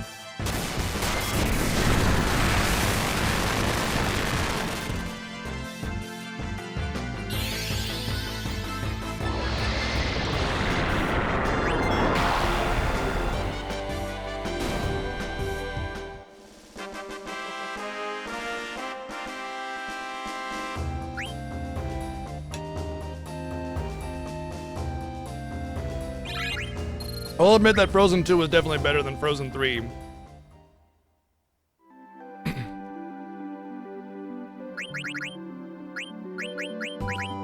But they did not put their best foot forward on Frozen 2 either.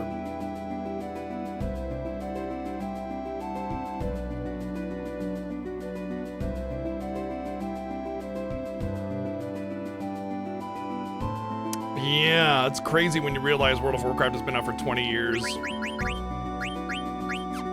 22 years. To be fair though, EverQuest is still going and that's older.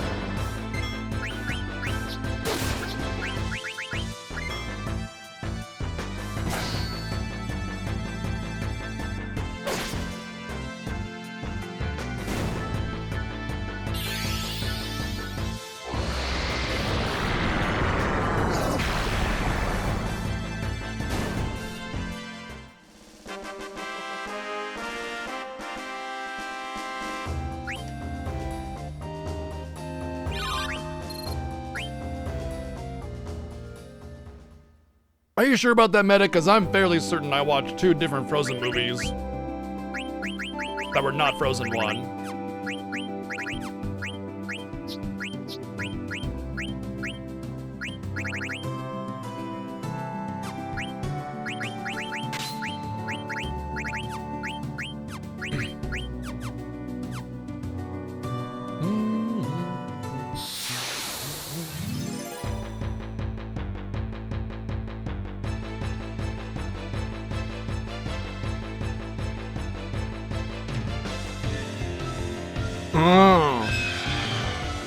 Okay, maybe that's what it was.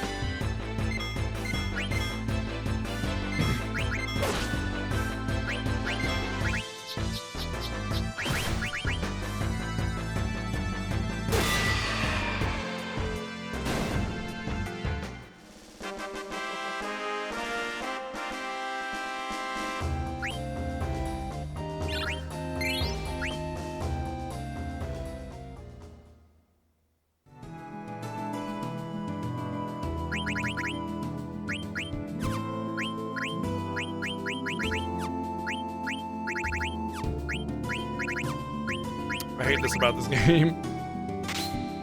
Wait, no. He'll get it soon. Oh, you learned something. Time to check all of your gear.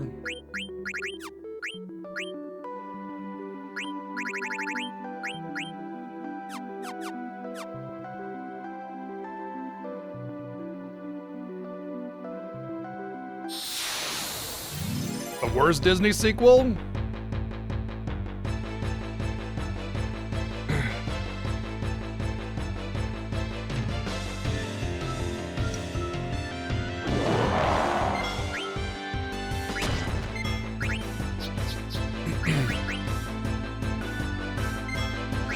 Yeah, I think Lion King 2 probably would be my answer.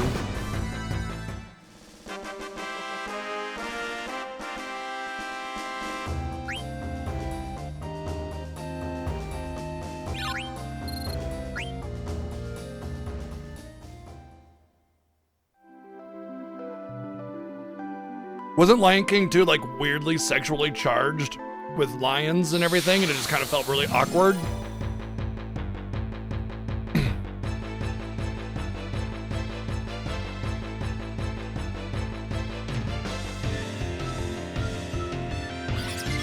Maybe I'm thinking of something else.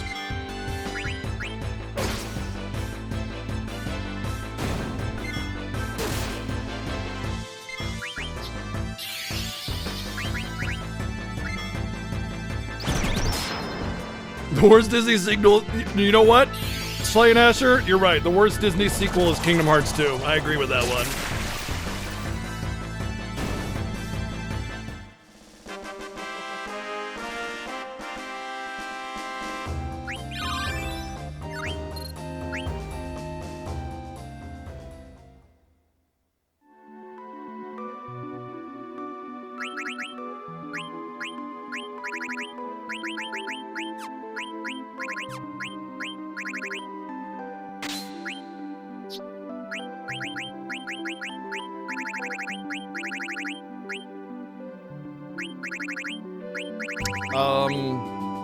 Eh?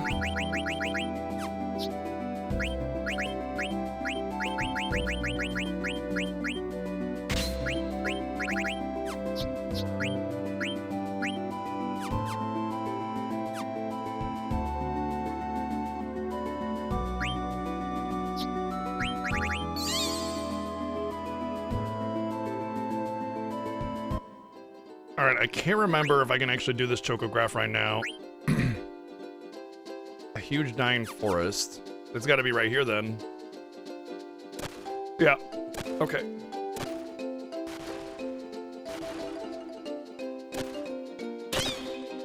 Sweet. Another chocograph down.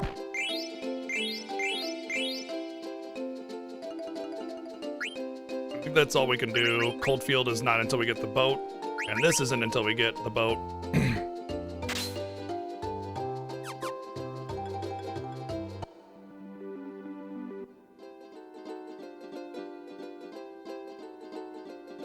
Yeah, okay.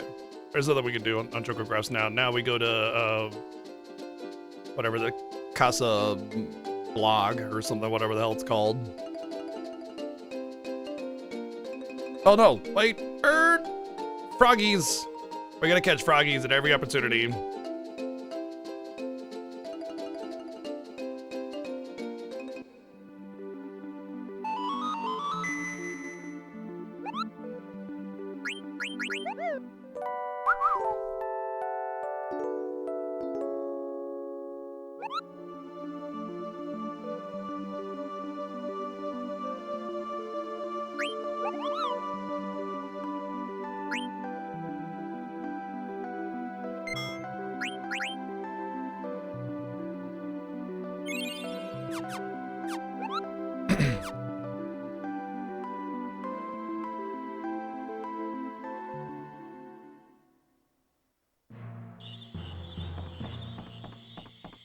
Well, to be fair, the replacement Robin Williams did a really good job.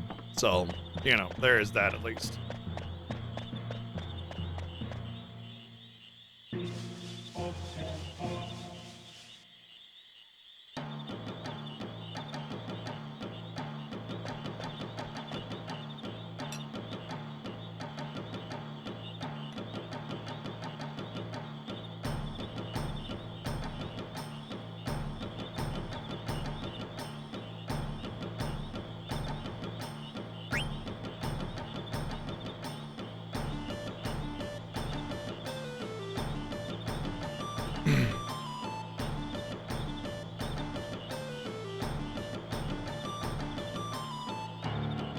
I hate this mini game.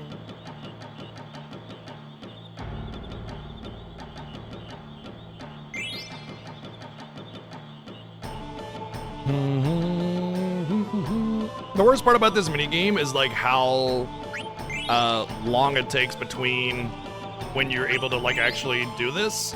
So you just like you basically have to wait to be able to do it longer.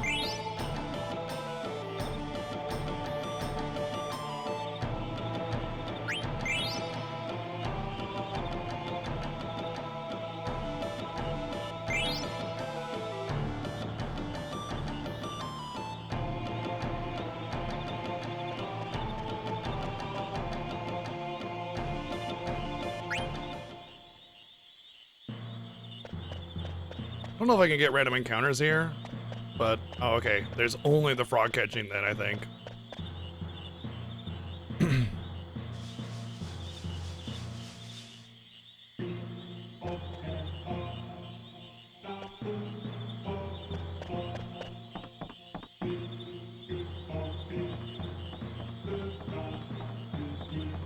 Well, you know, same composer. You often hear a lot of the same progressions and everything.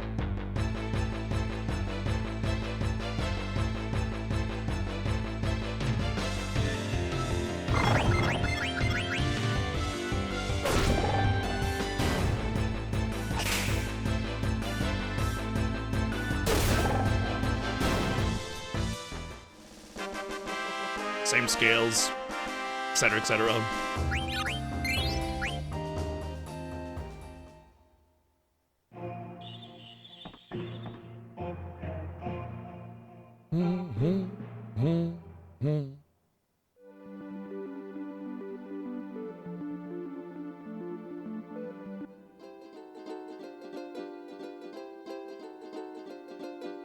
One of the other benefits of playing Chocobo Hot and Cold is having the Chocobo.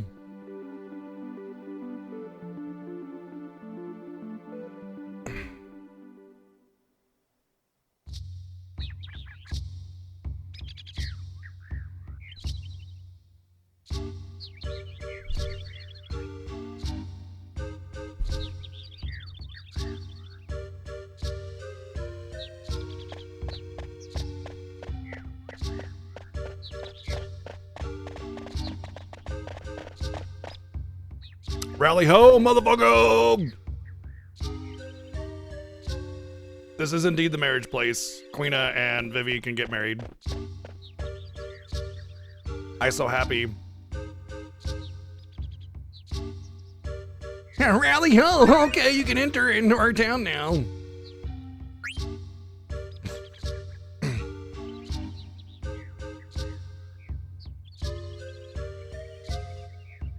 Yeah. Vivi and Queena get married.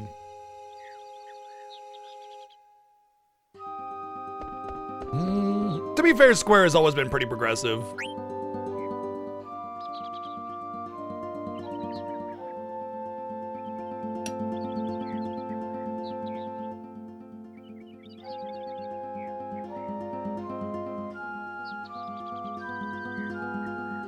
To be fair, though, it's also a little bit of a gag. Also, Quina doesn't really have a gender, so it's not really. I mean, actually, part of Quina not having a defined gender is part of the progressive aspect of this game, but still.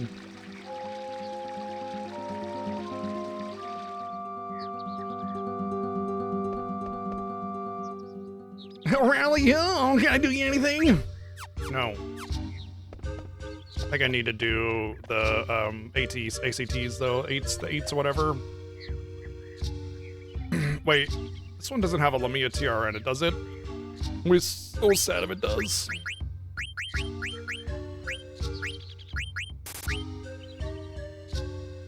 Alright, never getting that again.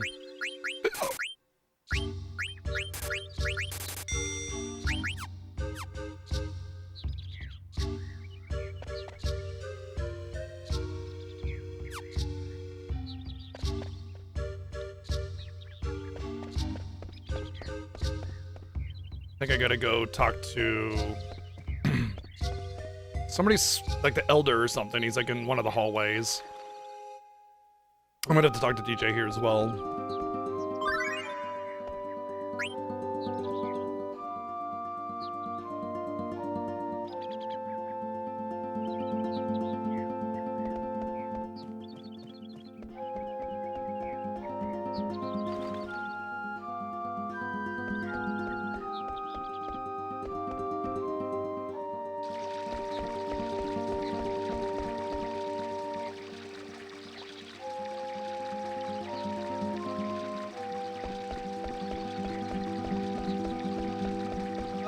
Let's leave it out. Yeah, I'll have to.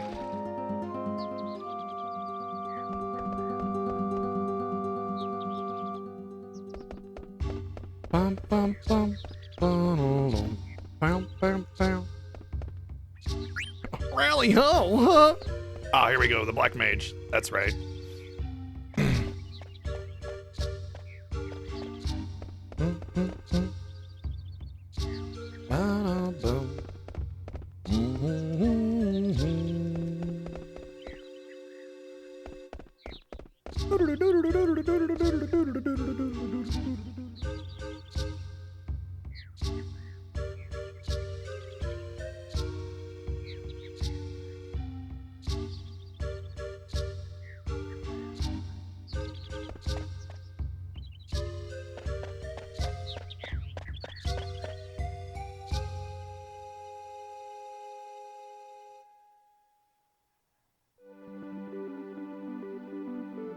Well, anthropomorphic creatures are a big aspect of the world building in this game.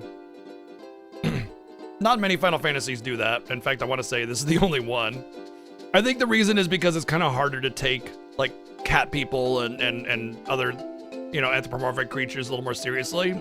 So when you have humanoids, it really depends. Because like you could do humanoids like goblins and stuff like that, and they're almost always going to be bad or whatever. So they provide the bad monster to, you know, have terrorize people or whatever. But when you have friendly anthropomorphic creatures, it's harder to take it seriously, I think, because people have a harder time relating to non-humanoids or non-human in general.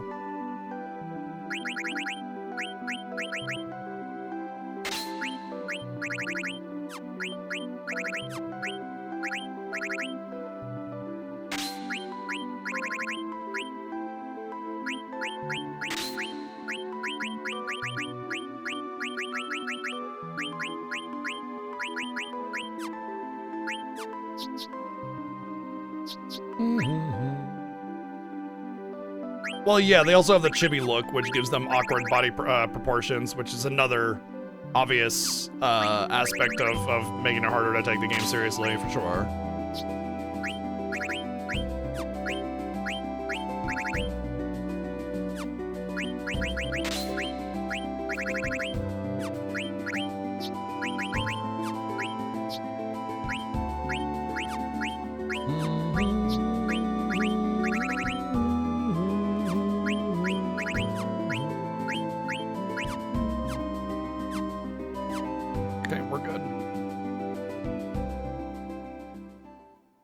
Non-hostile Tonberry settlement. Oh boy. Just play World of Final Fantasy.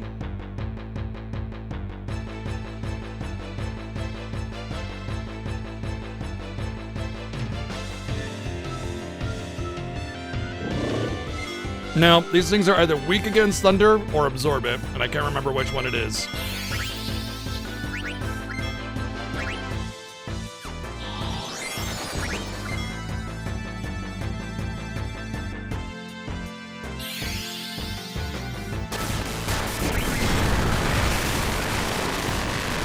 Or neither.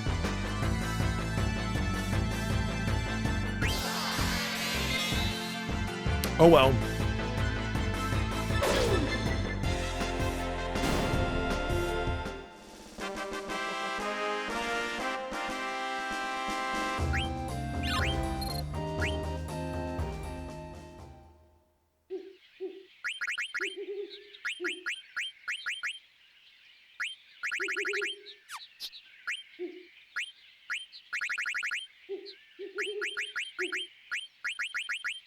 Just take those and you can keep them forever.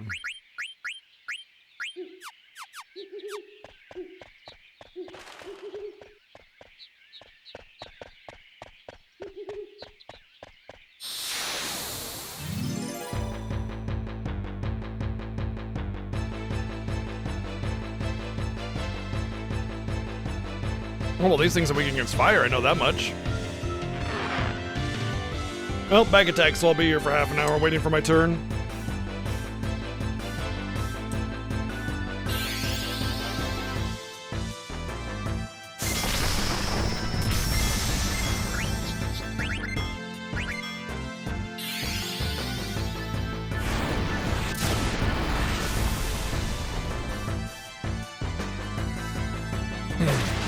I got a little bit of that sticky sauce on my fingers, so I just need to rinse it off real quick.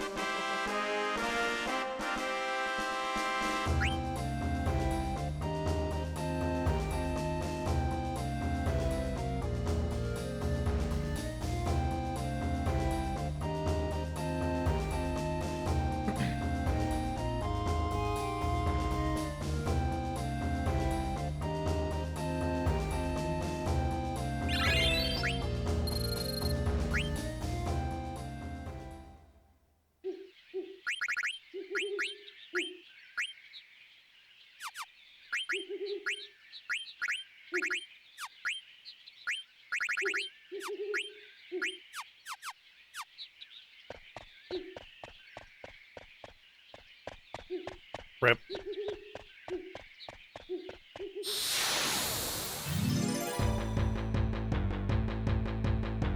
Another one of these mazes that I don't actually understand the mechanic of it. Like, I know that it's all the same and you gotta find the right path and everything, but I don't know what the whole deal is, like what the tell is.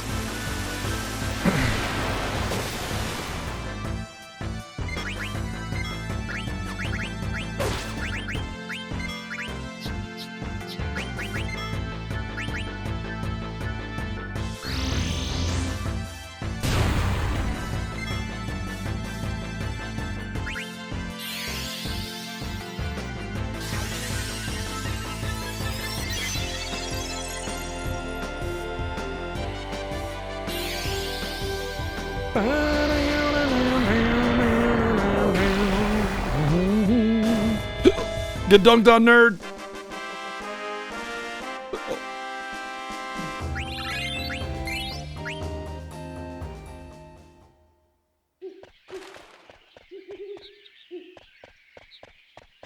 This is the one where you go back into it, right? Yeah.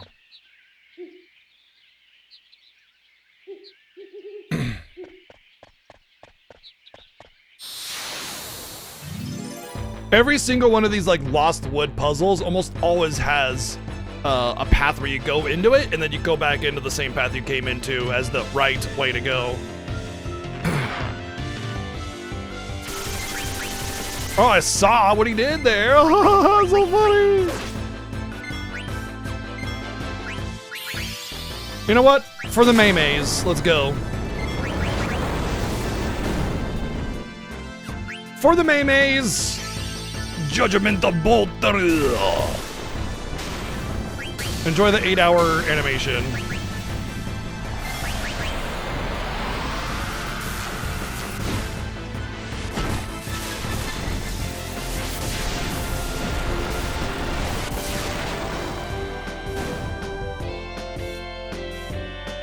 This whole big ass thing that does less than Vivi's Spyra. Male Remule.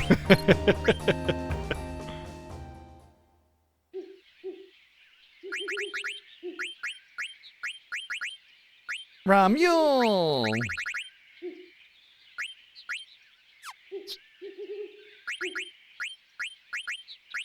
What did I actually learn? Oh yeah, I learned ability up. So you can just keep that forever now.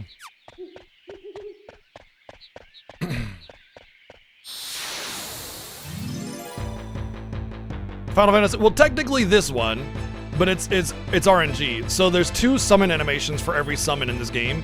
The longer one does more damage, but it's RNG which one you get. Final Fantasy X was the first one that actually gave you an option to shorten the animation length after the first summon. So the first time you summon an Aeon, it'll do the long animation, and then every other time, if you turn the option on, it'll be the short animation. So I would say Final Fantasy X was the first one that introduced that choice. But oh good, another useless trans. But FF9 was the first one that had the possibility of having a shorter animation.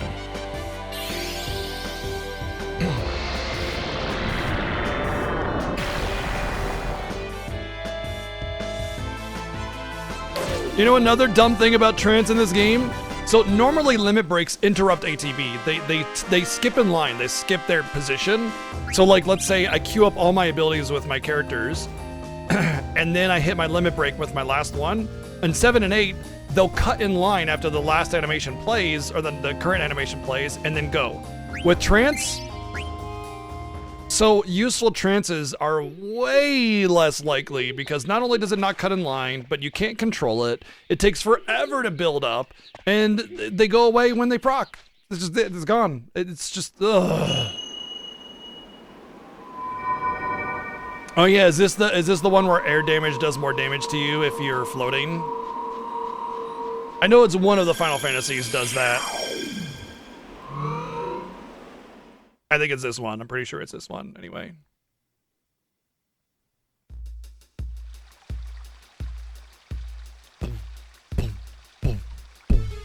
Final Fantasy IX probably had the most awkward, weird, different mechanics to any of the other Final Fantasies, I think.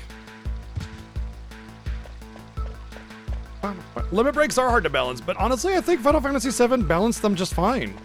I think Final Fantasy VII already had solid balanced limit breaks, but they took the limit breaks of FF7 and they said, what if they were amazing instead of just like kind of balanced, and then they just went way too hard.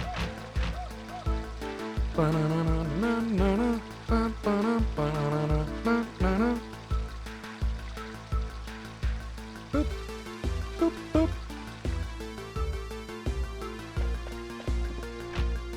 You know, one thing I do like about this Final Fantasy is that whenever you get to a new town, it almost always feels very significant with the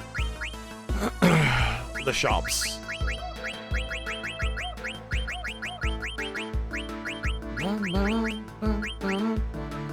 This one is not significant though. Well, it will be when we get to the what you call it, synthesis. It wouldn't really change much. Berserk. Also, it'd feel lame to only be able to have one limit break per battle. Plenty of games do ultimate attacks that are balanced but useful and don't just break the game. Usually, what you need for limit breaks to be like actually useful is larger HP pools on enemies, but you can't have it too large because then it just becomes a slog, and then it just doesn't even matter.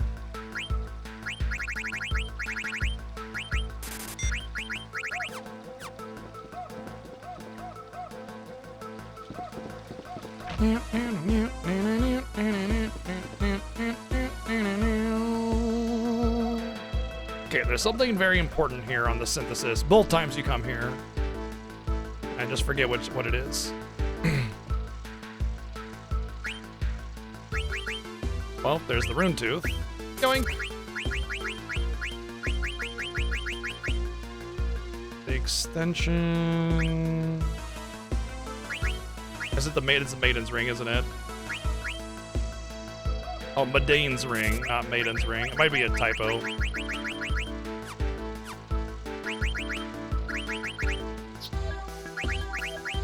Nope. Guardian Mogbow. It does give body temp to everybody as well, which body temp will be essential for some of the in-game stuff.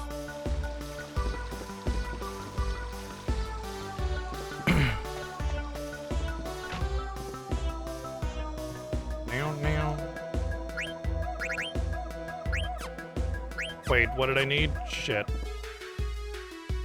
Really? I never had problems with limits in Remake and Rebirth. I would say limits were in those games were very excellently done.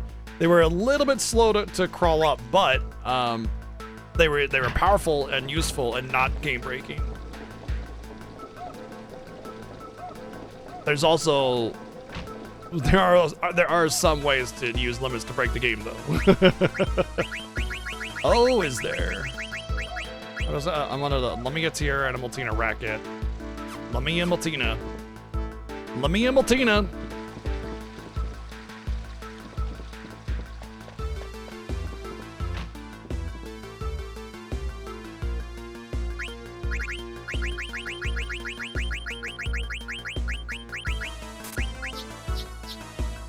Alright, I can't get a Multina racket. Oh well.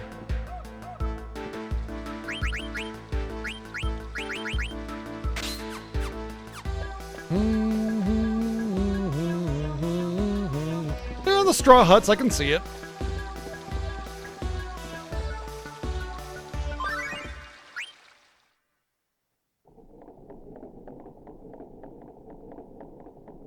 Bobby Corwin.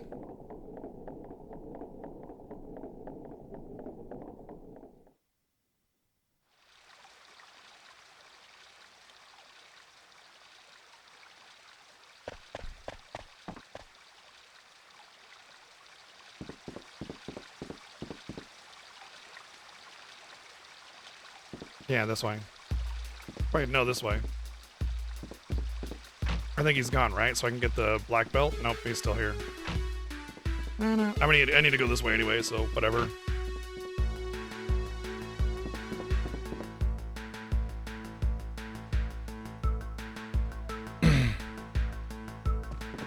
Hey, that's why we play them all, because everybody's got their favorite, and we're happy to share your favorites or your least favorites all the way through it. And honestly, as much as this one is your favorite, I encourage people to come for their least favorite Final Fantasies, because I feel like there's a lot of awesomeness in all the Final Fantasy games, and some people have a lot of negativity towards some, and I want the opportunity to prove that these are all awesome games, all of them.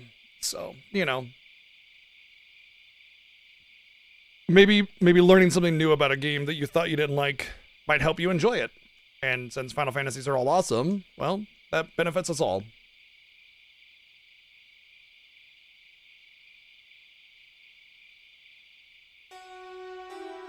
I can't tell you how many times people are like, I disliked 8, 13, 12, 15, etc., etc., etc., until you came into this channel and watched me play it or talked about it, you know? Yeah, there we go. Like, right off the bat, 2 people just immediately shared their thoughts, yeah. And it's not like I'm sitting here, you know, trying to like sell you some arsenic about your favorite Final Fantasies or least favorite Final Fantasies. Like, I'm not sitting here with a poison apple or anything like that. I like a broad variety of games, and having a broad variety of games gives me perspective on all the different Final Fantasies and how they're all different games and different experiences.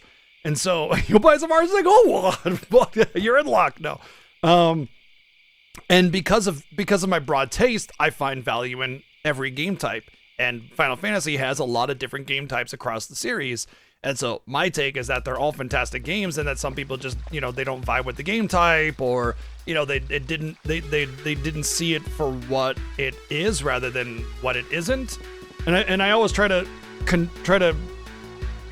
help people understand that games should be judged by what they are and not what they aren't. You know, Final Fantasy 16 isn't a bad game because it's not a turn-based RPG. It's a good game because it's well structured and well made and has a lot of depth to the gameplay. I mean, there's just a lot more than people give it credit for. They think it's all just hack and slash and mashing, but they played it for, you know, half an hour and didn't actually get anywhere in there.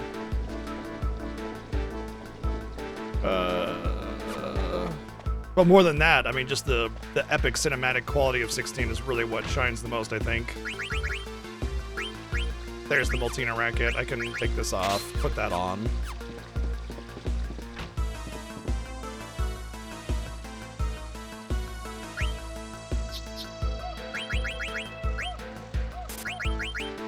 Maybe it was the Barret that I was thinking of.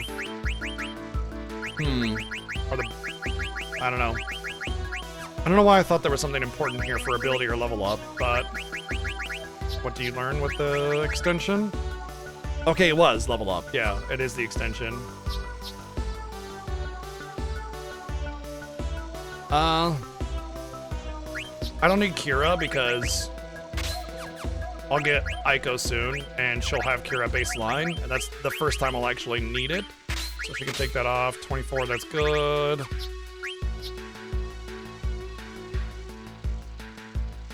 I can learn up to... he's capped there. 32, I got 4? 3? 2? 2. 2. 2.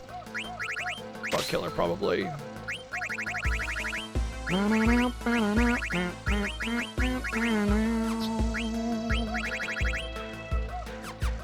Okay, we're good there. So I'm only allowed to use half my AP as per the rules here. It's rounded down.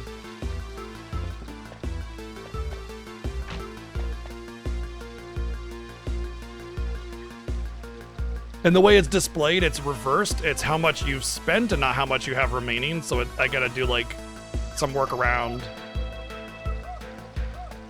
I think we can go now, right? I'm pretty sure we can go. And we'll get the Aiko sequence.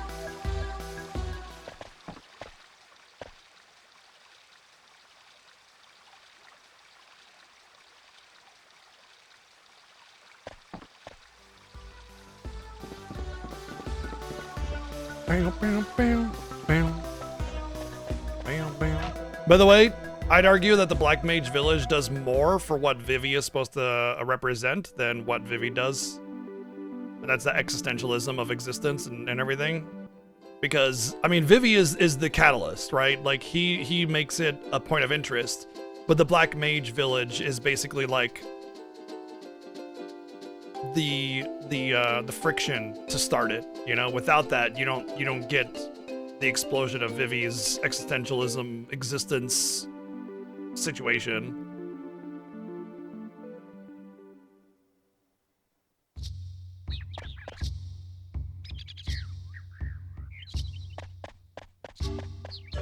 I guess in that regard they work in tandem, right?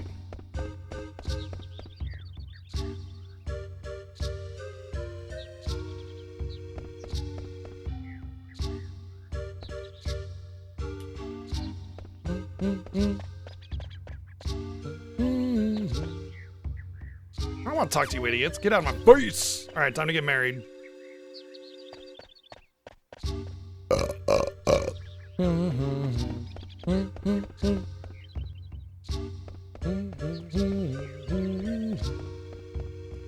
want to say this way. No, there's not a way that way. Oh, there is something up here though. Where is it? It's like a gem, so I kind of want it. Is it up here?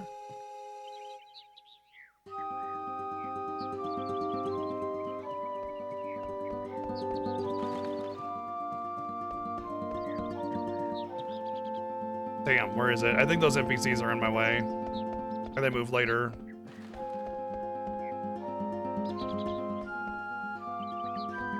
Maybe after the wedding. What up, nerd face?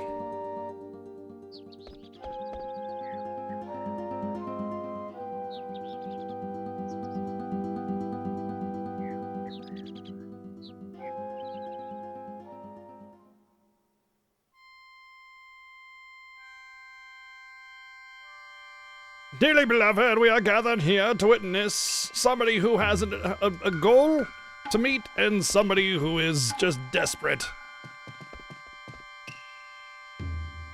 If anybody objects to this union, speak now or, speak later, whatever. Doesn't matter.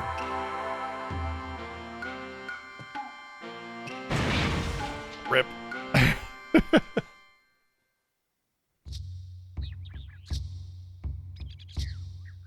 And if you talk to the dude, you can say, well, are there any other weddings you want to do? And then if you say, yeah, sure, why not? Queen and Vivi get married, and it's amazing. I'm so happy.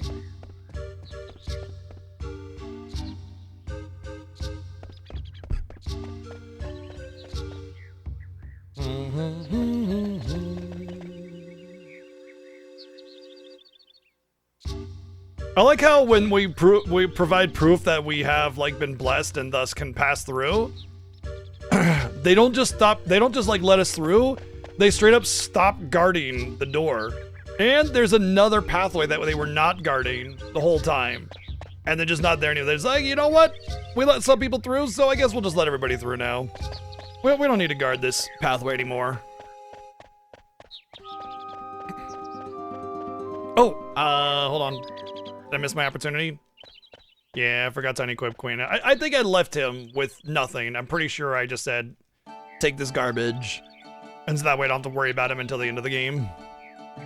Or more accurately, once I get the boat, then I can stop worrying about it, for the most part.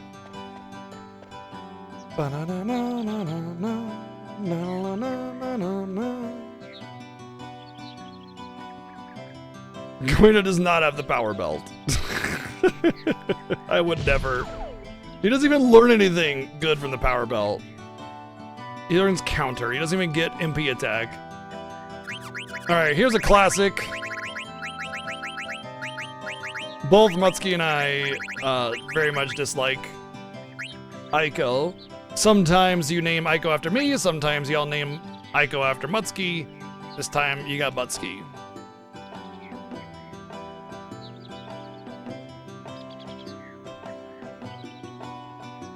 But that would leave the whole subplot of their romance gone. It's like a whole disc 3 subplot. Hey, remember that one year when I went and got all the gems to try and open up all the treasures and I regretted it because it's all garbage? Good times.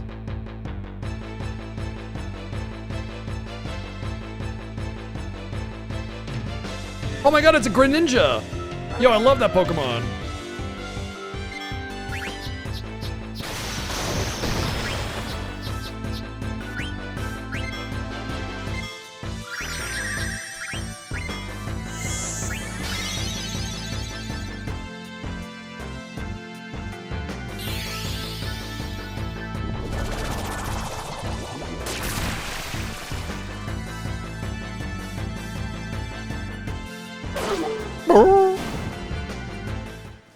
Oh, I should set up Aiko.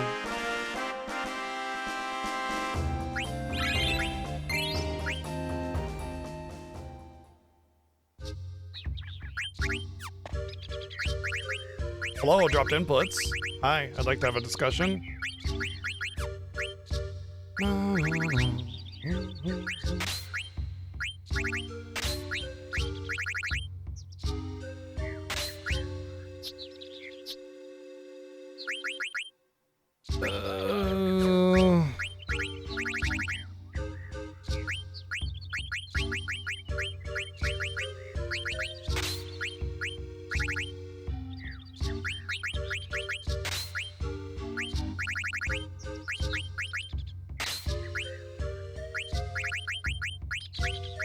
Technically, I should probably go for Fenrir first.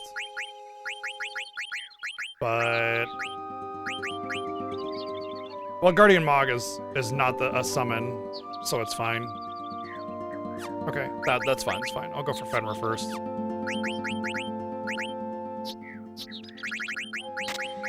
And I can do 6 more, so...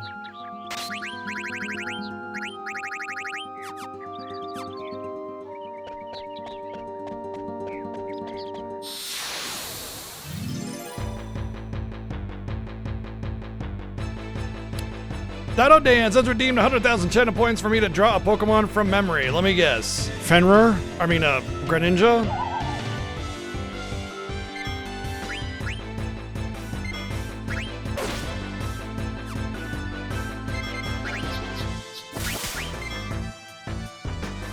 Alright, we'll do that after this battle.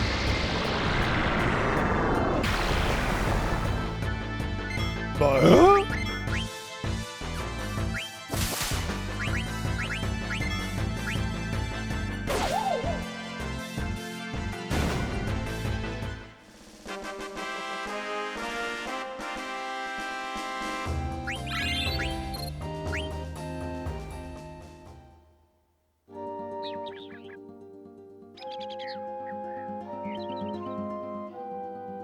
alright, timer paused. Time for arts.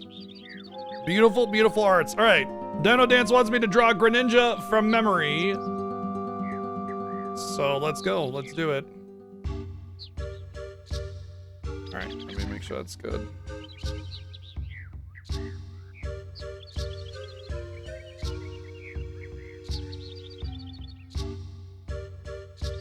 There we go. All right, Greninja. He's like,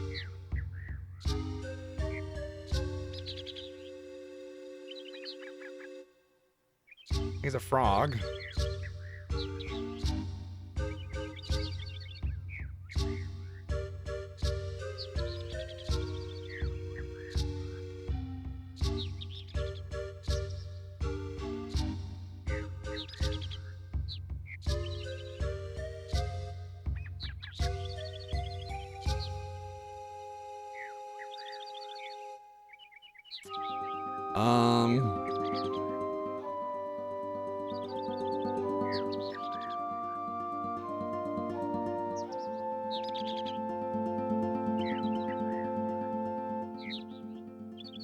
There you go, yeah.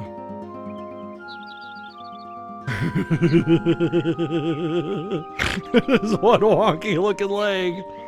But that's just Greninja right there for you, you know? He's got the wonky legs.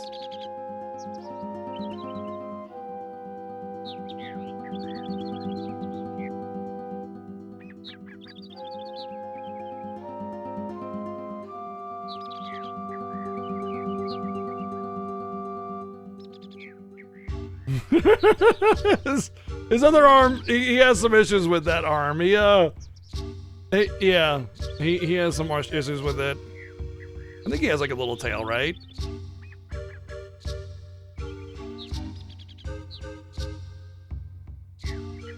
I think he's got like a long tongue. That's like a scarf.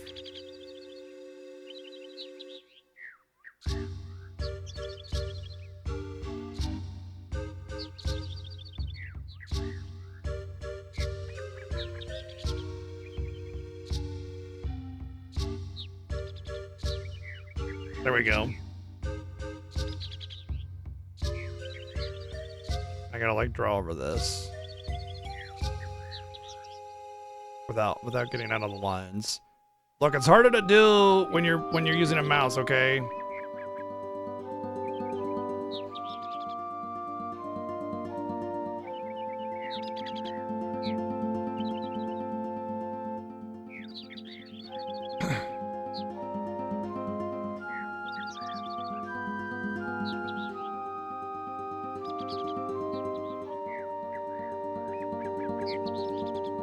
That's like his tummy, which is like a different color. And then obviously Greninja is like very blue. That would die. There you go. His little tummy is probably a little bit lighter blue, right? So we'll just use that one. Boom! Greninja. As everybody remembers him.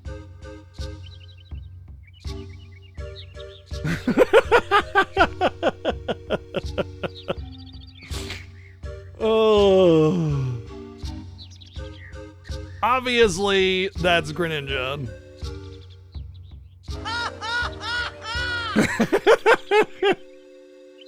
Why are you making fun of me? Why are you making fun of my beautiful art?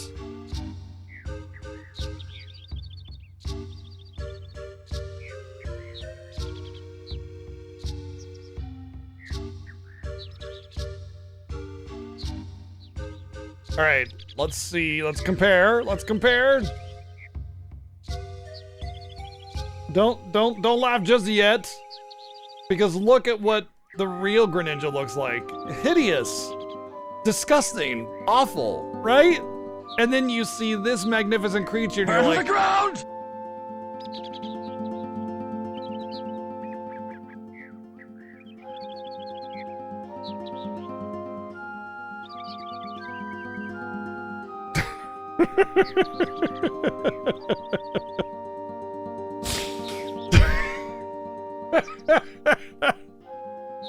Oh,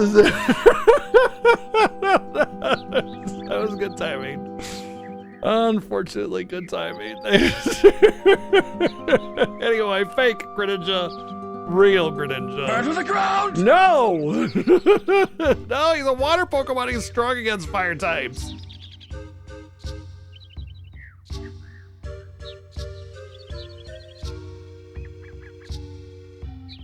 There's my Greninja. I hope you enjoy it. I'll post it in the Discord so everybody can enjoy it.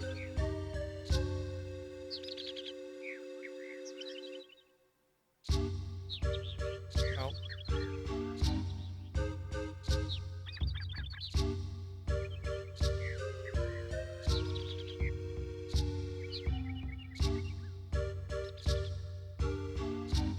Play as the Time Wizard. Yeah, no kidding, right? Thank you, Tiger, for the 110 bids. Wow, my own mom laughing at me. Thanks. You're not gonna hang it up on the fridge? What the heck? Can't believe that. The disrespect. And Plain Asik, thank you for the 177 bits. And Tiger, thank you for the 123 bits.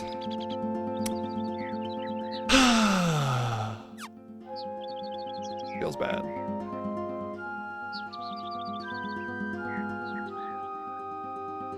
All right, let's go. Greninja on the egg, waiting for it to hatch. Wow. Yeah, it's tent. You put it on your mini fridge? Thanks.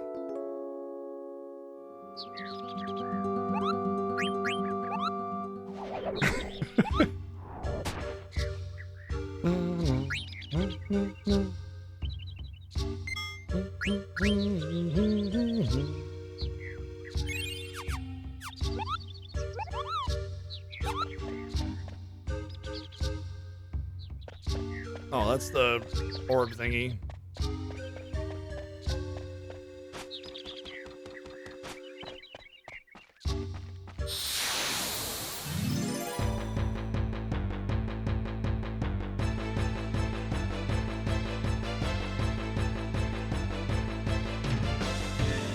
Oh look, it's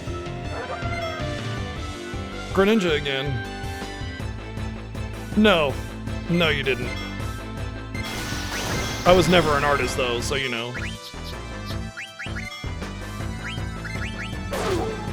Oh.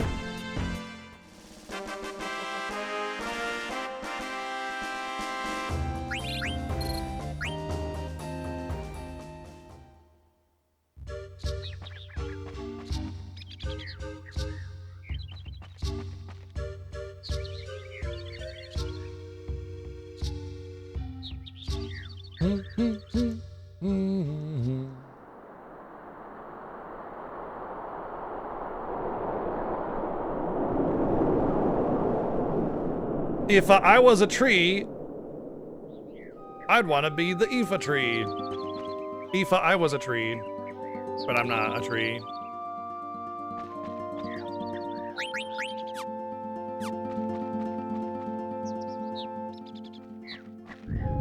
Yeah, oh yeah, all the time.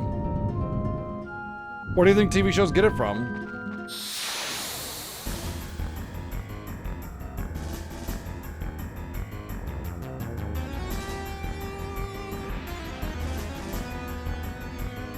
Well, the infamous fairy flute or whatever, Hill Gygus. I'm not even gonna bother, by the way.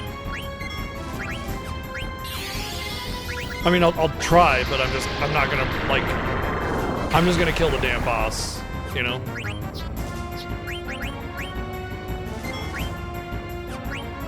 If I happen to steal it along the way, then great.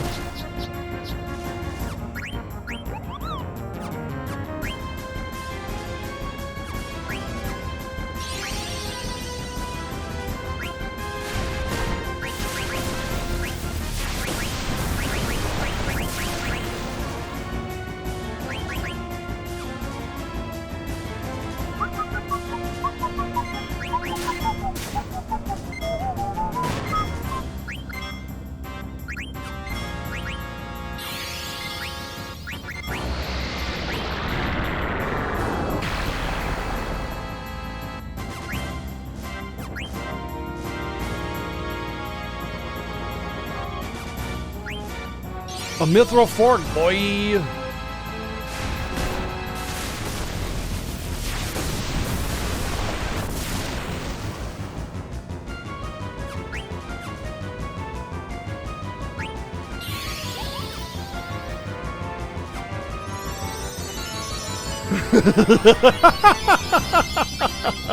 Yes, there is just a cowboy dominatrix, a giant cowboy dominatrix just living here. This is his home, and we're intruding on it. We're literally here in Brokeback Mountain, and he's like, "Yo, I wish I could quit you," and we kill him for it, and it's like, what the fuck? Is this a hate crime?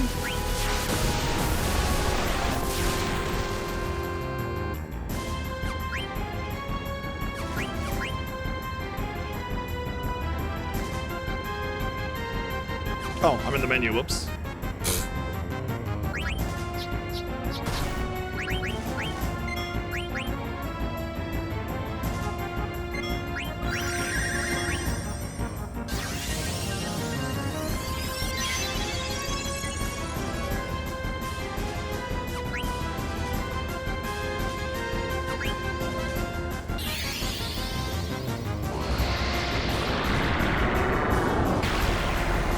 Yeah, because we're the ugly ones on the inside. He's just living his best life, and we come in here and invade his house. It's we're Coyote Ugly on the inside.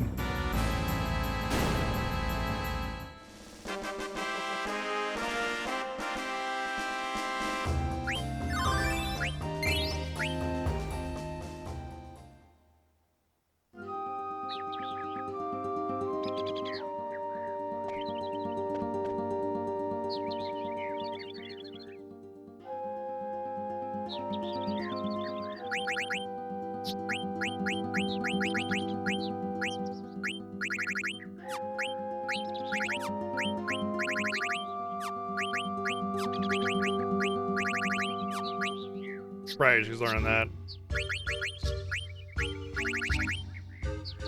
Oh yeah, float. There's where I got it. He does Quake, which can be pretty mean, and so a way to get out of that is with float, and I just didn't. I just decided to kill him instead. Honestly, I feel like if I stopped caring about steals in this game, I could move through this game so quickly. But I get so inside my head about steals that I end up wasting a lot of time on bosses that I would just obliterate and move on. You know, I really don't need most of the stuff that I steal, and I always regret it every time I do because it always takes longer than it should. That's why I've decided to just like I'll steal along the way, and if they die before I steal, then so what? You know.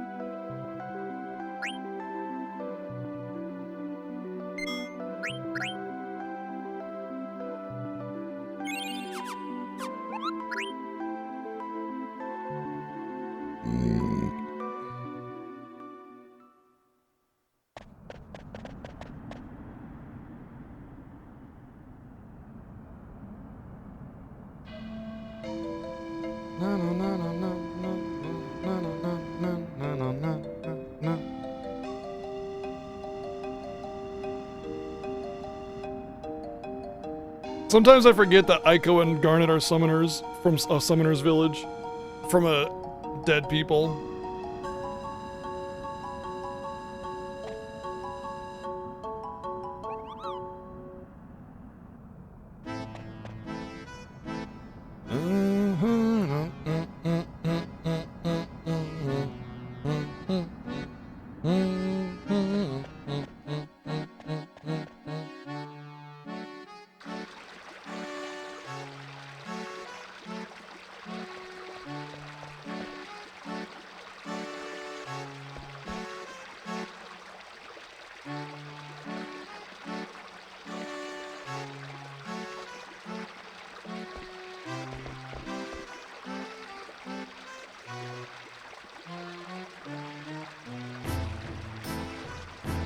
What kind of foods do you like? What kind of eyelines do you like? What kind of moogles do you like? What type of girls do you like?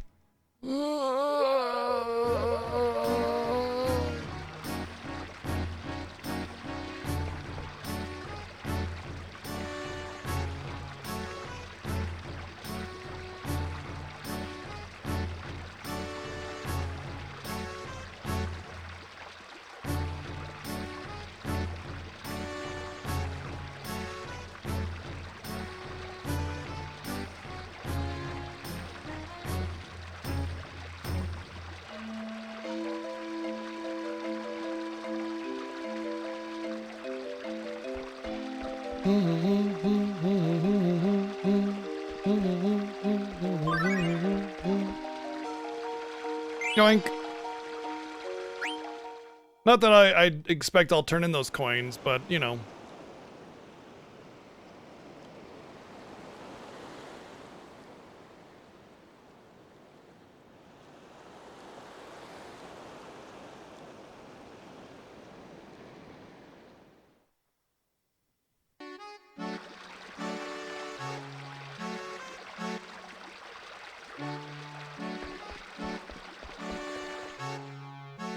Yeah, basically that puppy love kind of situation.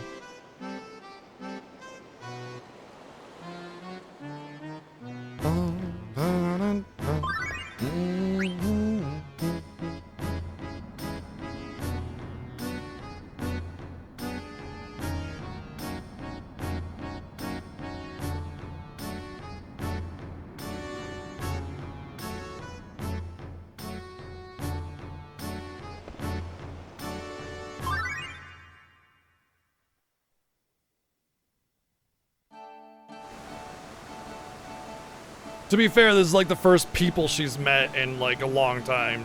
She hasn't met anybody else.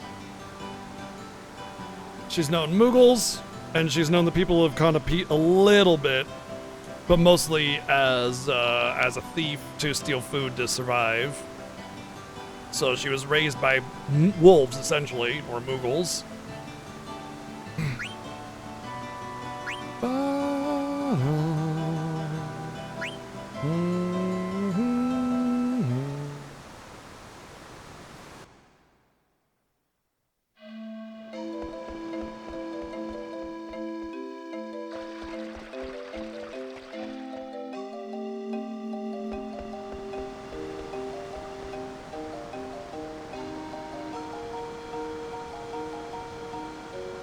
Whee! Kaboom!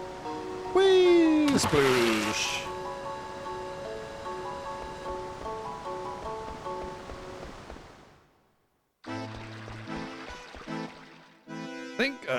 I think I need to go to the other side first, and then. Oh, what's this? A tent? A whole tent? Well, that's intense. That's tense in, actually. Okay.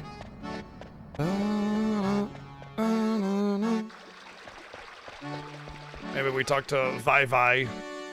His name is actually 66.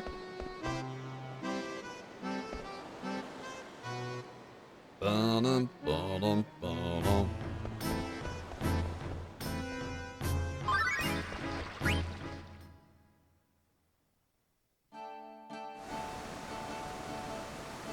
51, that works too.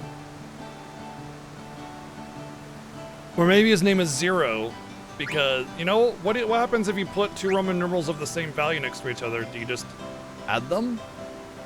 Like, if I do VII, it's 7, but what if I do VV? Is that 10, or is it 0? Because if you put a lower number before it, then you subtract it, like IV is 4, V is 5, and VI is 6.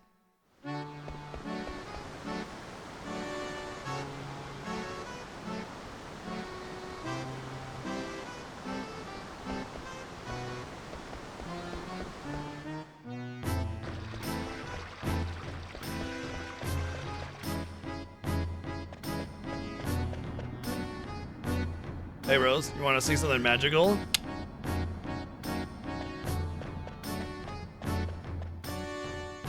No. Oh.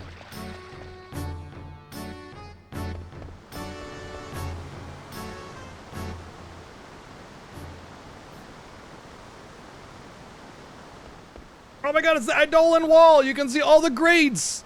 There's Alfred the Flatulent, Billy the Blind, and Dylan the Donger. They're all here, all of them, all the grades.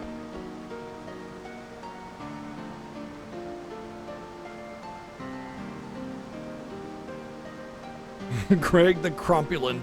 Yeah, he's very crumpulent.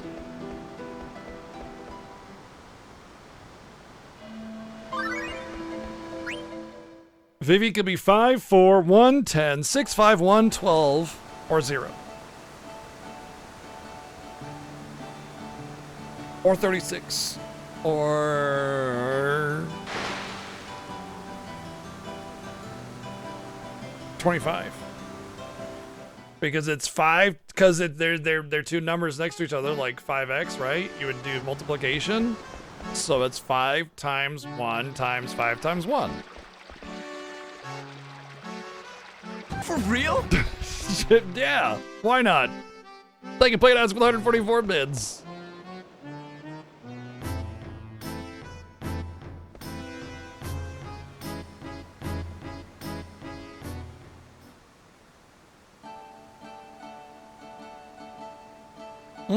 This delicious burnt fish is so burny. It's very burny and delicious and burnt.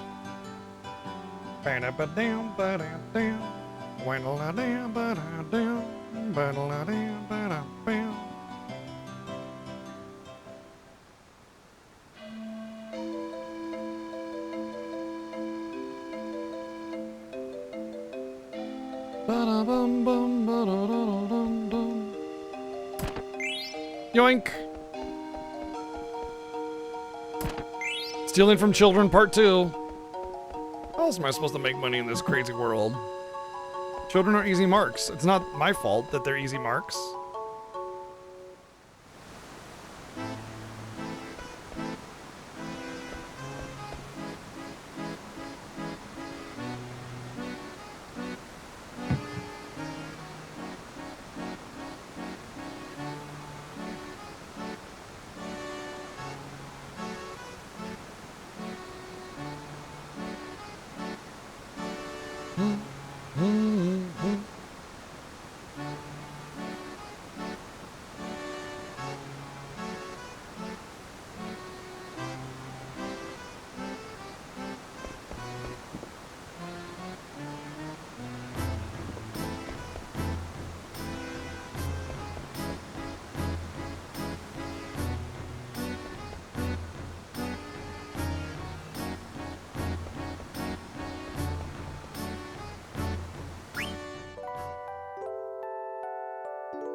Oh yeah, is this where Zidane, I mean, Orin pees off the edge?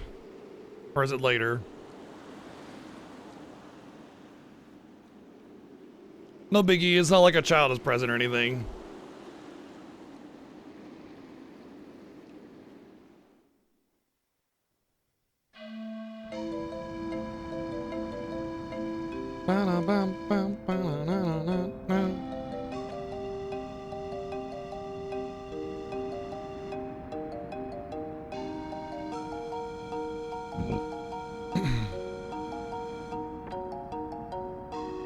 You know what? Let's take this 8-year-old into a zombie and dragon infested death pit. That's actually a good idea. All right, let's go.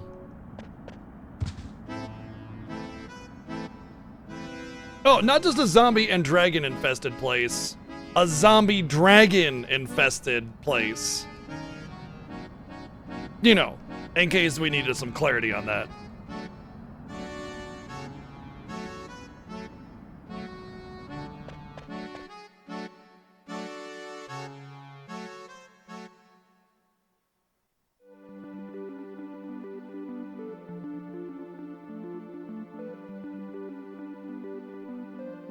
I'll never get over the fact that they just thought throwing, like, children into combat was, like, just a silly RPG thing, you know?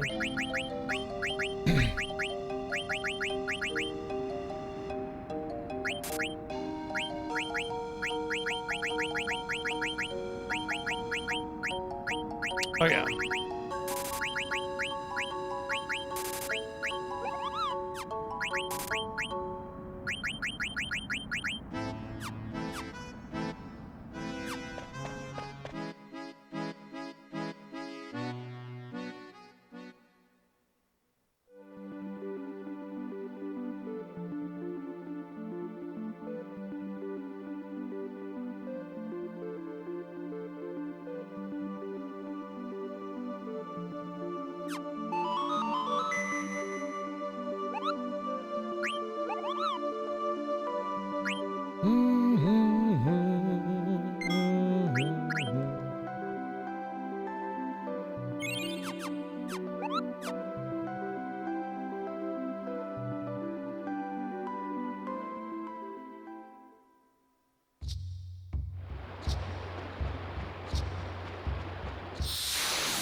Sounds like an Earthbound encounter. Or more accurately, Mother 3, because in Mother 3 you actually have adults in your party at some points.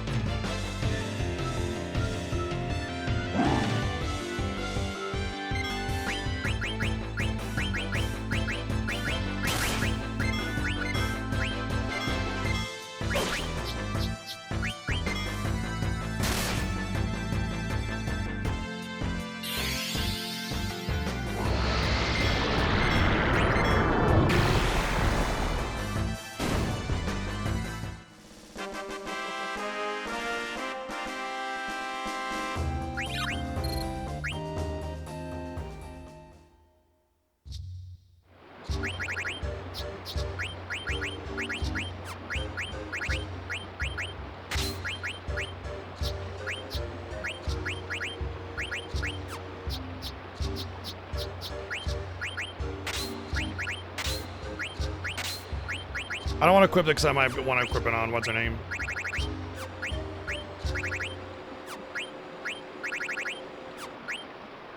Okay, just want to make sure everything's Gucci there.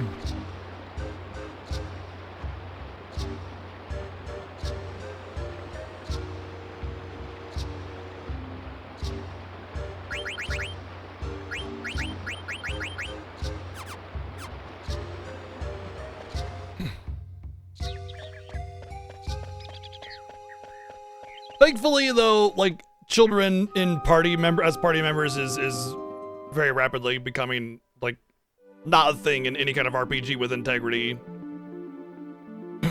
Generally speaking, you get age-appropriate characters for the content that they're doing, you know? Like, teenagers, like, late teenagers, you know, adult teenagers, fine, whatever, you know, 18, 19, 20, 25, whatever, but generally speaking, you're getting a lot more games with, like, you know, late 20s, early 30s, or even older characters that represent a realistic age for the situations they're in, but you still get plenty of, like, I'm 12 and I'm gonna go defeat God or something, you know, situations, and it's just like, okay.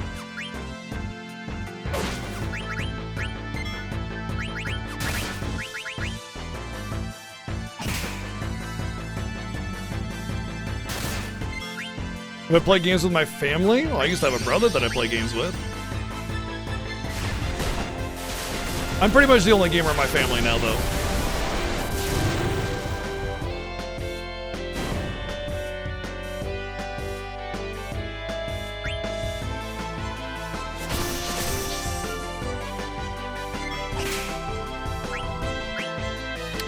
Well, my wife, yeah, my wife not only streams herself, but is very much into games, yeah.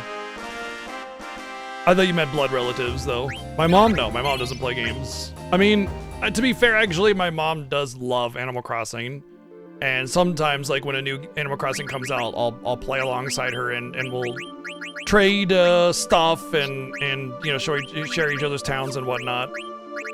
But that's, like, pretty much the only game that she plays for the most part. So when I'm done with it, like, I'm done with it, and then she continues to play, which is awesome because, you know, she enjoys it, so.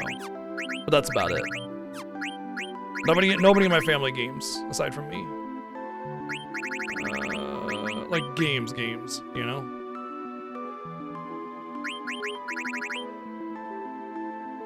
I mean, yeah, you can learn Buddy Temp. I'm not gonna step on any toes there.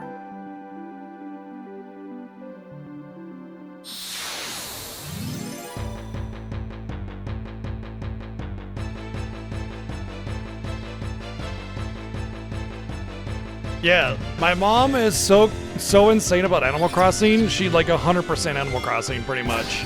The two of the different Animal Crossings. And if you know anything about Animal Crossing, 100%ing Animal Crossing is no joke.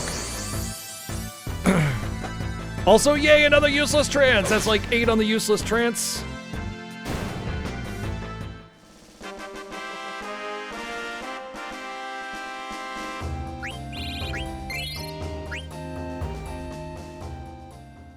I feel like I should rest up here and save, but like this is actually, if you know what you're doing with this dungeon, is actually the easiest dungeon in the entire game. So everything in this dungeon could be killed with an item or a spell in a single cast.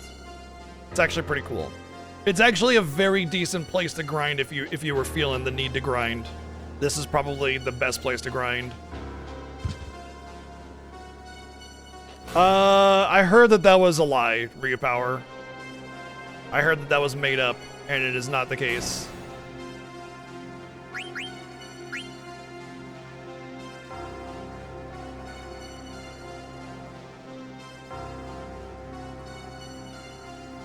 Yeah, none of my family even does board games. And I'm not talking about like Monopoly or Sorry, I'm talking about like real board games.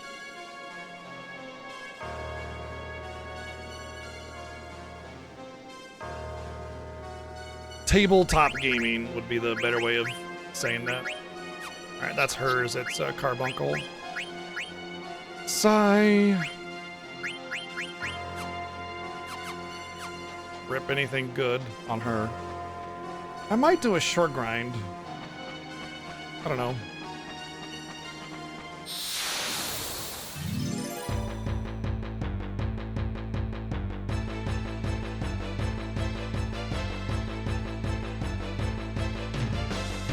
So this looks like a giant tentacle penis, and if you use a soft on it, the giant tentacle penis just dies and says, "Became too soft to live." That's it. You kill the penis by making it flaccid. Yeah.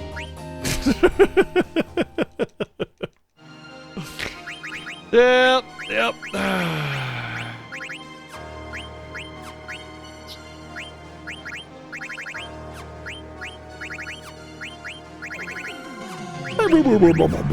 That sounds like Who Wants to Be a Millionaire.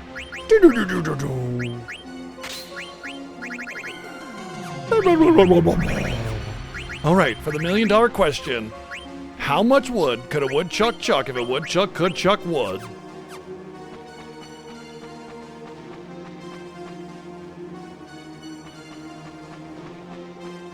Is it A, 1, B, 2, C, purple, D. Okay, so the other enemy types in this dungeon are undeads, and undeads, well, they're undeads. We all know the trick for undeads. Oh right, I forgot. In this game, Phoenix Downs only reduce you to 1 HP, but life will still, well, yeah.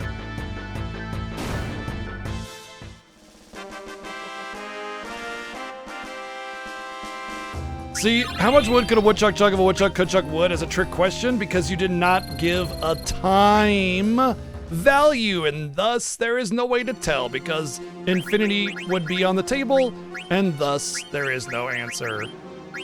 Oh, I'm sorry, you lose. What? Who learned Kira? She did.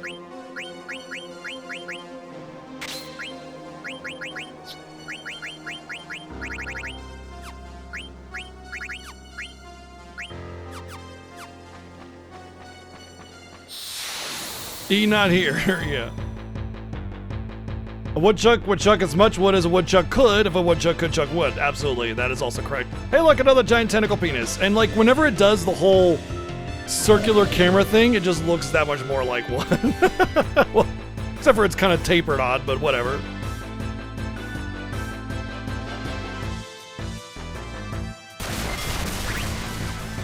Oh, okay. Wow, he was pissed off about me calling him a penis.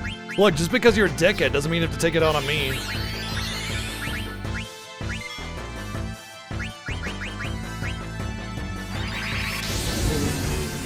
I did no penis shaming whatsoever.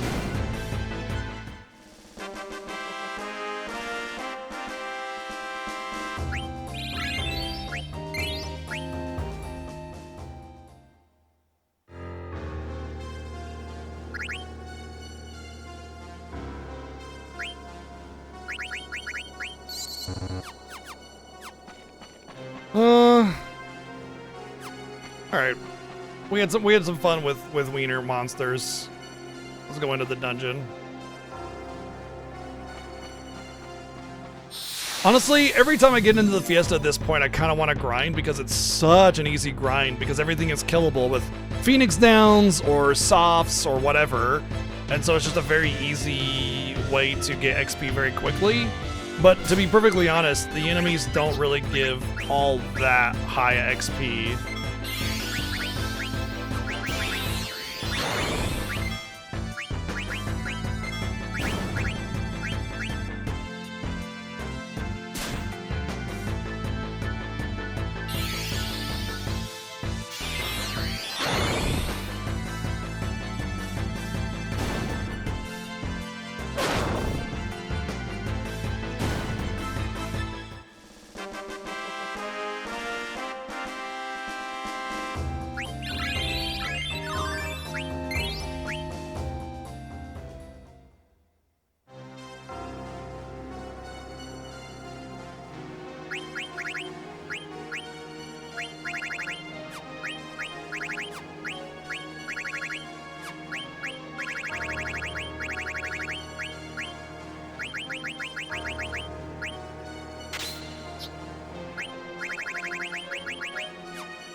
I guess I should take this off because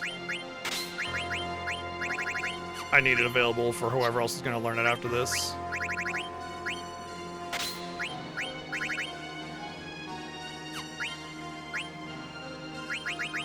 Okay, we almost got Fenrir.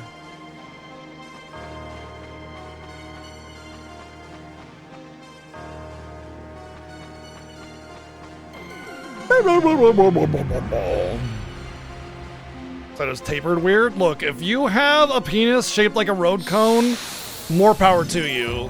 But I've never seen one like that. But to be fair, I haven't exactly seen many penises in person, so you know. Maybe there's a lot of people out there with road cone penis. Hey, maybe there's a lot of people out there with a penis that looks exactly like this with all the tentacles coming off of it. And you know, if you do, then probably see a doctor actually, like right now.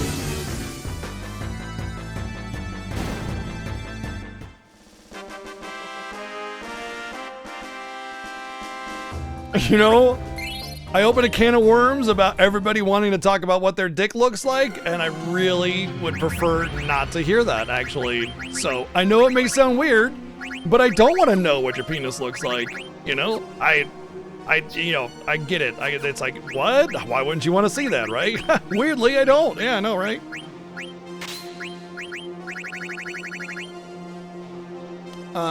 Level up. I don't care. Learning the summons unhindered by grinding is more important, especially for characters that I don't intend on utilizing long term.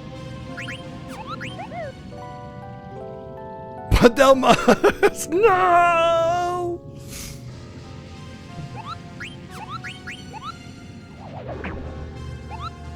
One of these times I'll do Mognet. Maybe when I do my lore playthrough of FF9, I'll do the whole Mognet side quest, which from my understanding is very easily permamissable because of how, well, poorly it's done.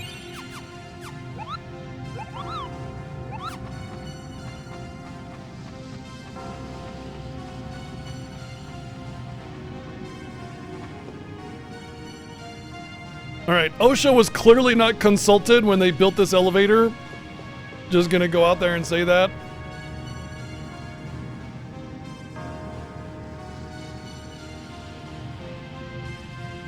As far as I know, all the rewards for Mognet are irrelevant. They don't actually provide any kind of gameplay altering, what do you call it? Like, there's no items, there's no armor, there's no accessories, there's nothing. It's just, like, story stuff. And even then, it's just like, you know, Moggy and Mogu are, you know, talking about harvesting radishes or something like that.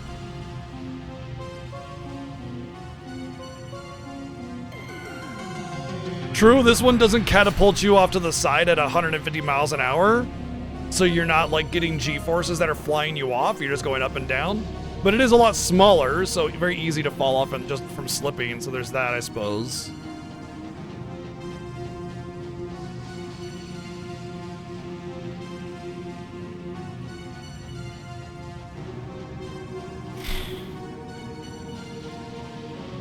Oh. Then box falls down, and I get a treasure.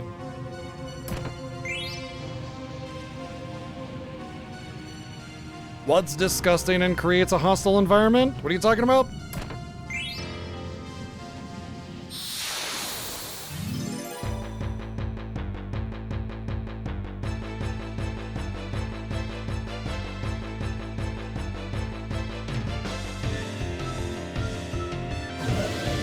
People's private parts? What? Buddy, I don't think anybody's jumping around in the middle of town shoving their vaginas and dongers in people's faces. So, I mean, like... What? Huh? What? I don't know if you know this or not, though, but everybody has genitals. Did you know that? Wow. Yeah. Well, that's true. It depends on the work environment. In some work environments, that's exactly what they do for a living.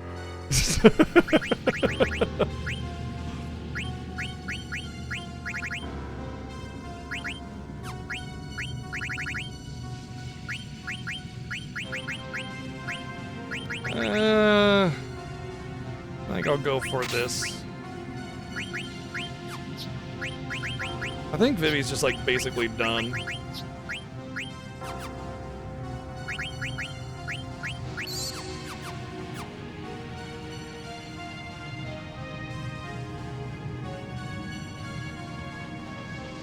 Actually, it's not entirely true.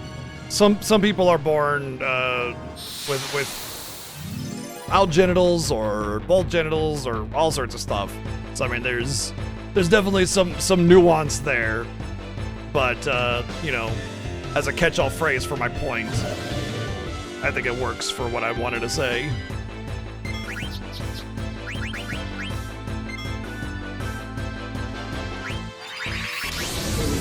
Became too soft to live.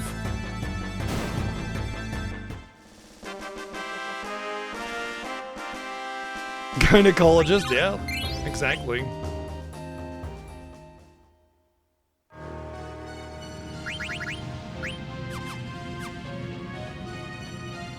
I don't see genitals making a hostile work environment though. That's something I don't think I've ever seen.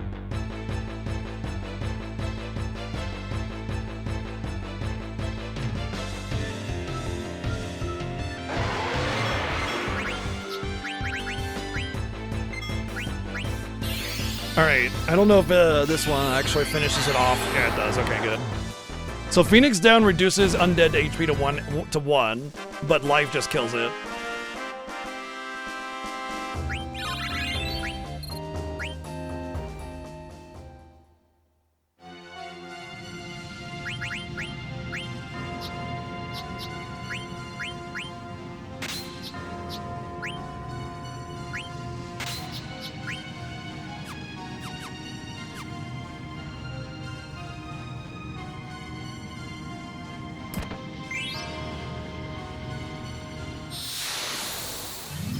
Yeah, I'm just saying I'm not seeing it happen. If it happened, it probably would, but I'm just saying I don't see that happening.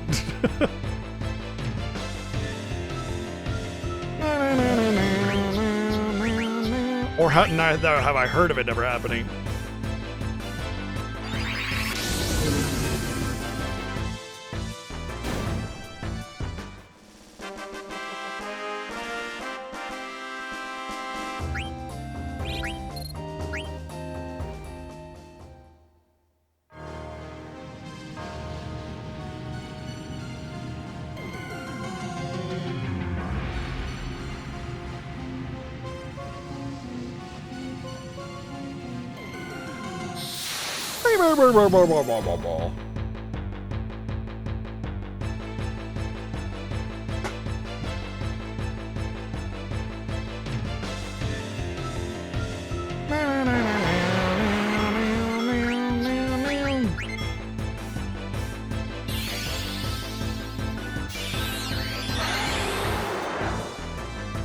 dead dragon. Well, re-dead dragon, because it was already dead.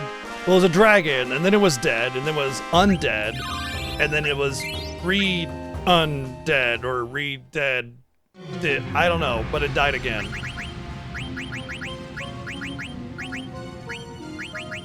High tide is like the worst. Okay, it's time for clear-headed. I gotta ramp it up for clear-headed on everybody. That means you should be able to get this for level up.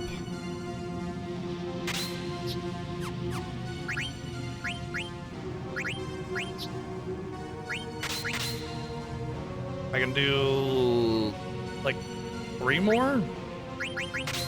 No, 2 more, which is basically nothing.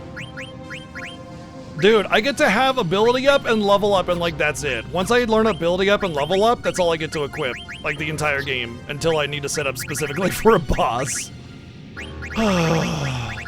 Man.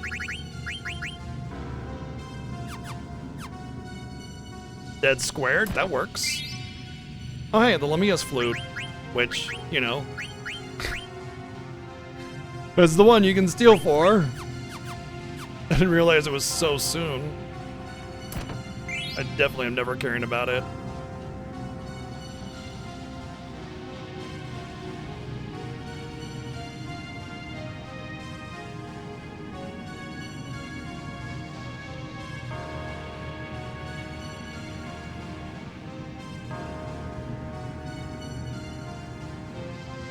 Yeah, why is that, Denob?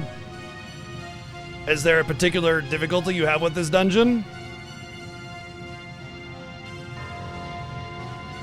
I like it because it's so easy. Everything in here is a free kill. I always look forward to it because it's just like free XP just coming in. Oh, I see. Yeah. Mid-game, yeah. Like mid-game with the half AP situation. I mean, I wouldn't really call it a challenge. It is a challenge, but like it's not like a super high tier challenge. It's more of a make us think differently about how to play the game. Do we prioritize level up and AP up to make sure we learn stuff and level up higher to make the end game better, or do we prioritize the slayers and the MP attack and everything to make sure that we kill things quickly? I imagine 7 might have a different take on it. He might do it completely different, but it basically forces us to make a choice between one or the other. And you really don't get a lot of AP stones, or whatever you want to call them, to work with, even at level 99.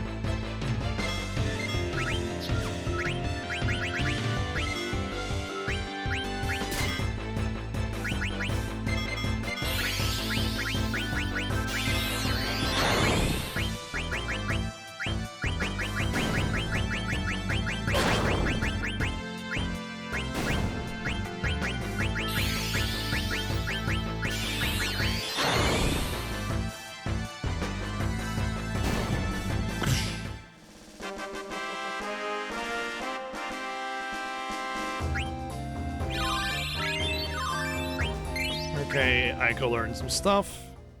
Once again, every battle you gotta change gears. Oh, I got this is like a 3 battle in a row thing, so I can't change my gear. Okay, so if you're getting any kind of audio distortions, it has to do with your connection with Twitch, because basically Twitch does everything it can to keep the video integrity intact. So the first thing that gets garbled is audio. So what you want to do is pause the player for about 3 seconds and then unpause it, and it should work. It should prioritize that connection for your bandwidth. If it doesn't, close all of your browser windows, reopen them up. That might help. What the hell? I thought it would just automatically do it. I could have changed my gear. Damn. Yeah, I mean, realistically, I'm getting as much XP and AP as I would normally going through here. I would have to farm it in order to get more. But the dungeon is very, like, hands-off. I don't really need to push too much effort into it.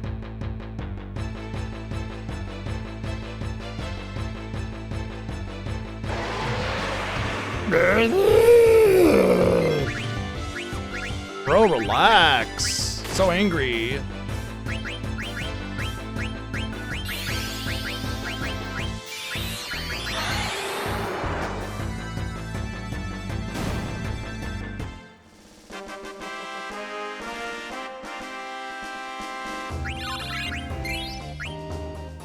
There's Carbunkety.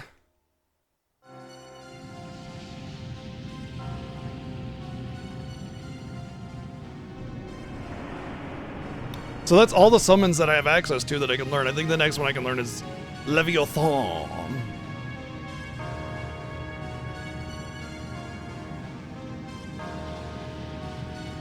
Also, there's a hidden armor in here that's very important. It'll get my ability up for Orin.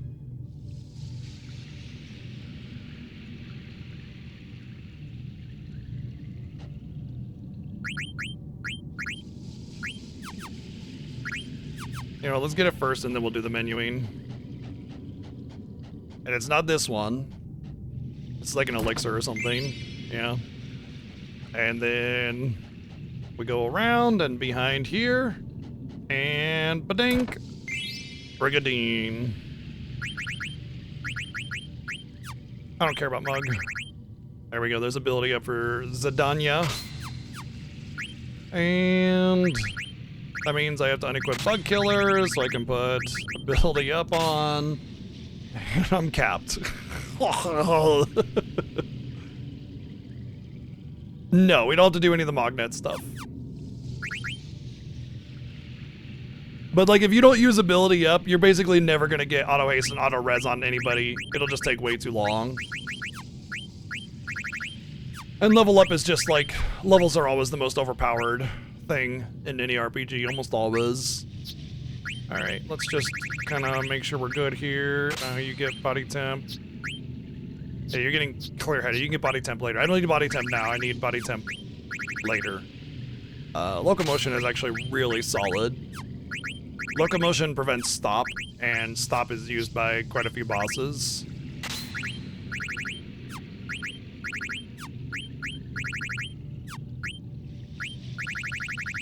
Okay.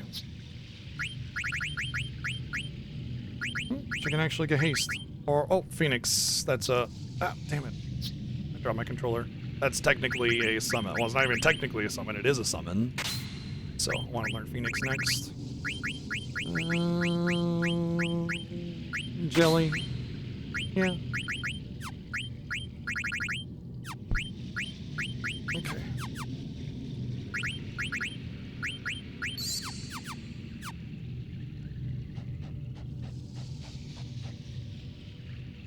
It's a neat place, but like it suffers from the whole like floaty platform thing without any like real like design intent, you know? At least it's not just a bunch of arbitrary hallways. It actually has like a twisted design that looks unique and special. So I'm always of the mind that if you're gonna design a dungeon to be weird and strange, you still need to make every room feel unique. It has to be a different room than any other room. And that way you don't get lost in some kind of mazy, samey looking, boring dungeon. It still looks interesting, you know? But, this one does kind of have a floaty platform aspect to it that just, like, it looks weirdly nonsensical yet neat.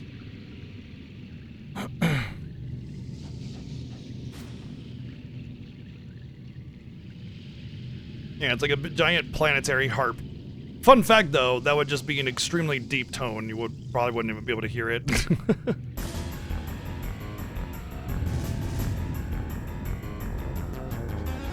think I gotta go up and get her first.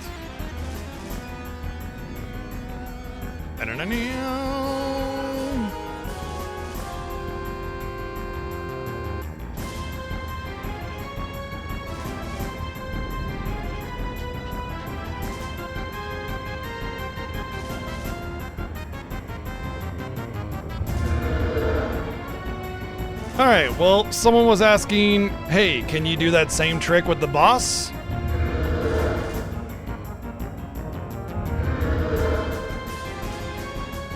Let's find out.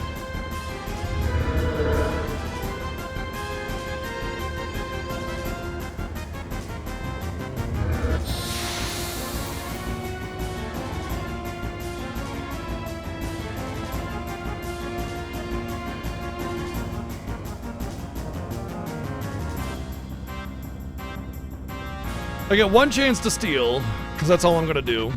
I mean, what? I don't know what you're talking about. So, I don't know if you can actually life him, but I do know that you can Phoenix. Ah, shit butts.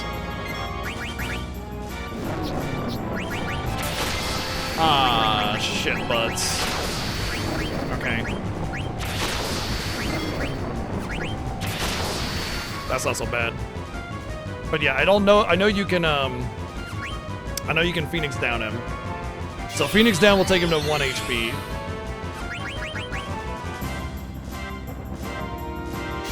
And then I just give him a little boop on the snoot. Hey, dunk. Dead. I don't know if you can do life though. So life is a kill, and Phoenix down reduces 1 HP to 1.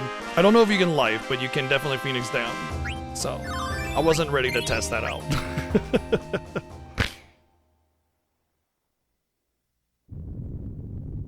There's lots of bosses in Final Fantasy you can Phoenix down or Elixir or whatever. It's kind of a rite of passage in most Final Fantasies, to be perfectly honest.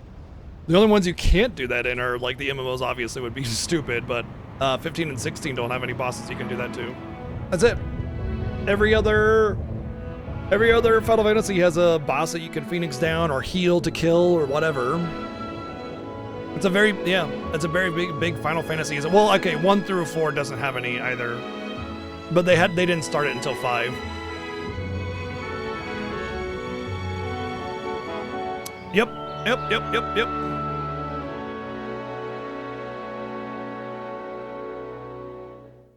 It's only the easiest dungeon if you know what you're doing, though, Finn. To be fair, if you don't know what you're doing, then it's not so easy. I mean, it's not a hard game to begin with, but this is trivial compared to every other dungeon, basically. Yeah. It's a very common Final Fantasyism. It's not lame, it's not weak. It's part of Final Fantasy's DNA, really. Every Altina, yep, on FF10, and then FF12 has a rare game, which are basically bosses that you can do that to. And then FF13 doesn't have any either, actually, because you can't use any items on enemies, but yeah. Crossroad Buddy, thank you for the raid! Welcome in! We're playing Final Fantasy 9. We're getting pretty close to finishing Disc 2. So about halfway, I would say. And this is the Final Fantasy Fiesta, an annual race through the whole Final Fantasy franchise. Main numbered entries, with a lot of difficulties, challenges, objectives, etc. Along the way, we're not allowed to run away from any encounters, so it's kind of a spirit of the game sort of race. And I race against my friend Seven Sins. This is the 10th anniversary. We've done 10 Final Fantasy Fiestas over the years. And a 9-month resub. Oh no, 6 months in advance, 9-month resub. Well, dang. Thank you very much. Welcome in, everyone. Thank you for the raid. What are you doing? What were you up to today? I got words.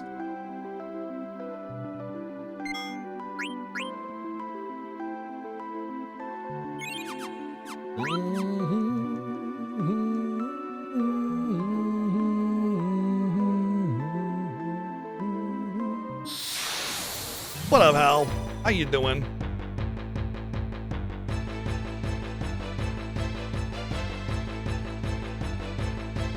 We just killed the Aoife tree with a potion, essentially.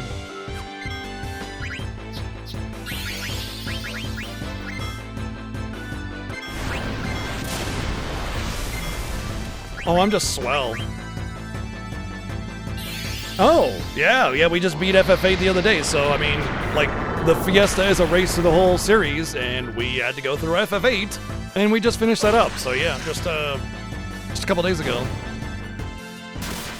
Yep, X Potion Elixir on Abaddon, same deal. That's exactly what I did with the Abaddon this year. Doing the same, honestly, most times, though, to be fair. I mean, if you just got to Esther, of course you just killed Abaddon, so yeah, you're literally right at the same concept boss fight that we are. That's interesting. That's really cool. All right, there's Orin's Clear-Headed. Clear-Headed is going to be really important for the next major aspect, part of the game. Well, not the next major, the part after that. Yeah. There's a boss that does lots of confusing, and I would very much prefer to have Confuse Immunity on everybody, and Clear-Headed is the Confuse Immunity thing. Orin. See? Orin. Duh. Tired? Yeah, I get it.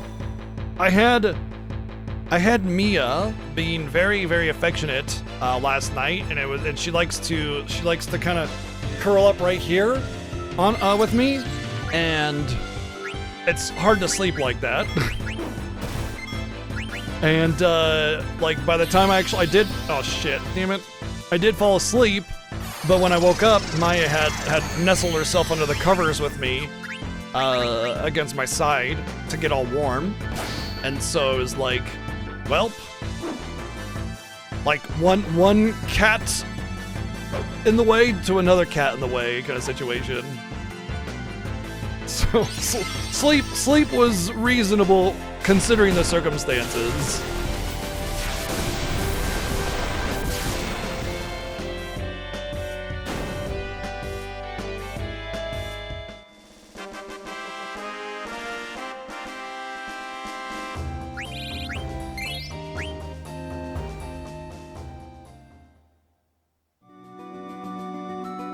You weren't expecting to do 8K, you just missed the Phoenix down, so oh yeah. I did a X potion, and that's always 9999. On Abaddon, that is. Is it your first time playing FF8? I thought I remember we talked about how you'd played FF8 before.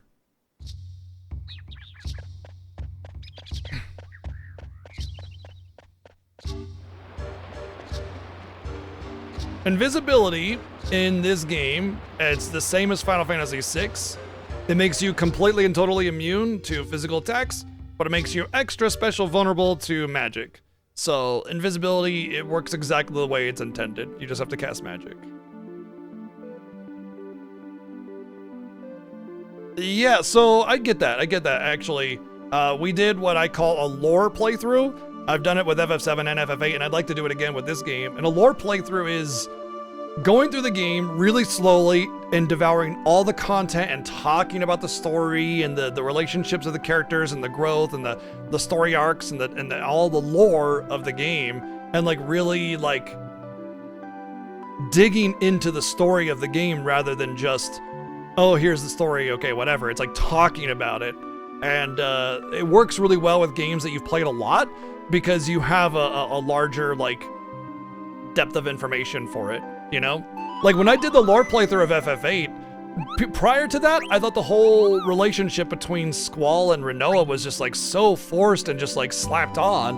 But if you stop and like listen to it and actually read it and participate in the progression of that story, you see how well it's done. Like every time Rinoa's in the party, she starts off as like needing to be there because she's part of the contract.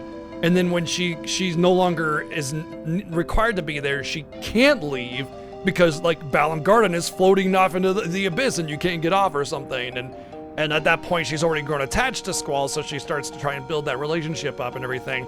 And it has this like really natural progression of like, even though Rinoa was not part of Garden, she has the reason for being there the whole time until at such a point where Squall would do anything to make sure that she's safe, you know?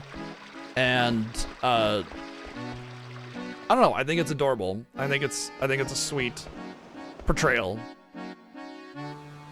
It's not masterfully done like Final Fantasy X's romance is obviously the best, but for what it is, I think that it's a lot better than what I thought it was. Oh, the space scene will always irk me until the end of time. That shit's ridiculous. That's absurd. Every time I get there, I'm like, look, I love FF8, but this scene is irredeemable.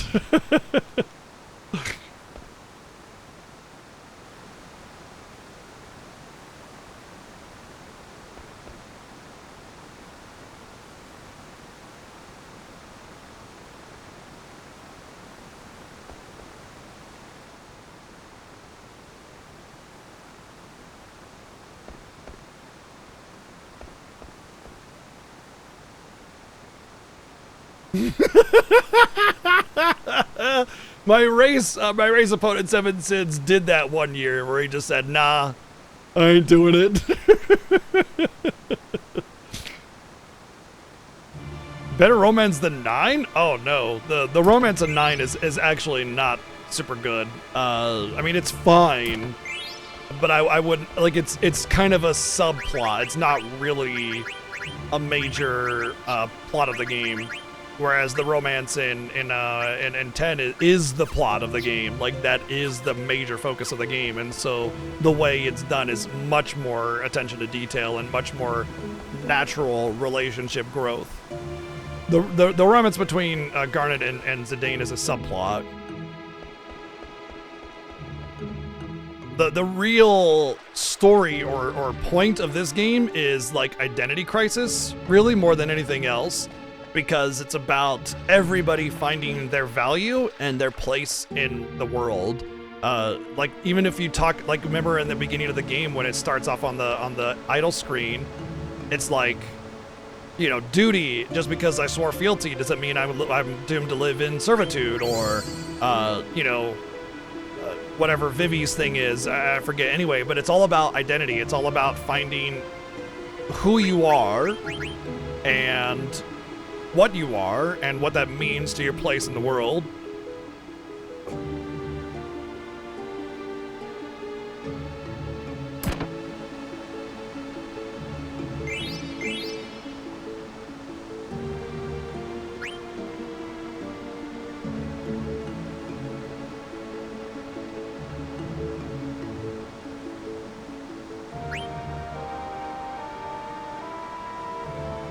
And then the romance with Garnet is a subplot of that. But you can see the same situation with Kuja, and then Zidane when you get to Terra. It's all very much about identity. Actually, that makes a lot of sense about some things. How do we exist? How do we prove we exist? Yeah, very much about identity, about finding yourself and your true self, that kind of thing.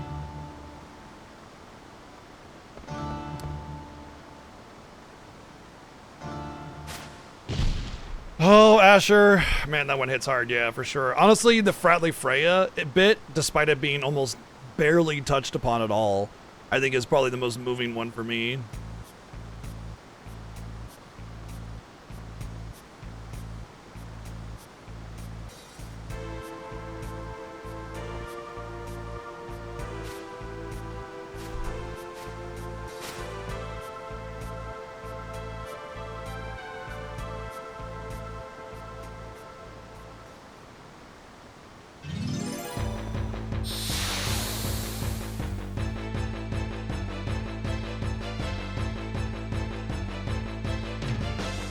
A very easy fight, unfortunately.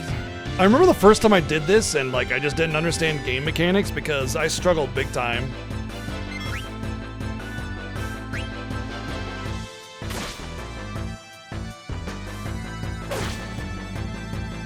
Should have put Man-Eater on the... I forgot about that. I think 1,000 is fine though.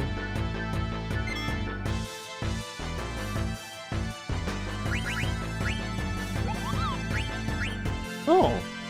What?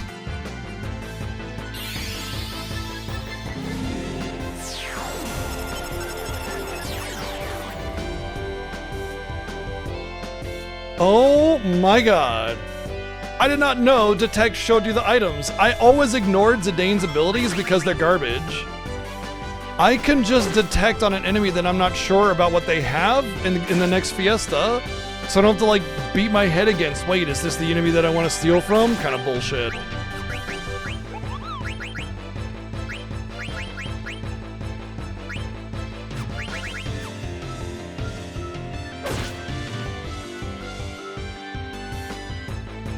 If I remember.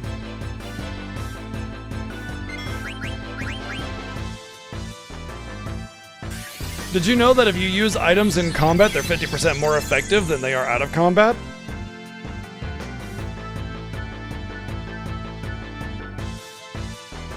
Only in this one.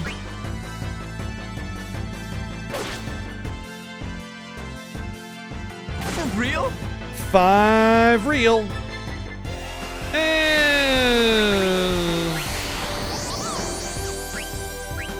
Sure, this might be a... I don't count this. I'm pretty sure he only had one more hit left anyway, so I'm not really going to count this as a useful... But I might 9999 him.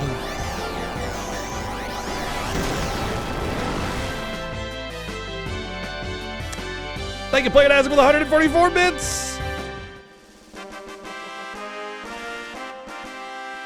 Write a note and stick it on my monitor and hope it's still there by the next year. Honestly, I'd only have to keep that up for a week for me to never forget it, though.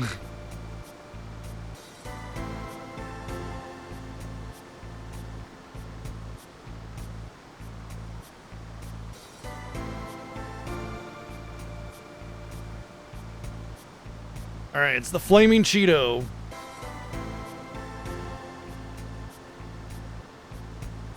Some call him the Gangster of Love.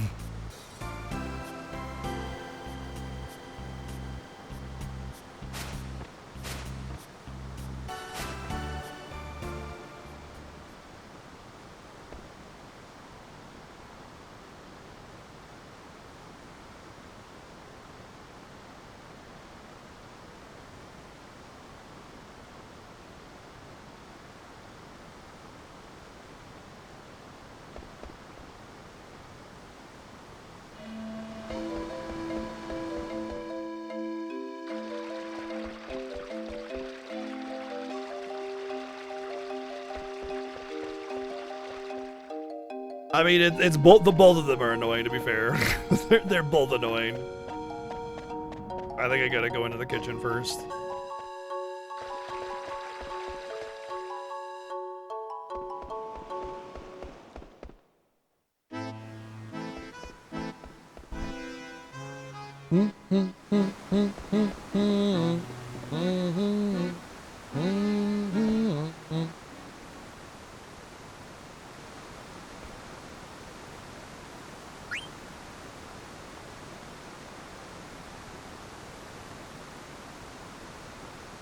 Before we leave, we gotta have Garnet get all weepy about memories and stuff.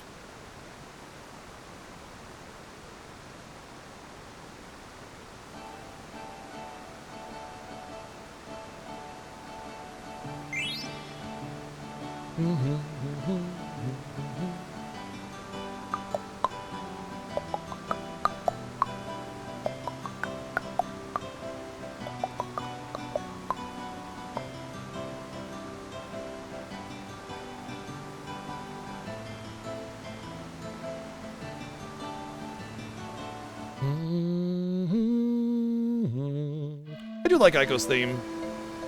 It gives me kind of Yuffie theme vibes, to be fair, but yeah.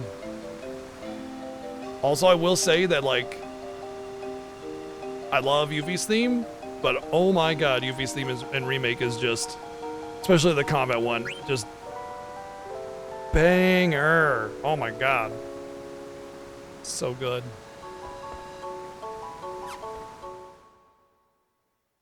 Is the memory earring only for Aiko?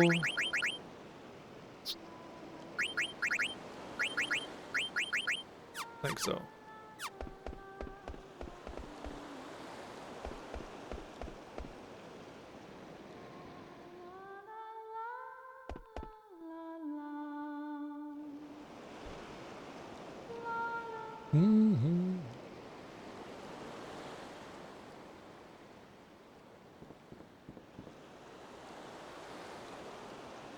That's Melodies of Life also.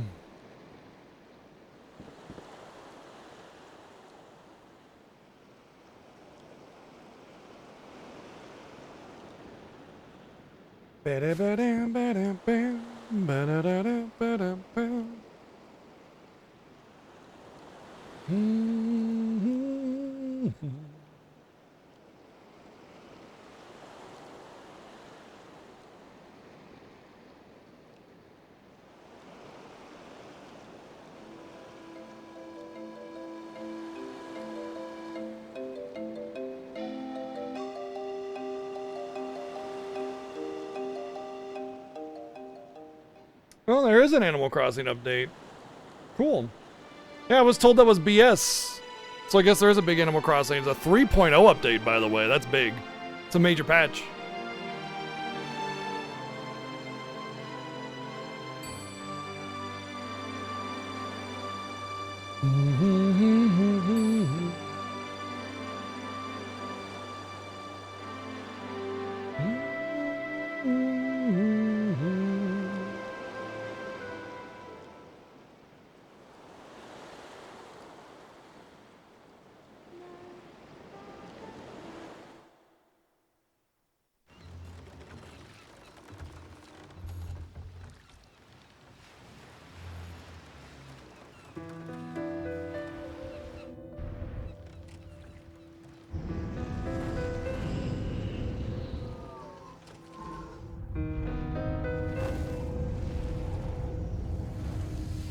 I can't believe it.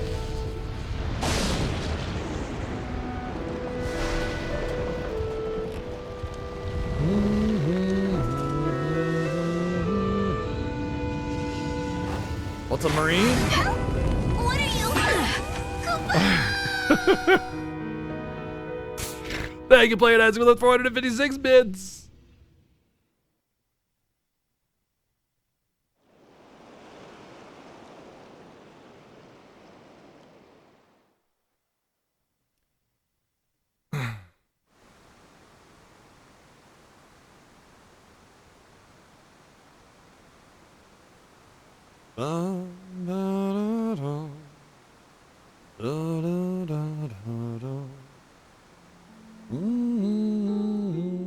I actually don't have that tab open. 1 second. I need the link.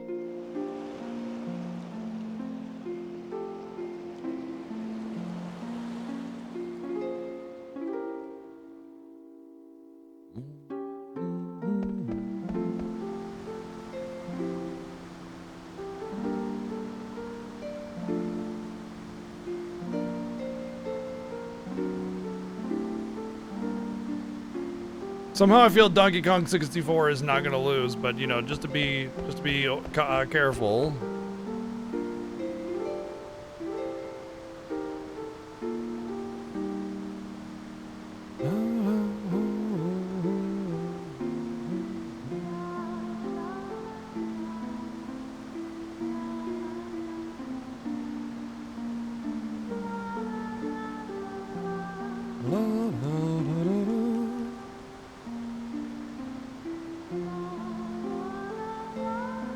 Interestingly enough, I just realized that the person that does the la la la here is the same performer that sings Melody of Life at the credits. Huh.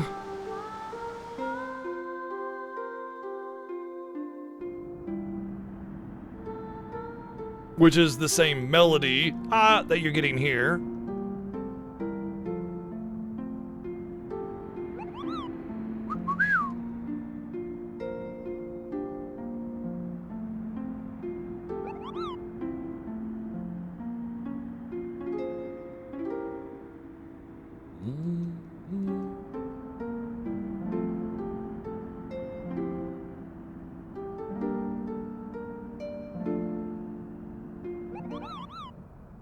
I want a Pocket Moogle.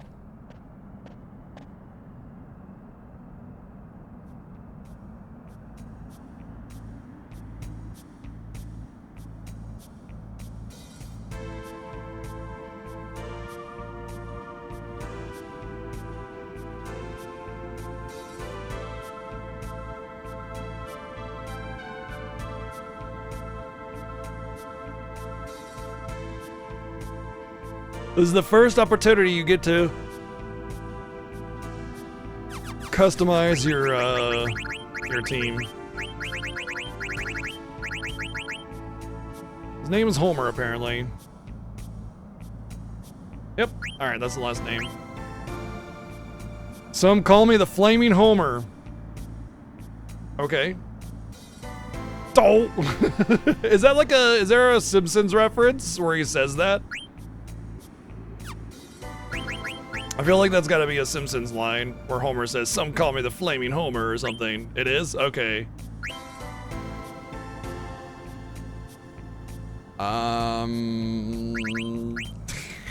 Against my better judgment, we're doing it that way. Oh, right. The Flaming Homer, the drink. Yeah.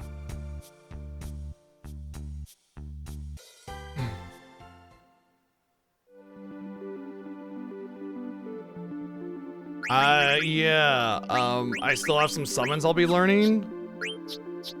And that's basically it.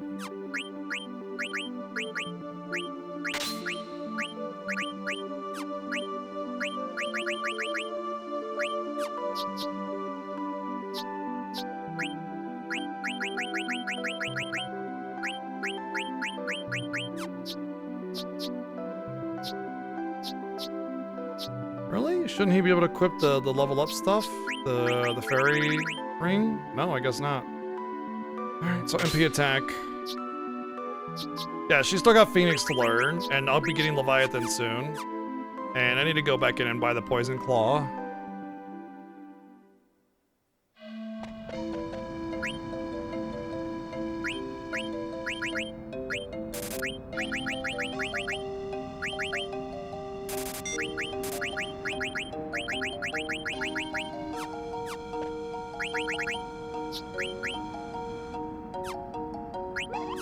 To be fair, Chakra is really good, but you know what? Maybe I should learn Chakra and just throw through the thingies in the meantime. Maybe I'll do that.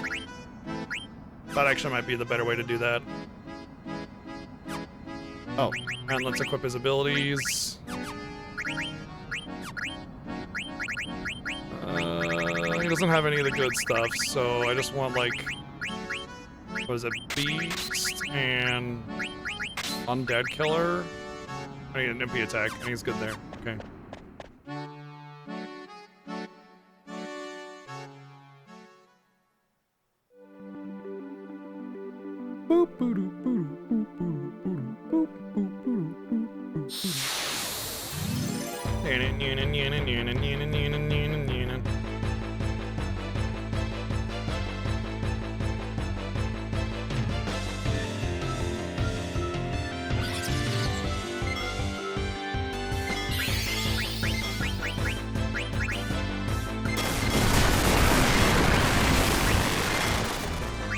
I don't think I've ever really used Throw with him, so I'm kind of curious to see how much damage it does. Because I will say that typically Throw is like always just a really solid, consistent, decent damage.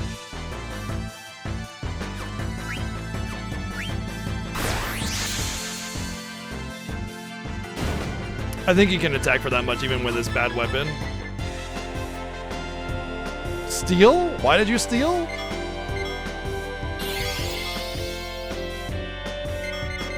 Apparently I stole instead of attacked.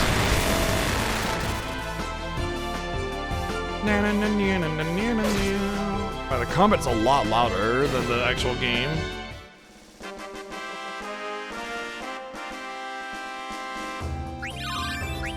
Okay, she learned Body Temp. Body Temp won't really be useful until the final dungeon, but it will be useful. Although I won't really know I don't think I'll use her for the final dungeon, so we'll see.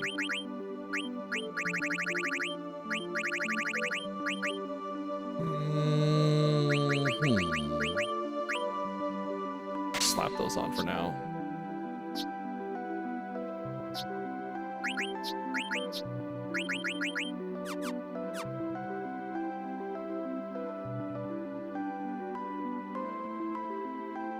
Oh, Vivi has my level up accessory. That's why. That's why Amaranth doesn't have it. Damn it. That's fine. I'll mess with everything later. It's not that big of a deal. It's not worth going back for right now because this next segment is actually pretty short and it'll be the end of Disc 2, and so whatever, it doesn't matter.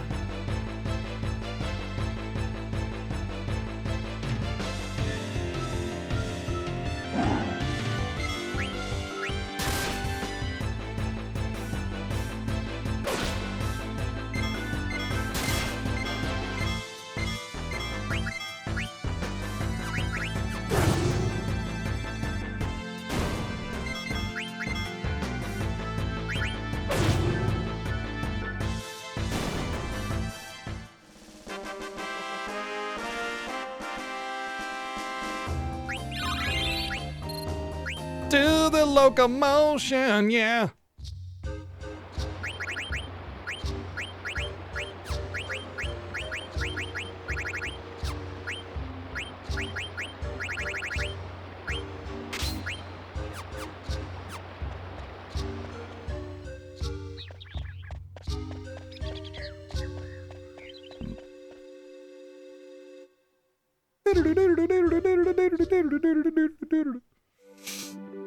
Okay. Done that. We just go Eva Tree, we go OMG, stuff is happening, we get the Aquamarine, which gives us Leviathan, and then Disc 2 ends.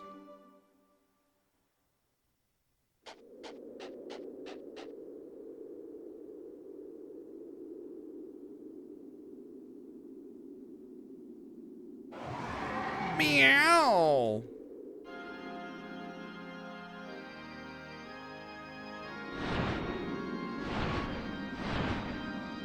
Bro just skateboarding on a fucking dragon, bro.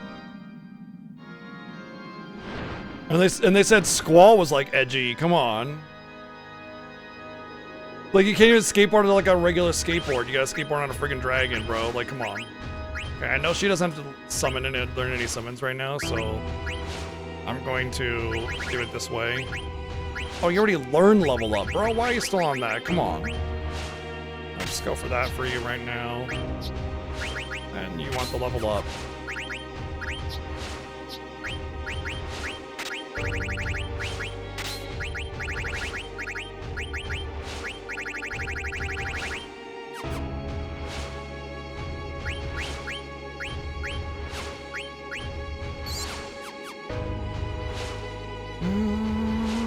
Radical, dude! Yeah, I'll just throw pinwheels until I learn Chakra, because Chakra is actually really good, and if I can throw pinwheels for just as much as I do on the Poison Claw, then I save myself the pain of having to wait for Chakra. I can just get it. Chakra's like one of his major good abilities, so yeah.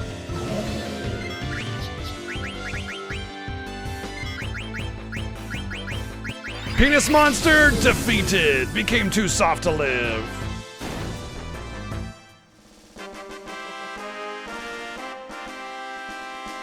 Oh yeah, it has a kind of a militaristic appeal to it, doesn't it?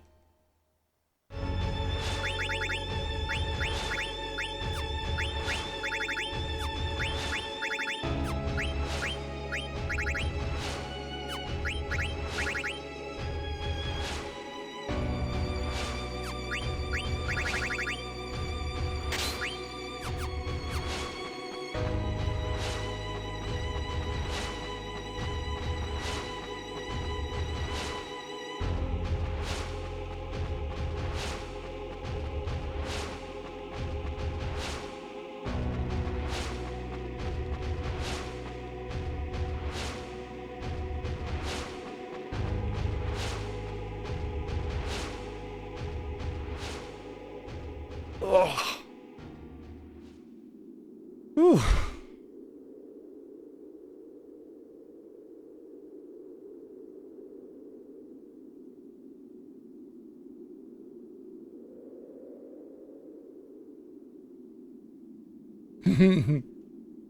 Mana tree, yeah, it's just like the mana tree. Hey.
Honestly, I'm excited to get on Final Fantasy X so we can have the voice acting and actually enjoy the story a little bit more. We just can't do readings because, like, it's variable, you know? But with FF10, with voice acting, we get the cutscenes, we get to watch all that together. It's so much better.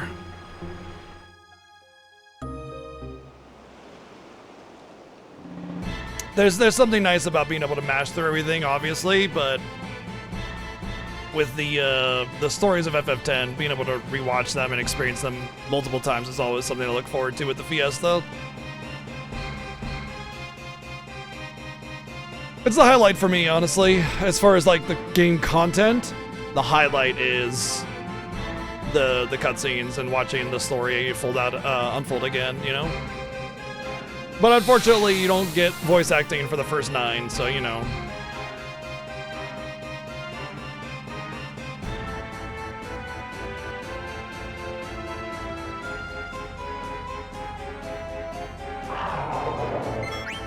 Whoops.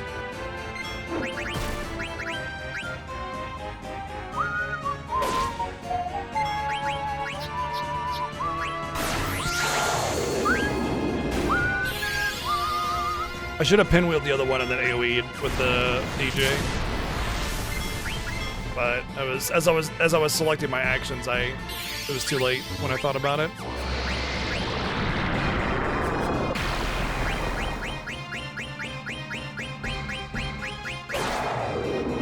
I want to say they have like 1500 HP, so you know. Huzzah, Phoenix! That's, once again, all summons that I have access to learned, but I'm about to get Leviathan, and I'll start getting things like Bahamut and a lot of that stuff really quickly, so.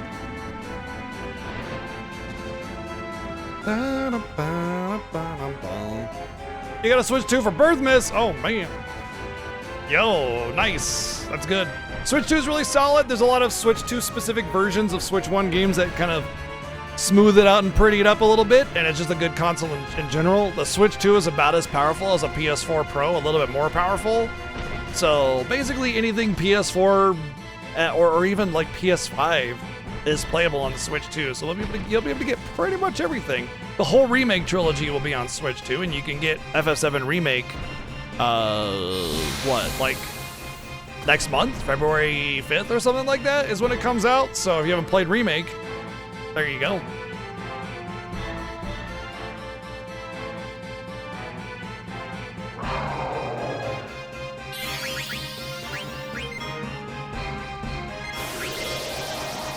You missed. He didn't, actually.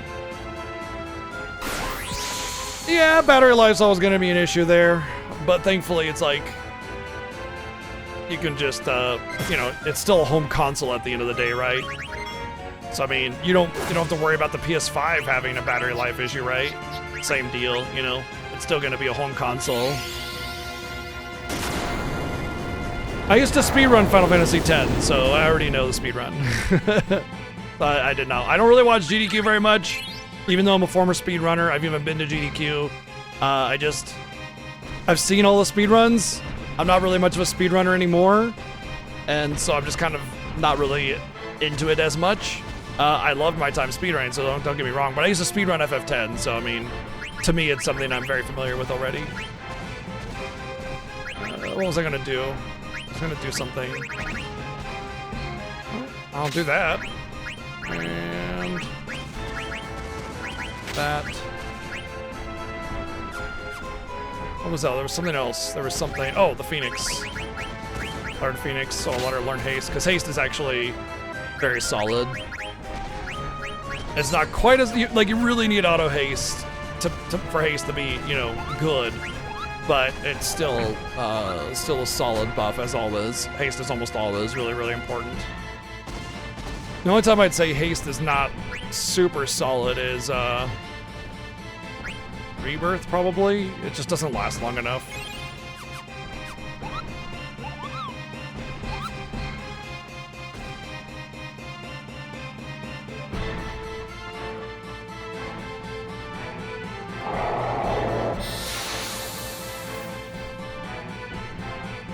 And we'll be playing Final Fantasy X after we finish this one, because this is the Final Fantasy Fiesta, a race of the series. So you know we'll get to play it ourselves anyway.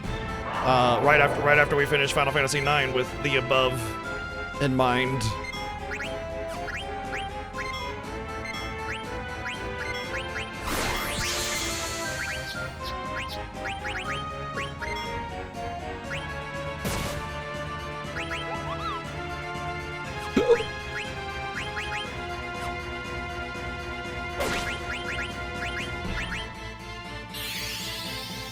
Oh, absolutely. No, I mean, I started my time on Twitch with speedrunning.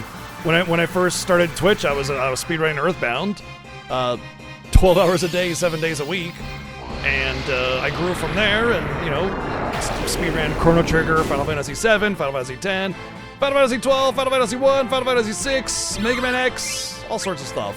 You know, I speedran tons and tons of games over the years, and as time went on, and things like Final Fantasy 15 came out, or other games that I really wanted to play, I realized that I was never going to get a chance to play those if I kept speedrunning, because streaming was taking up so much of my time that I never had time to like play games on my own.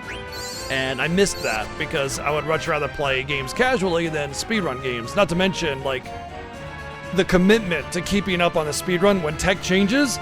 You have no life because you gotta master the tech if you want to be competitive. Thank you, Playing Ask with the 377 bids. Yeah, we're going. And so it just became too much to keep up on the interest of speedrunning. And if playing a game casually, I just gotta pop it in and enjoy it, you know? Speedrunning means it's my life. I got a wife and 7 cats, man. I got time for that. So I made the hard choice of giving up speedrunning and being a full-time casual streamer instead. And Final Fantasy IX has been on the Switch for years. I played it on the Switch when it first came out, when I did the Excalibur 2 run, because I wanted to test out how FF9 was on the Switch too. So I tried it out, and then I used it as a routing experiment to determine how I wanted to do the Excalibur 2 run, which I did on PlayStation. But yeah, FF9 has been on the Switch for a while. I know they released like a physical combo pack of, I want to say 8 and 9, but that combo pack already existed. It just was Japan only. But I do want to say that they released the combo pack in English officially last month. Summon copy! Hey, you can play it as 120 Say bits. hello to my enormous friends. You got a lot of enormous friends. It's a 7-8 combo pack. Okay, 9 physical is its own thing. Bring light to my lair. You must die.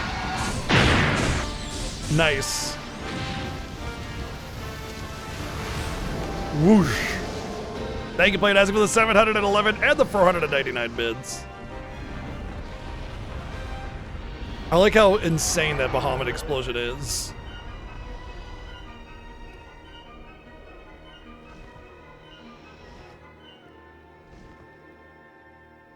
You made me bleed my own blood.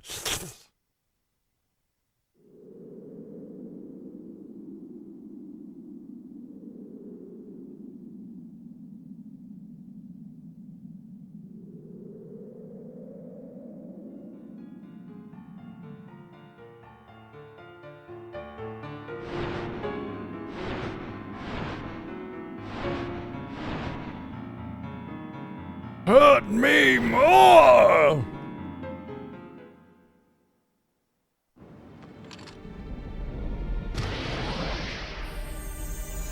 Oh yeah, here it comes. Thank you, Playing As for the 468 bits.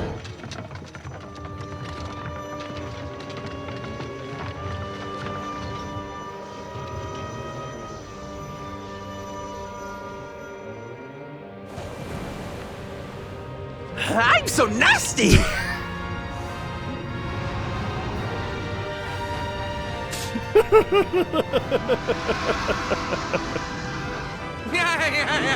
Boom! Oh, just a smidgen too early. Thank you, Playing As for the 300 bids. You know, the only thing that bothers me about this is Braun took that. Honestly, good. She is a bit of a victim herself, but still, you know. Thank you, Playing As for the 300 bits and the 599 bits as well. Thank you very, very much. The only thing I don't like about this is that she took that shit point blank, and then she has this whole, like, oh, woe is me, I'm so sorry, Garnet, like, monologue on the beach. It's like, girl, you are evaporated. You are dust particles. There ain't no monologue you're giving, okay? Sorry. Thank you, Playing Ask with 110 bits as well. Poor Braun. Done dirty like that. Thank you very much for all that love and support, though. Thank you. But at this point, it's kind of important, though, because it shows that, like, she's broken free of the control that she was under. Like, she didn't normally always look like that. She became ugly on the outside when they... Oh, wow.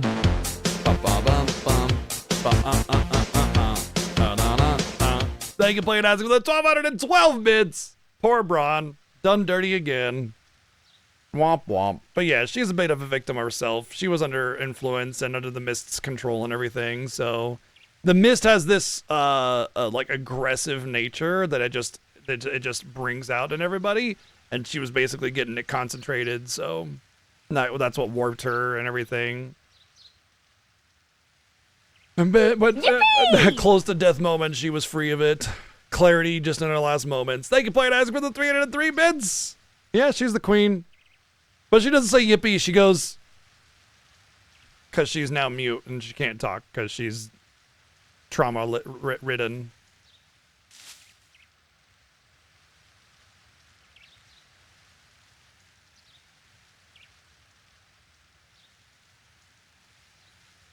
Oh, she does still say something.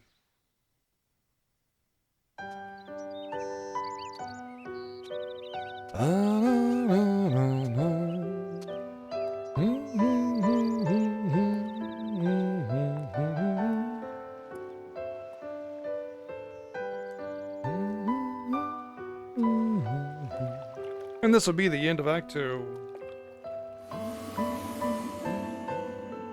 All right. No, she's still mute. Yeah, right?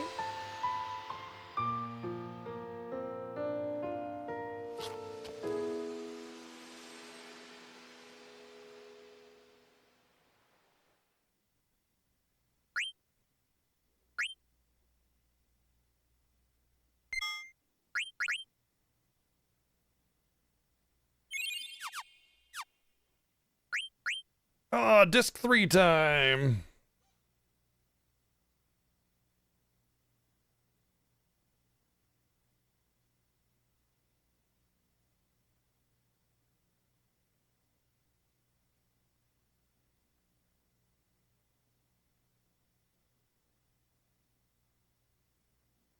It's always the most annoying when I have to dig under the manual for it.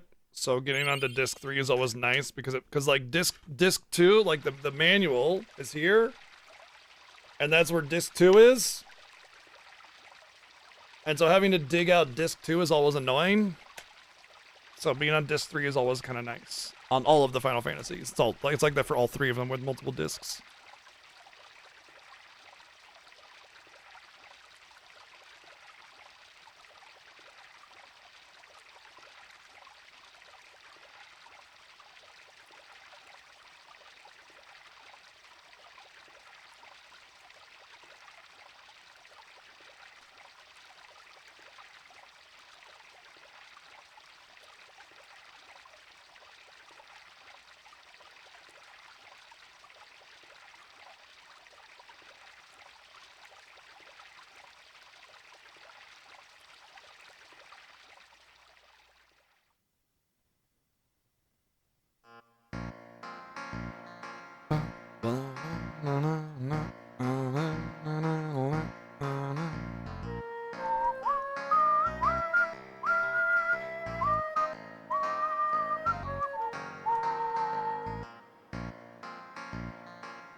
Baka baka baka!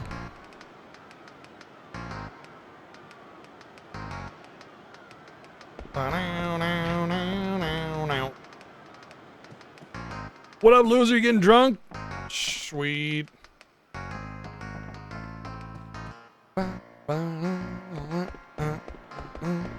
Vivi, the actual real main character of Final Fantasy IX.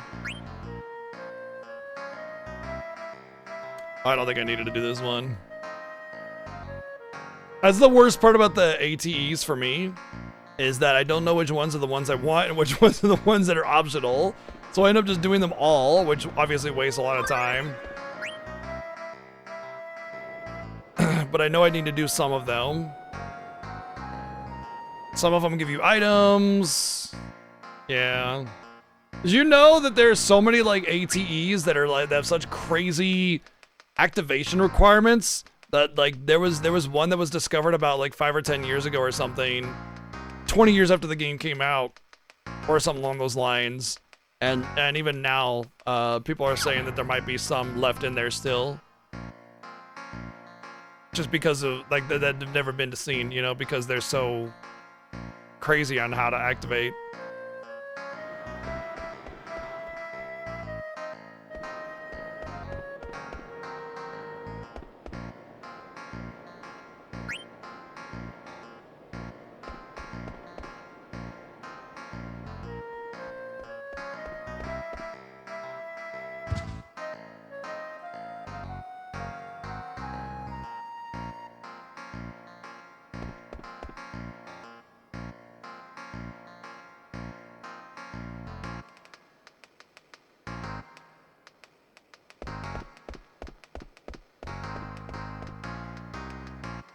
Well, they really made her a caricature. I never really watched how she walked.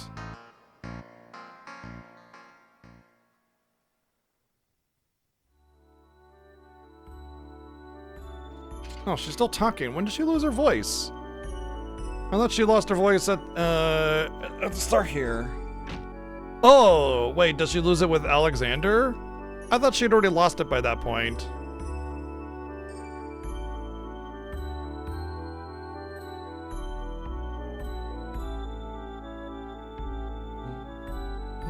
This is another Melodies of Life.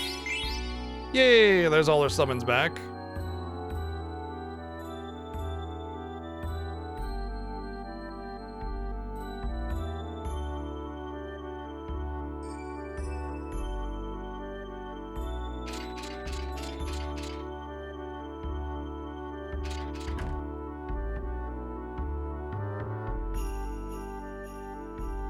Boy, this gives me major Earthbound vibes.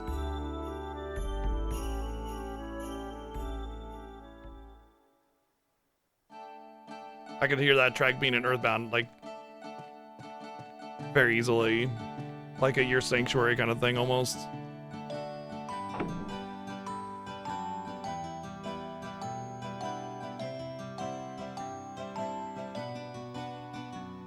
It's interesting, as I've learned more about music and everything, I've been paying a lot more attention to the OSTs instead of just being like, ooh, pretty music. It's like I'm listening.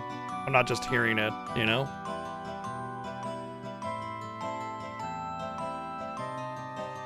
Probably in the last 3 years, I've been a lot more attentive to what I'm listening to.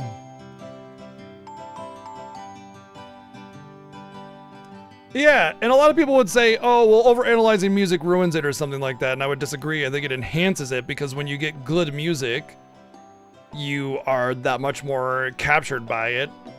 But when you get mediocre music, you're not wasting your time with it. You know what I mean? Like, mid-music is just kind of like, eh, but when you get some really good tunes, really good, well-developed, well-crafted music, you put that much more effort into enjoying it, I guess you could say, you know?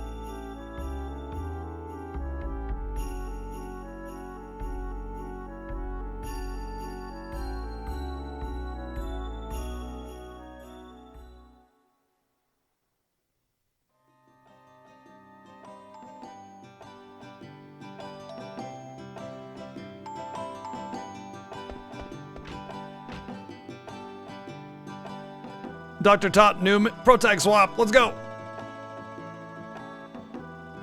I thought that said everybody looks for different thighs in music, and I was like, yeah, you know, that's true too.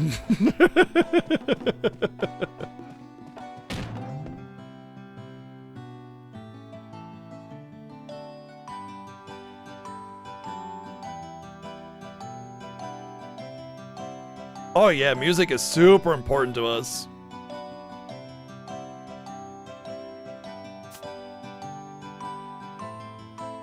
Bro just takes a letter and leaves her there. Honestly, can't blame him. It's Aiko after all, so yeah, I would do the same thing.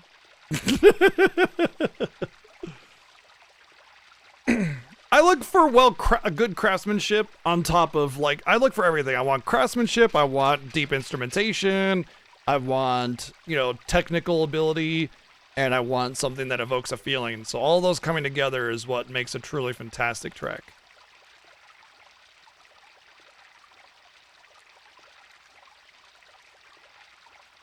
Ah, Rusty. After we save the world, he immediately goes back to being the worst person you know. Just absolute shithead.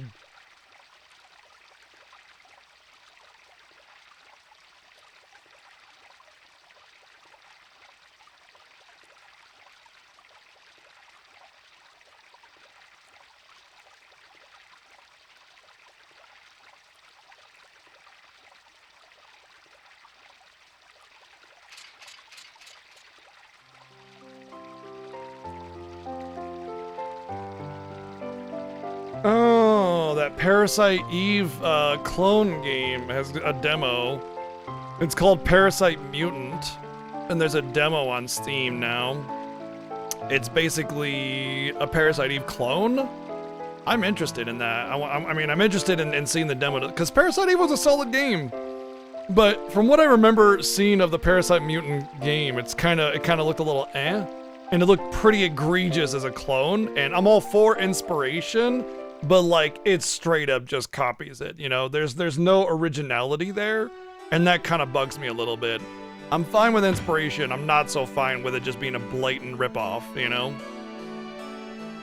And it's a fine line. It's a fine line to cross, like to dance around, right? Because at what point does it become blatant, and at what point is it like inspiration? I would say one thing is that with the expanding grid and Parasite Eve for your range, that like is kind of iconic to Parasite Eve. And if you utilize that in the same way, it's kind of just like, girl, come on, you know. You could have done like a circle or something, you know, expanding circle to show the range, but instead you went for the grid that's iconic to Parasite Eve.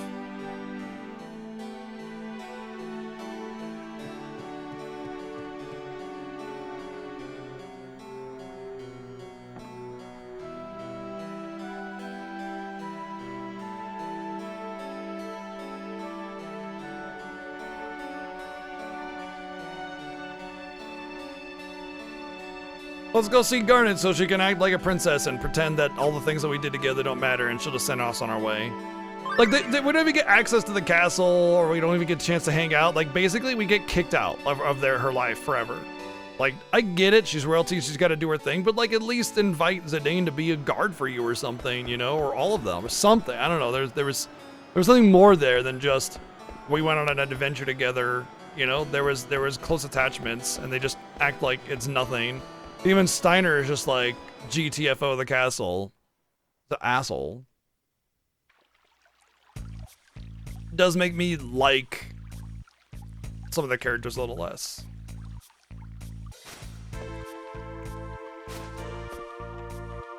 Oh no, they're jumping up and down, you better watch out!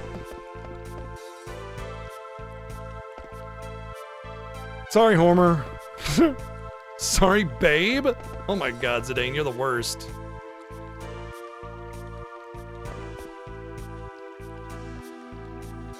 They're not married yet. They don't even technically marry at all, actually. Oh, well, yeah, okay, in Conda Petty. But that is only a marriage held legally there, not anywhere else. It doesn't hold weight here.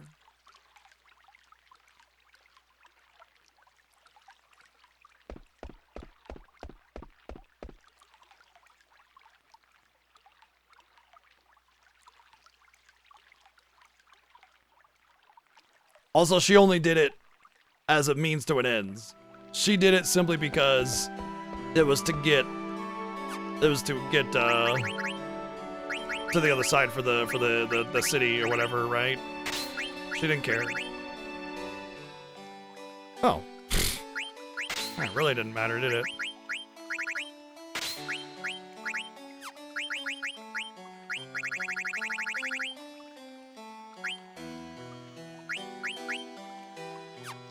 I'm gonna put on. Oh, she's already learning clear-headed.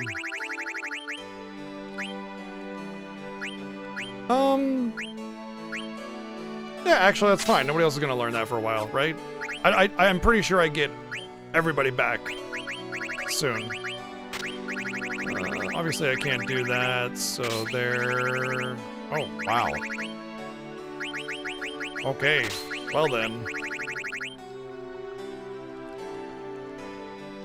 I'm gonna need 5 more points before I can do that.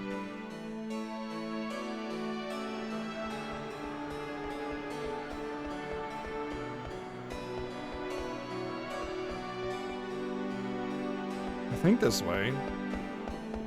No, let's just like to the save point again. Although I want to say I can hit up Stiltskin here, right? No. I thought I went to the castle. I'm fairly certain I'm supposed to go to the castle to like for Garnet to be like, hey, we don't give a shit about you, but it didn't let me take the boat, so I'll try again, but I'm pretty sure I'm supposed to go meet Garnet. I mean, Rose.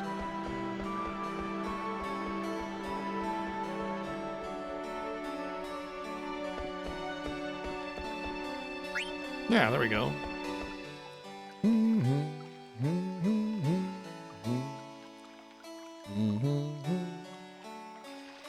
But yeah, before we do anything, we'll have our whole party back again.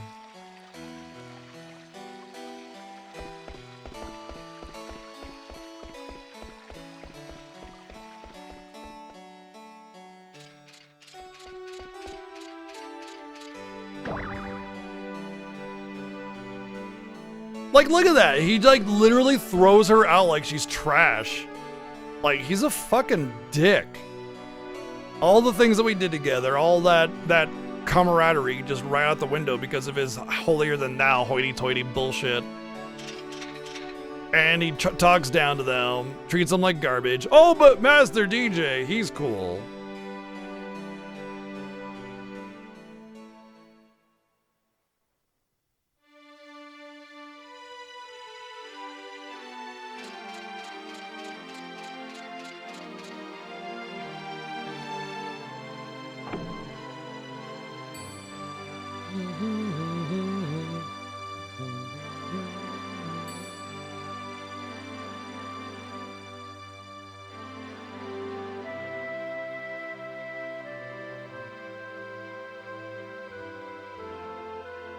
We get a glimpse from a 20-foot balcony, and then she says, "Good day to you, strangers. Please enjoy yourselves, but not here.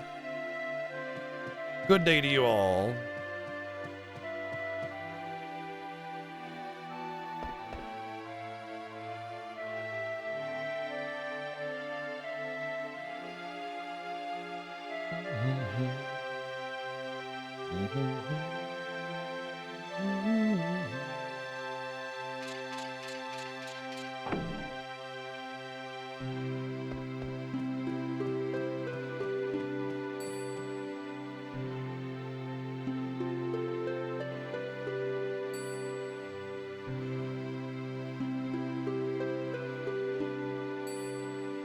I can't but feel that Zidane was modeled slightly after, like, Jonathan Taylor Thomas, because he was, like, a big heartthrob during this era. Same hairstyle and everything.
And here's the Beatrix Steiner romance subplot.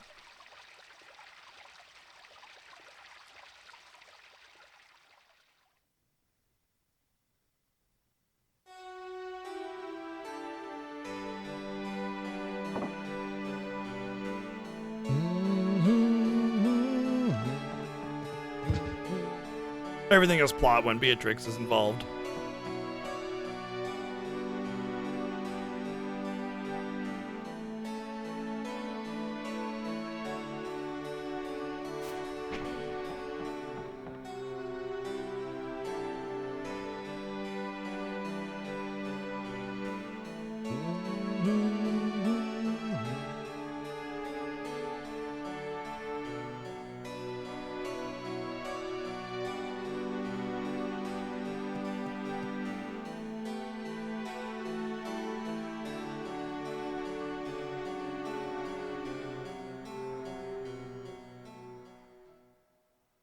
Oh yeah, cards. I forgot this is the first thing that we'll be doing is cards. This whole Disc 3 intro is just like, phew.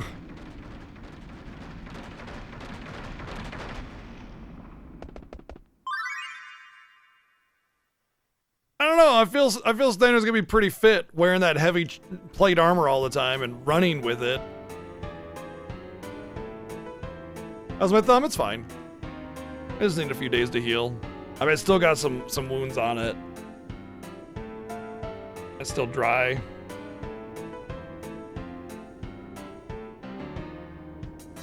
Come on, camera, focus. No, no, no, no.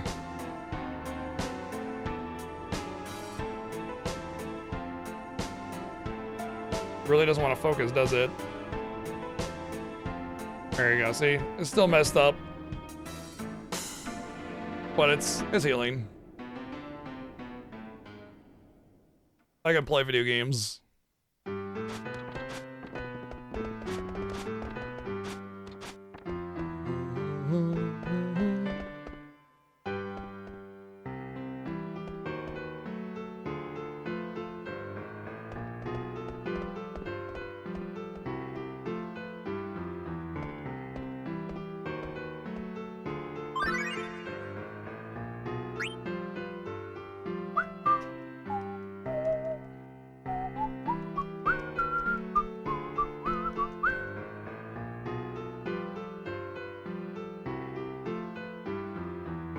I have a liquid bandage over it.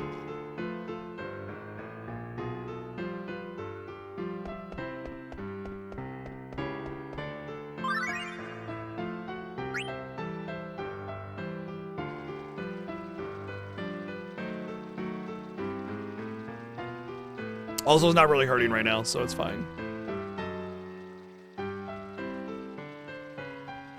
Boom, boom.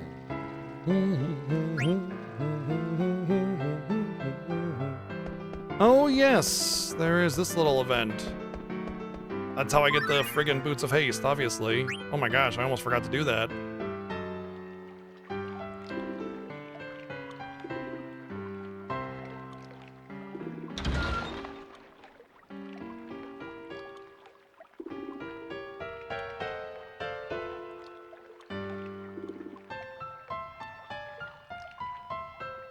You're the flaming Homer.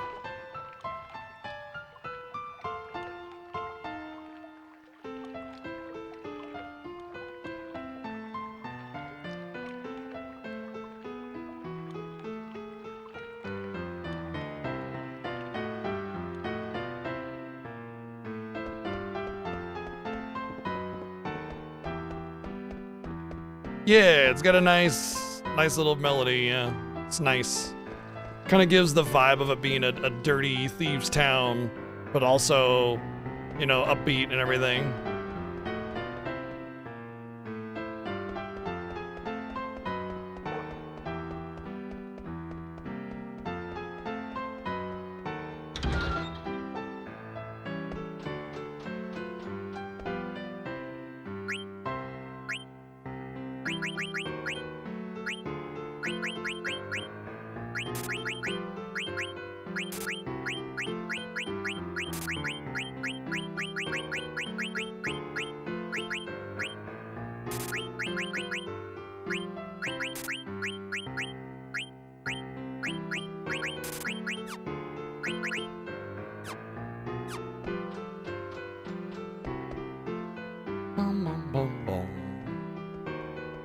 Okay, so I have to do something very important here, and I have to save the game. Get over here.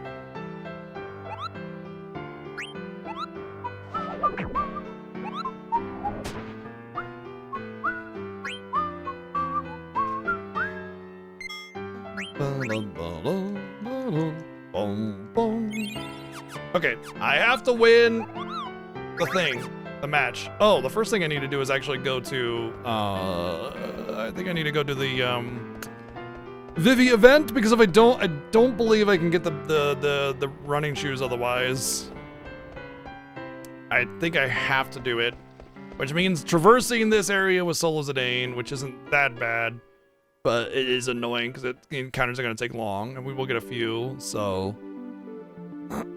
But I'm fairly certain I have to do this in order to get the running shoes. If I don't, then, well, whatever. That being said, I probably won't be able to benefit from the running shoes anyway. Still, the running shoes are just way too good to ignore, so we're gonna do it.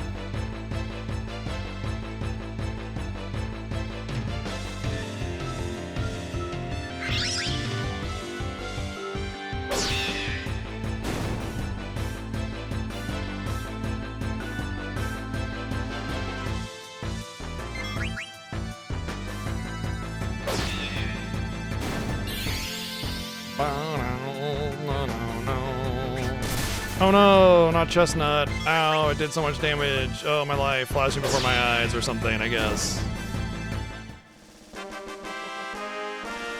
Chestnut is revenge, so damage equal, it's minus strike, I guess, as well, but damage equal to HP missing, and since they had full HP, it does 0.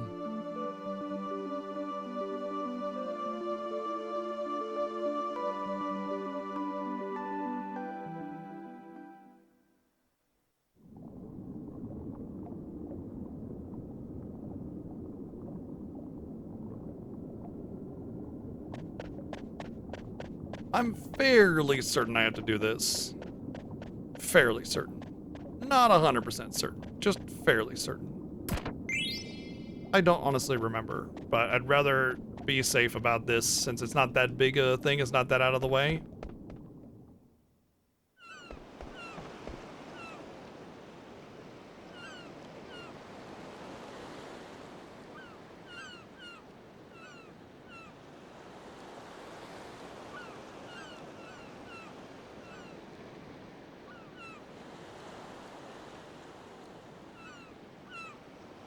Oh yeah, I gotta go dead peppering off the edge here as well. For one of the something important. Something that we have to do at the very least.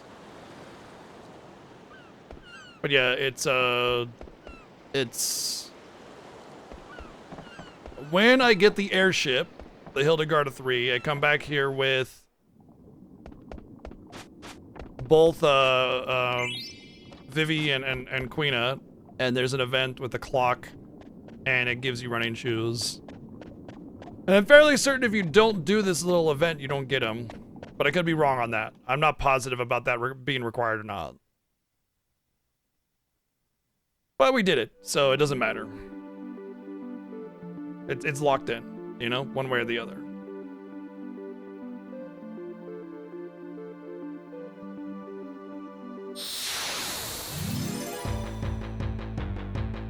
You know, I do not remember the Choco graph that gives me the Mountain Chocobo, but I remember the Mountain Chocobo Choco graph, and I'm sitting here going like, can't wait to get the boat so I can start doing that. And,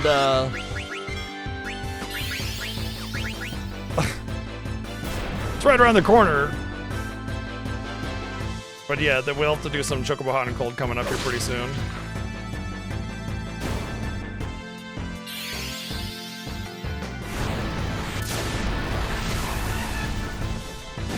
Squawk.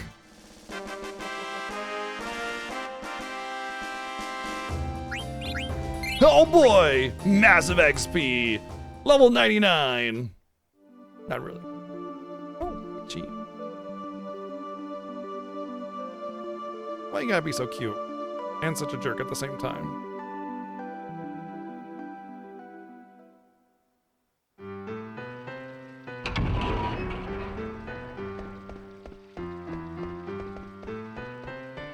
Okay. Oh, I gotta go save it again. Because now we gotta go play cards! And I have to win the tournament. Because there's an equally, actually much more important item that I need, and that is the Angel Ring, or something like that. Rebirth Ring? I forget what it's called. Either way, it gives me re-raise, it gives me auto life. And that is super big. Get the shit over here. Unfortunately, it means I have to win Tetramaster three times. Good luck. Tetramaster is an RNG mess.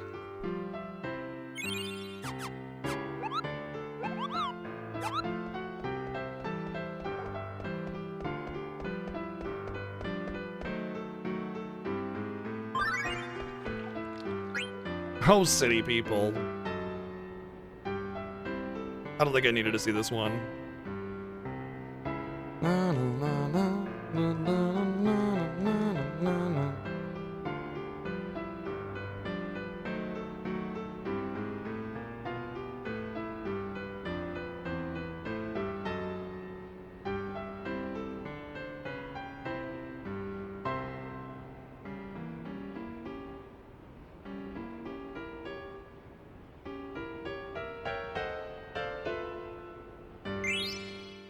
Oh yeah, that was a good one. The Chimera Armlet.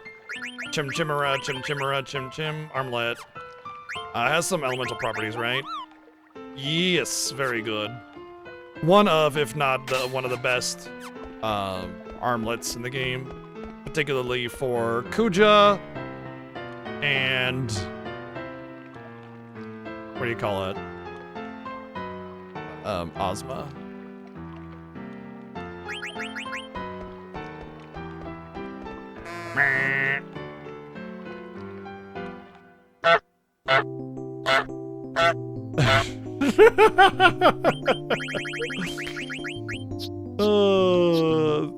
I poo too. Thank you, Play Nice Girl, 321 bits. Whatever, let's just do that. That's definitely a commitment there, yeah. Oh, I don't know. Let's just slap this right here. Yeah, whatever.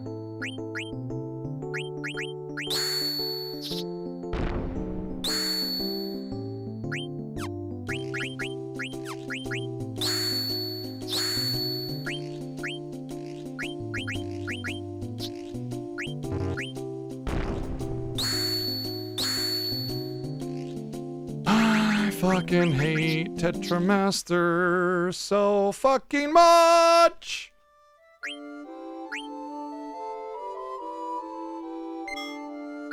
Yeah, I mean, you don't have to like super commit to it. You know, you can just kind of chill with it in the background while you're doing other things. Because I mean, if you bought yourself something like that, it means you've probably watched it several times already.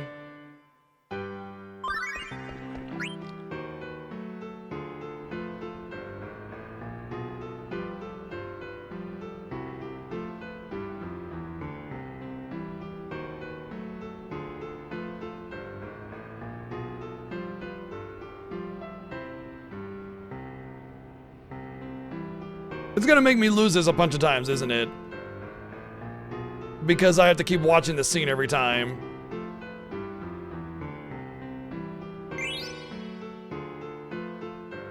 At least with Blitzball, there's an active element where you can actively, like, skill your way around the field, you know? With Tetramaster, there is no skill. It's getting wrecked, and you can't do anything about it.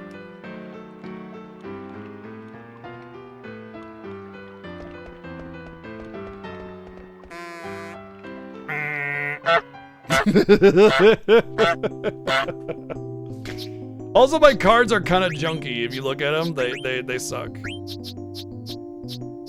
Thank you, Playdassic, for the 321 bits again. Thank you.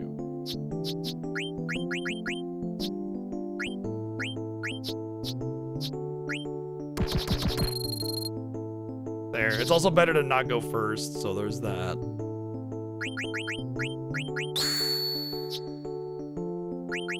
Okay.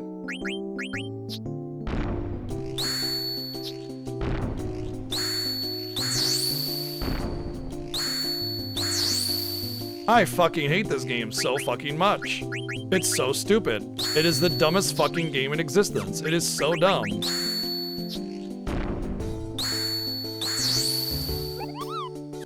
Oh my god, I fucking hate Tetramaster so much. I hate it so much. It's so stupid. There's no strategy. It's just you getting fucked over 100% of the time. God, I hate it so much. It's so bad. It's not conveyed what the rule set even is. And then every number exchange is a plus or minus 50%. So it doesn't matter what you do. It's all just a bunch of hodgepodge nonsense garbage doo-doo butt.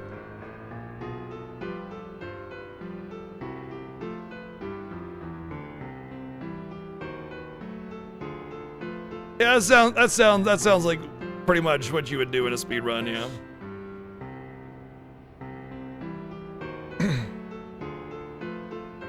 Because getting a victory in cards is basically just RNG. Even speedrunners are just like, yep.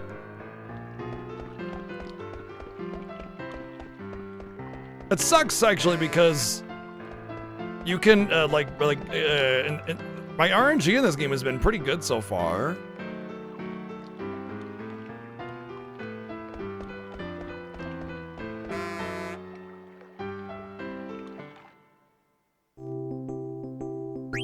Until now.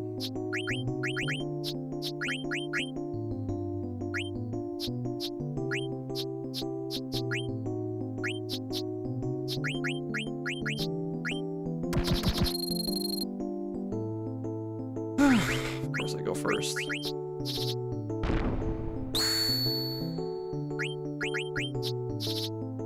Oh, I won. Oh, I lost now.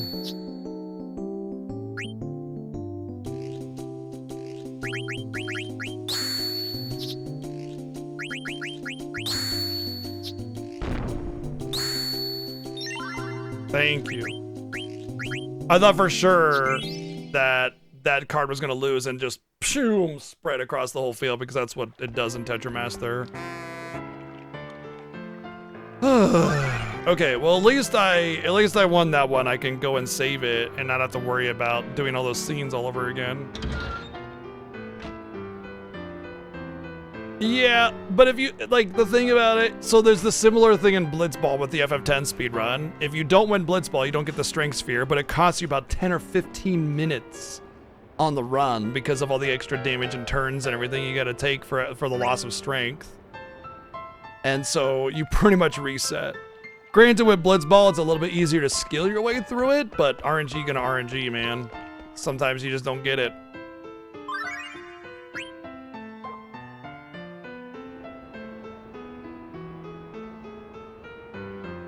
But yeah, if you're going for world record,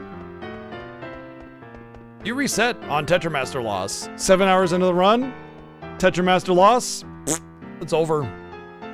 Redo.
You know, Tetramaster could be a decent game if it was refined a little bit, but would it still be the same game if it was? You know what I mean? Like, maybe the people that like Tetramaster Burn to the ground! might want it to burn to the ground because it's not the same. Thank you, Play Answer, for the 177 bits. Some people love that heavy RNG nonsense. Like, they love it. I don't know why. Personally, I don't like getting kicked in the genitals repeatedly. You know, that's just not my cup, I guess. The cards are different.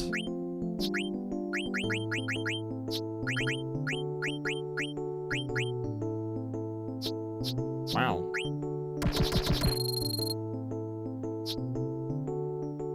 Sphere Break is fine. It's a puzzle game. It's actually funny because Sphere Break is like labeled as this competitive game, and it's not.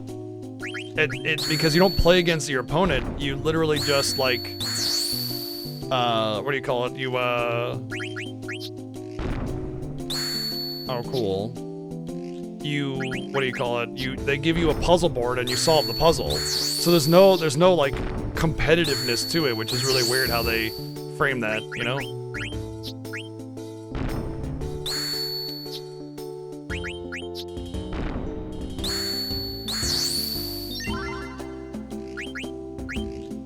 I'll take it.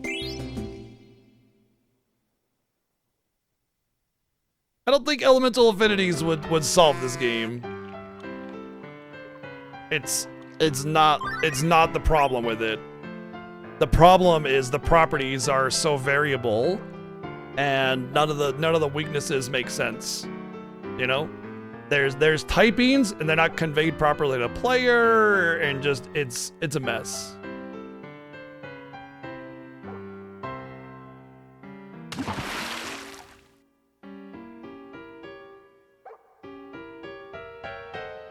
Oh, it doesn't need random. It's already got random in the rules. Every number exchange in Triple Triad is a plus or minus 50%. And let me tell you, there are a lot of hidden RNG values that nobody even knows about.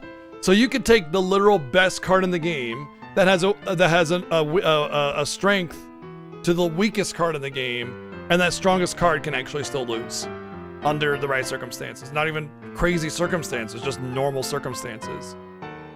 So it's just dumb. And you know, it's fine if like there's a way for the weakest card to win somehow through strategy, but it's not strategy, it's RNG. It's not even special rule sets or anything. It's just straight up random values being random that can randomly screw you over. And that's all. That's it. That's all it is. It's like flipping a coin 20 times and seeing who gets heads the most. It just means that the card moves. Cool. Like a cow. Yeah. Thank you, Joey, for 123 bits. Thank you. Yep. Cool. Burn to the ground! I'm gonna burn this whole tournament hall to the ground. Thank you, Play It As 177 bits. Burn it all to the ground.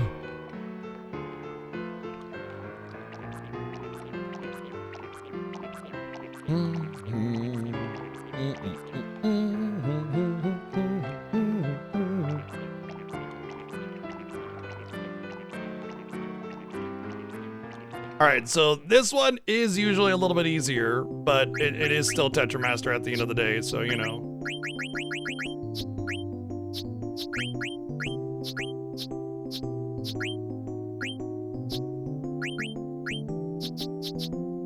Cool.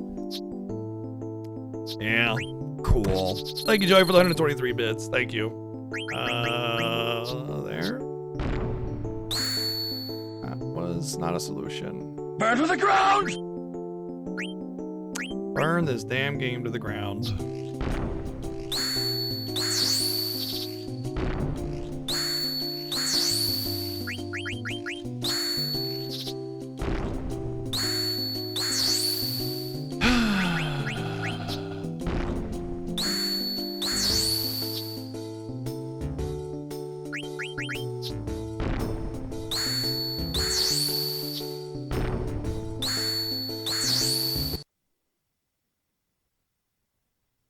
Garbage. Literal fucking garbage. It's so stupid. It's just dumb. Absolute ass. Yep. Thank you, Play It As 110 bits. You know, usually we roll with the punches, like whenever we don't get the thing that we want, we just move on.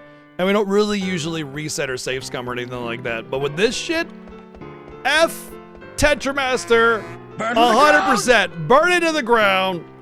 Thank you, Play It As with 110 and 177 bits. Yeah, burn it to the ground. Burn it. What a stupid mission. Yes. Yes, what a stupid mission. Thank you, Joy, for the 188 bits. Thank you.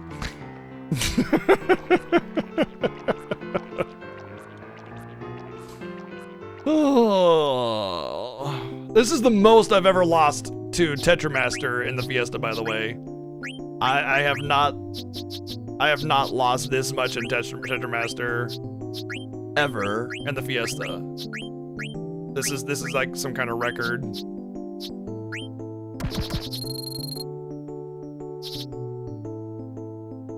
I mean, I just did that basically. So, you know.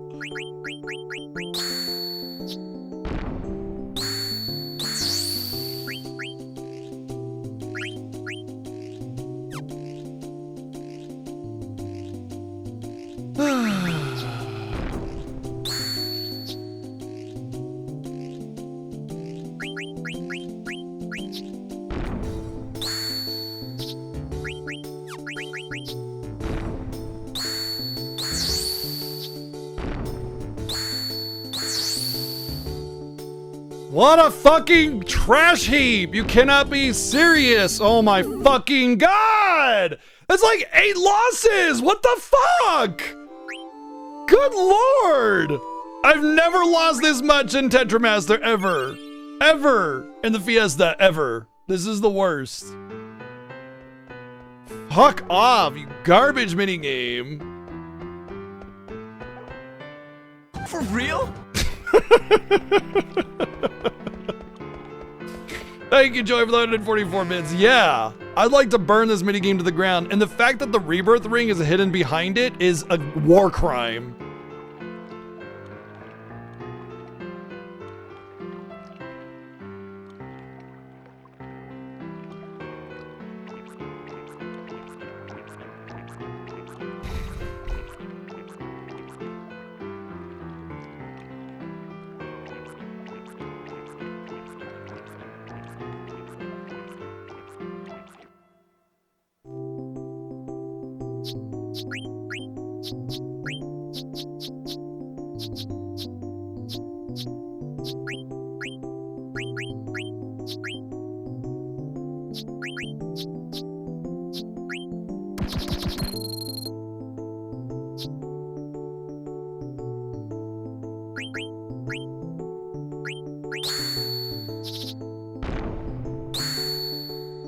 Ha! Now I need to protect that flan though, because if the flan gets taken, then it's gonna be a big old combo of sadness. There's nothing I can do to stop it.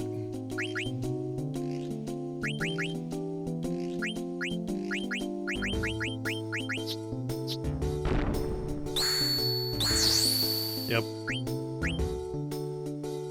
I don't even have a diagonal to fight it either. I'm just screwed. Oops, that was an accident.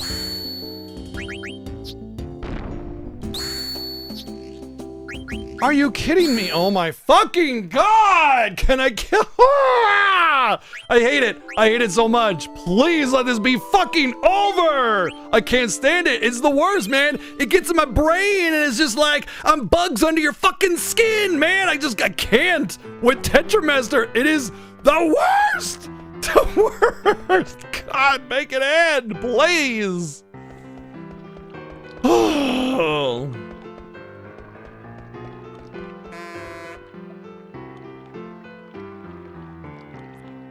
Yeah, Chi came running into the room as well because of me making loud noises. Dude, there is no being good at Tetramaster. Do you not understand that? There is no good at Tetramaster. It's RNG fuckstorm all the way around. It doesn't matter. There is no good at Tetramaster. Thank you, Joy, for the 321 bits. Not good at Tetramaster. Bro, nobody is.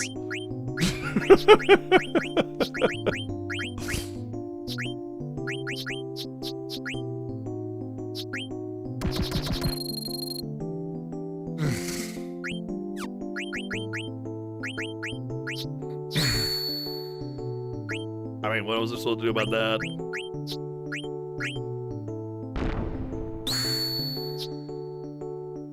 My numbers are higher! What the fuck? Like, come on! Oh my fucking god, you cannot be for real, dude.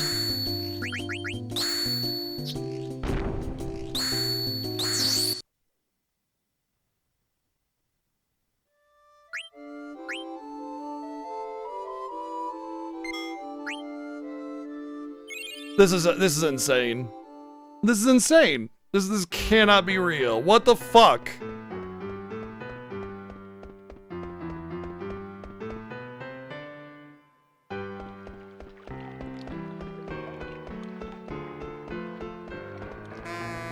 Burn to the ground! They can play it as 177 bits. Maybe one day. Maybe one day.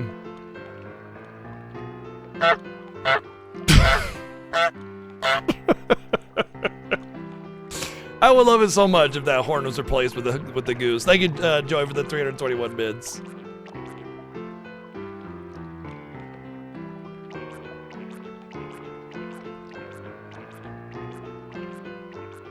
Aww.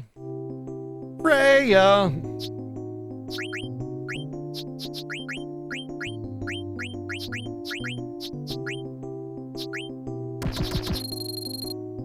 Of course I have to go first.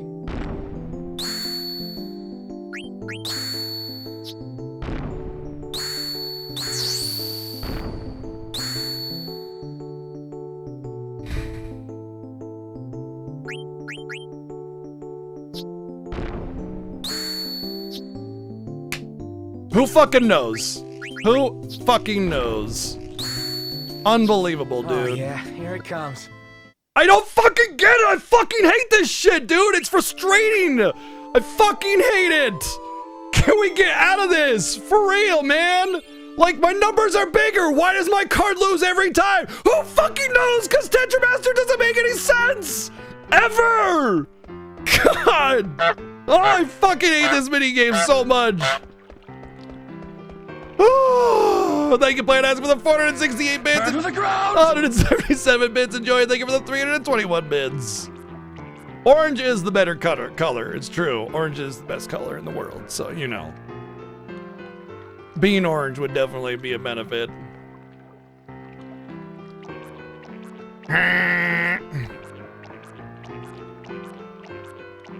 And I had to say that, yeah, the final match is at least a little bit easier because there's just Oglobs, but nope.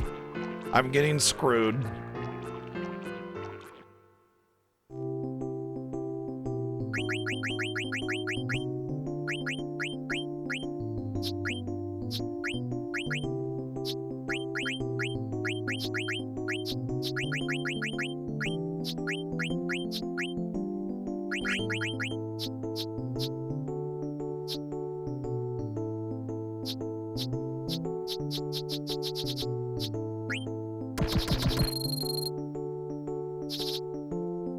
Even the board is RNG, like, come on.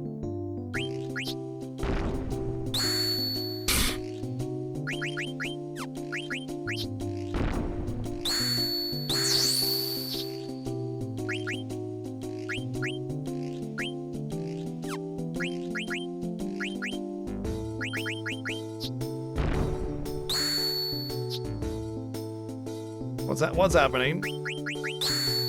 What's happening?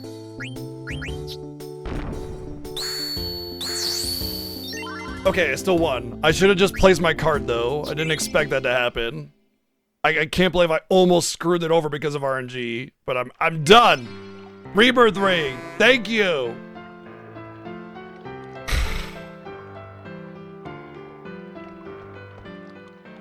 If I could see their cards, it would make it more tolerable. Yes, because then you could actually strategize around what cards they have.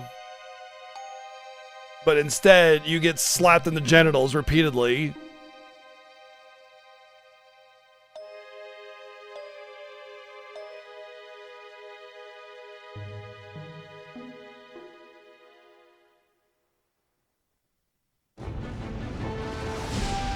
How about no, Nelium?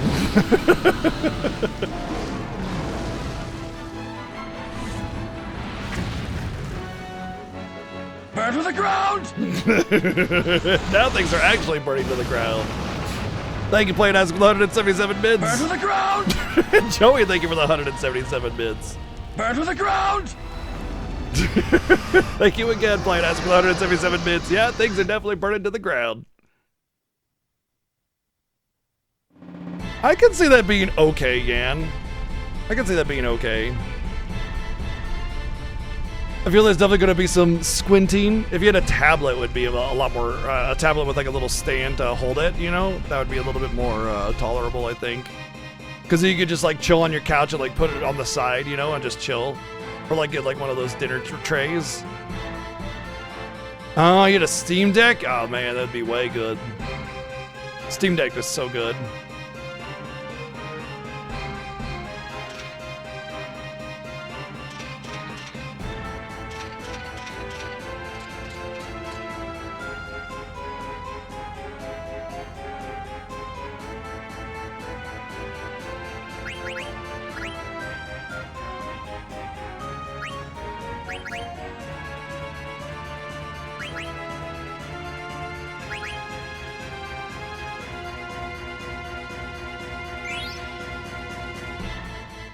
I don't remember the order of those nights. I don't know how you're supposed to ever know the order of those nights, but whatever.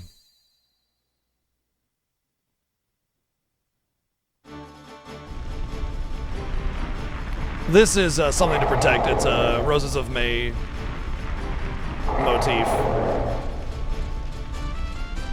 Love this track, actually.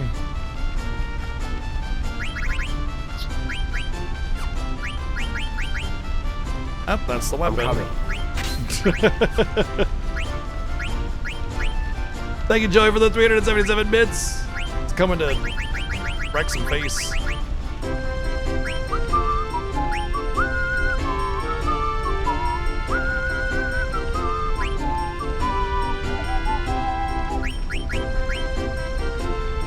I actually need that.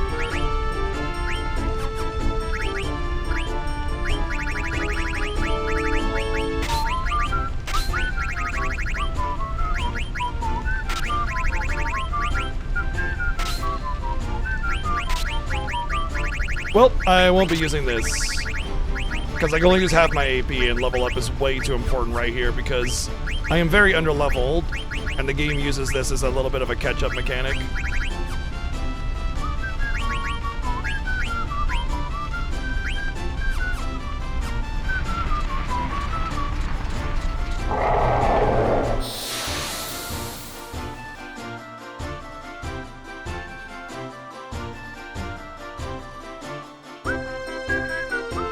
Is that a phone?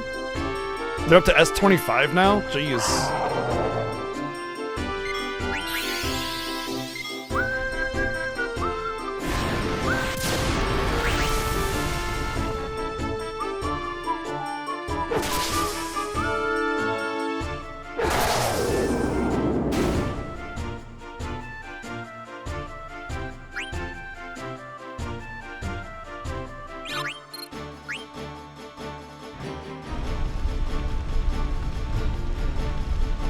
They went from 10 to 20? Oh, did they? Okay.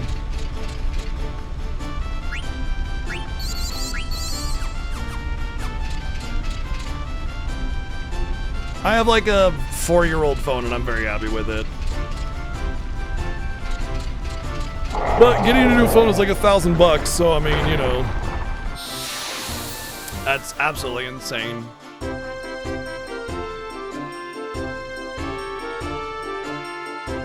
I do like the S series of phones, though. I think they're the best phones out there. iPhones are junk, in my opinion, but whatever.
don't use otter boxes. I think they're too bulky. You can't put them in your pocket or carry them around like a phone, like they're kind of supposed to be.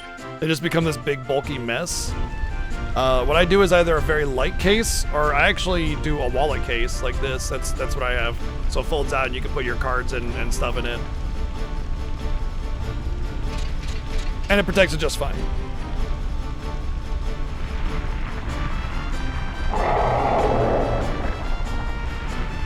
So I don't need to carry around a wallet anymore. I just have a wallet case and done deal.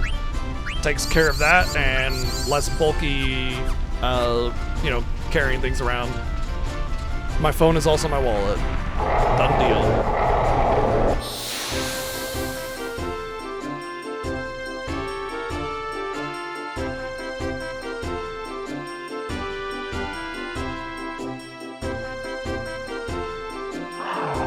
Oh my god, I was looking at comparisons of OLED screens versus standard, and holy crap, I need an OLED monitor.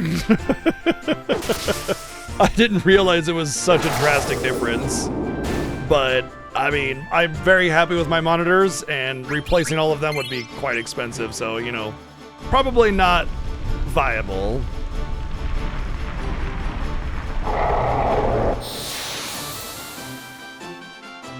Yeah, wallet cases are the best. You put all your cards, your ID, and your money in there, done. And it's not bulky, it still fits in your pocket. The end. And it's actually a soft case, which actually works a little bit better, I think. Because the impact is absorbed instead of it just being like one of those ugly trucks that idiot made. The cyber trucks. Where the people inside absorb the impact, not the car itself.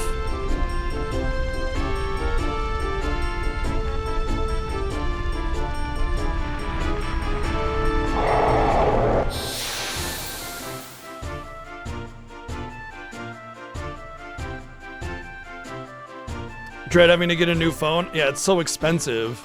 So here's what happened, Catastrophe.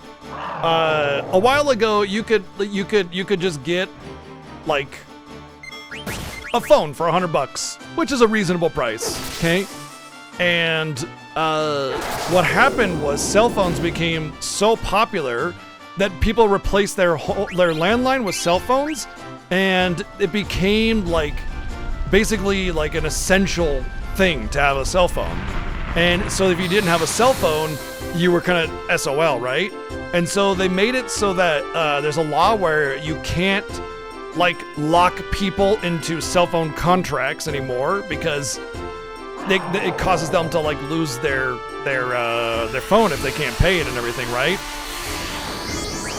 So they released a law or some kind of ordinance or something saying, you know, you can't lock people into cell phone contracts, and so because they weren't guaranteed the constant pay or the constant payments of cell phone contracts, they massively multiplied the cost of phones to accommodate for that. I sat there and waited for them to make an action, and they didn't, and then I let my cure go, and of course he fucking dies. Now I'm probably gonna game over here. This is so shit. The Final Fantasy Fiesta is a race through the mainline entries of the Final Fantasy franchise, 1 through 16, sans MMOs, with a few extra things along the way. Dude, this is ass. I'm getting screwed here.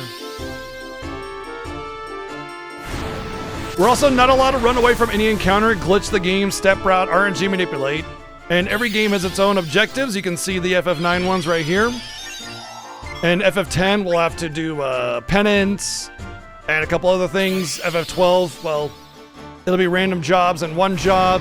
FF4 was solo Cecil, you know, stuff like that.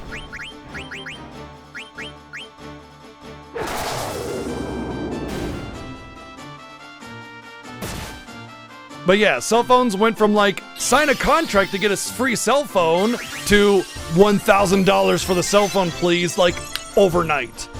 Because that's how they get you now, is with the cell phones. So they lock you into a cell phone payment plan instead of cell phone plan contract.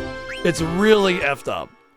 And it sucks because a cell phone is an essential product. It's an essential good. You need communication. You have to have it in today's world. You pretty much need to have one. I mean, you can definitely get by without it, but, you know, would not recommend, right?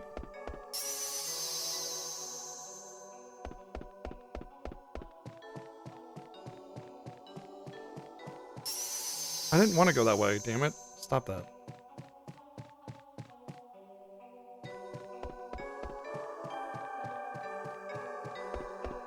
Oh, I understand the situation sounded good.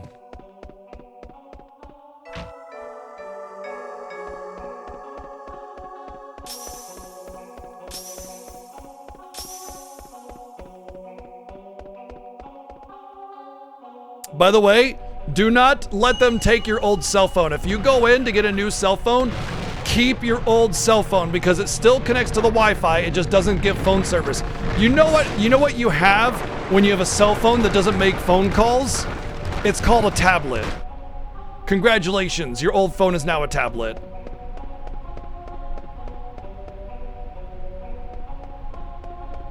And you can still make calls on Wi-Fi, yeah. You can still make calls on Wi-Fi. So, do not let them take your old phone. Keep your old phone because it is still a tablet, or you can still make calls on it. And it can still make 911 calls, yeah, it's true. By law, it has to. Yeah, you can use it for video games because you can still connect to Wi-Fi to download from the stores. It still logs you into your account. All it does is it just doesn't get phone service. That's it. That is it. That's all. So yeah, that is why when you go in to trade in your cell phone, they ask if they want to take your old phone.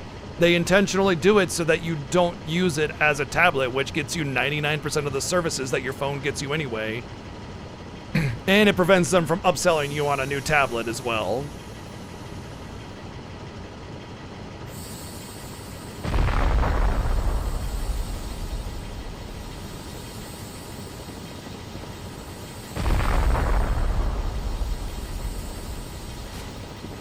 Oh, Neilio, that's smart. The only bad thing about it is after about 5 or 6 years, the battery will start to fail, and it's not because it's a bad battery, it's planned obsolescence. It intentionally goes bad by design so that it becomes virtually useless. And at that point, you can just keep it on a charger and it still will do its thing, but yeah.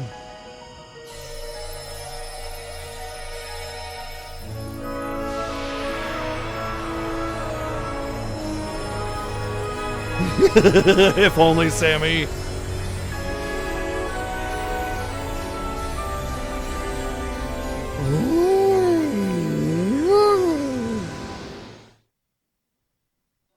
You dare bring light to my lair? You must die!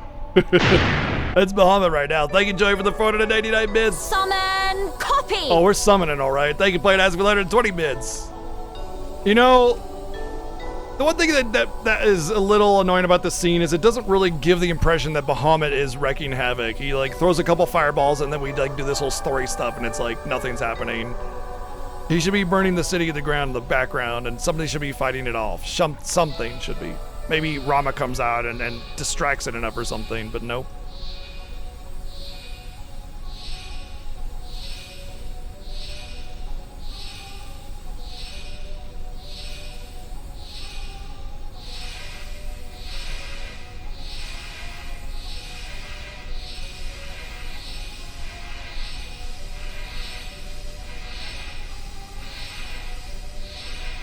Yeah, you can replace the batteries yourself decently easily with a quick Google search with your phone type and then get the battery in question.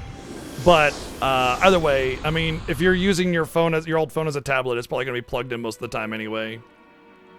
Like my old phone is just something I keep in my bed, and it's like I use it to mess around on different things, use it to browse the internet, whatever.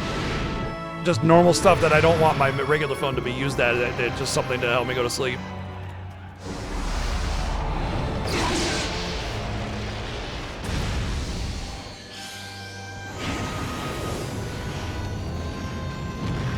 Burn to the ground! Not this time, Mr. Bahamut, sir. I'm afraid your time is up. Thank you, Joey, for the 177 bits.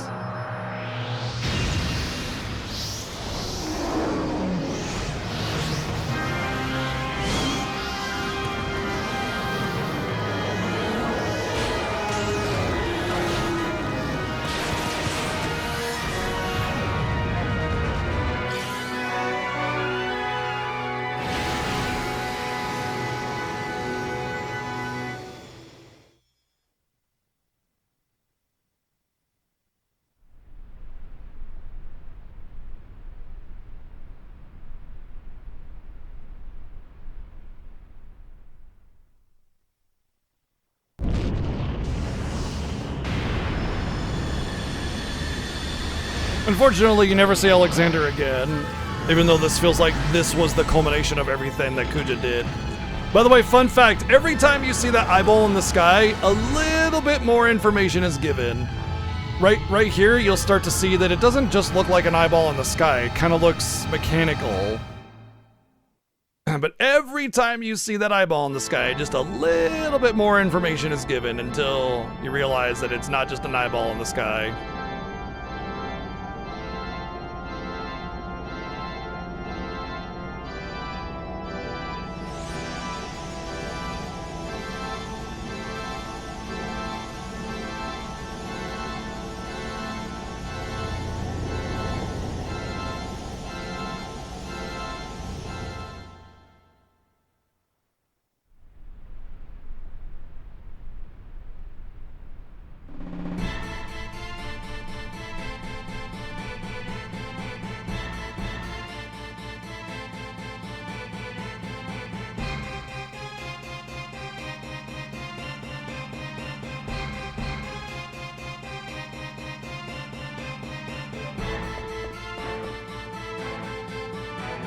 I would say with FF16, that would be one of my minor gripes, is that sometimes some of the phases last a little too long, but it's mostly the ones where you're like falling, and it's like, okay, we're falling for a really long time, let's, you know, that's a little too long. There's such a thing as like too long, you know. Other than that, I'm happy for the long, epic fights, because they're honestly phenomenal.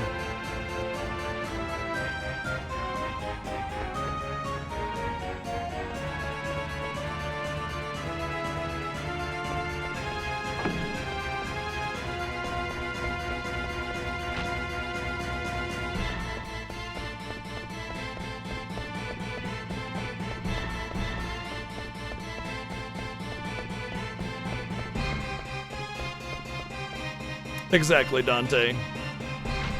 But we'll get there. We're not terribly too far from there. I know it feels like we're really far from there, but we're not.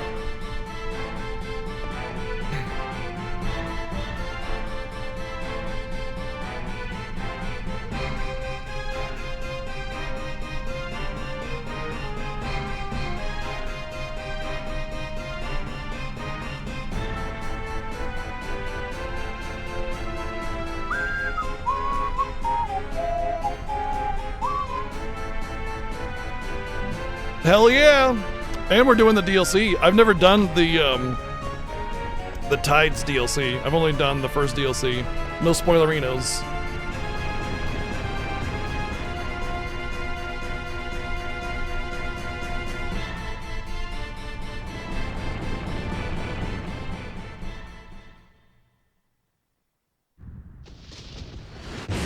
I agree.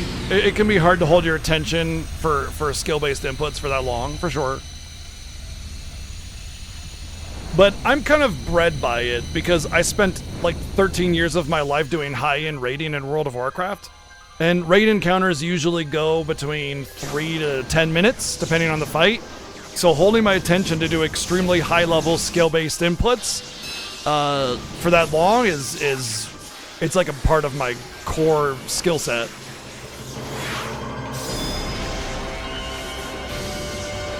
Right, this is why I forgot. This is what happens how she loses her voice. Boom! Thank you, Joy, for the 300 bits. And then that sword goes right through Aiko. Come on, sword! Come on, sword! Right through Aiko! Ah, she can die too. It's fine.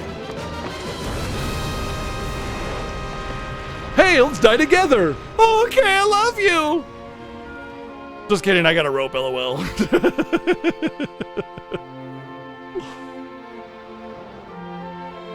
And then the scowl from Aiko coming up. Why are you hugging? You should be hugging me.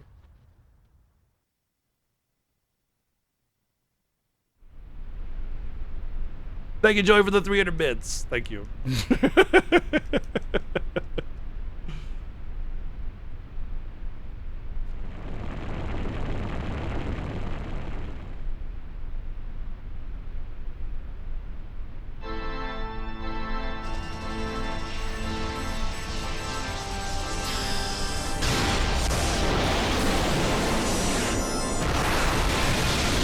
You know, this part always confused me because they basically raze Alexandria to the ground.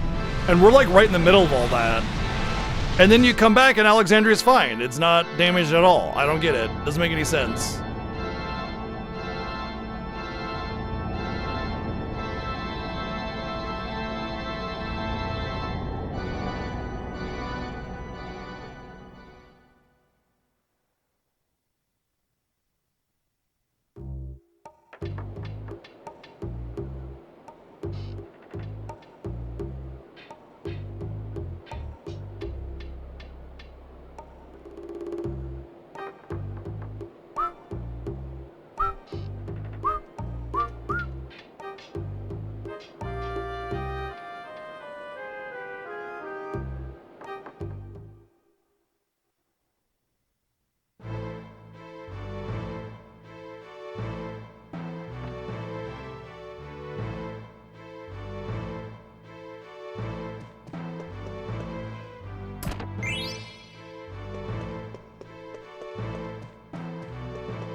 Egoist, I think, is the shadow one, right?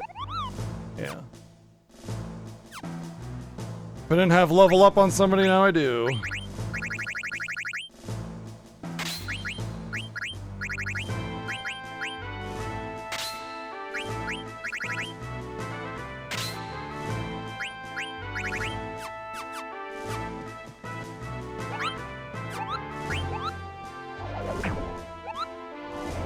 $78 hours, dang. Beady.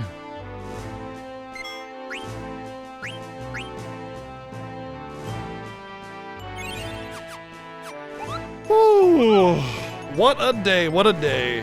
Well, I'm glad we ended well past the frustration that is Tetramaster.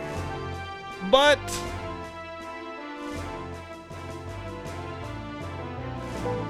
there we go. But that is the end of today's stream. Yep. We're out of time, we're out of time. But don't worry, more to come. What's today, Wednesday? Oh yeah, I mean, absolutely. We got like Thursday and Friday before my days off. So I mean, we still got 2 more days of FF9. Whether or not we'll finish everything by then, I don't know. I think there's a really good chance of it. But it's like, cause like we got Disc 3 is the last part of the story, and it's about the same length as Disc 2, and Disc 4 is only the final dungeon of the game. Obviously, I gotta do Chocobo Hot and Cold, I gotta catch frogs.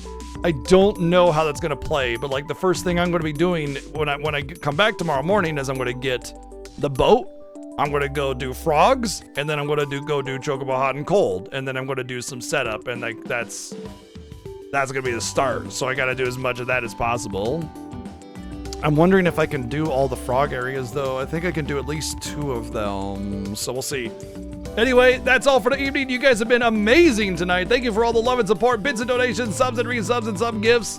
Thank you for supporting the stream, the Fiesta, and beyond. Thank you very, very much for all the love. I really am looking forward to, I like the end game of FF9. There's just, everything comes together, you get all this cool stuff. And actually, you can get Freya's, I'll be able to get Freya's ultimate weapon very, very soon, which will make her very good.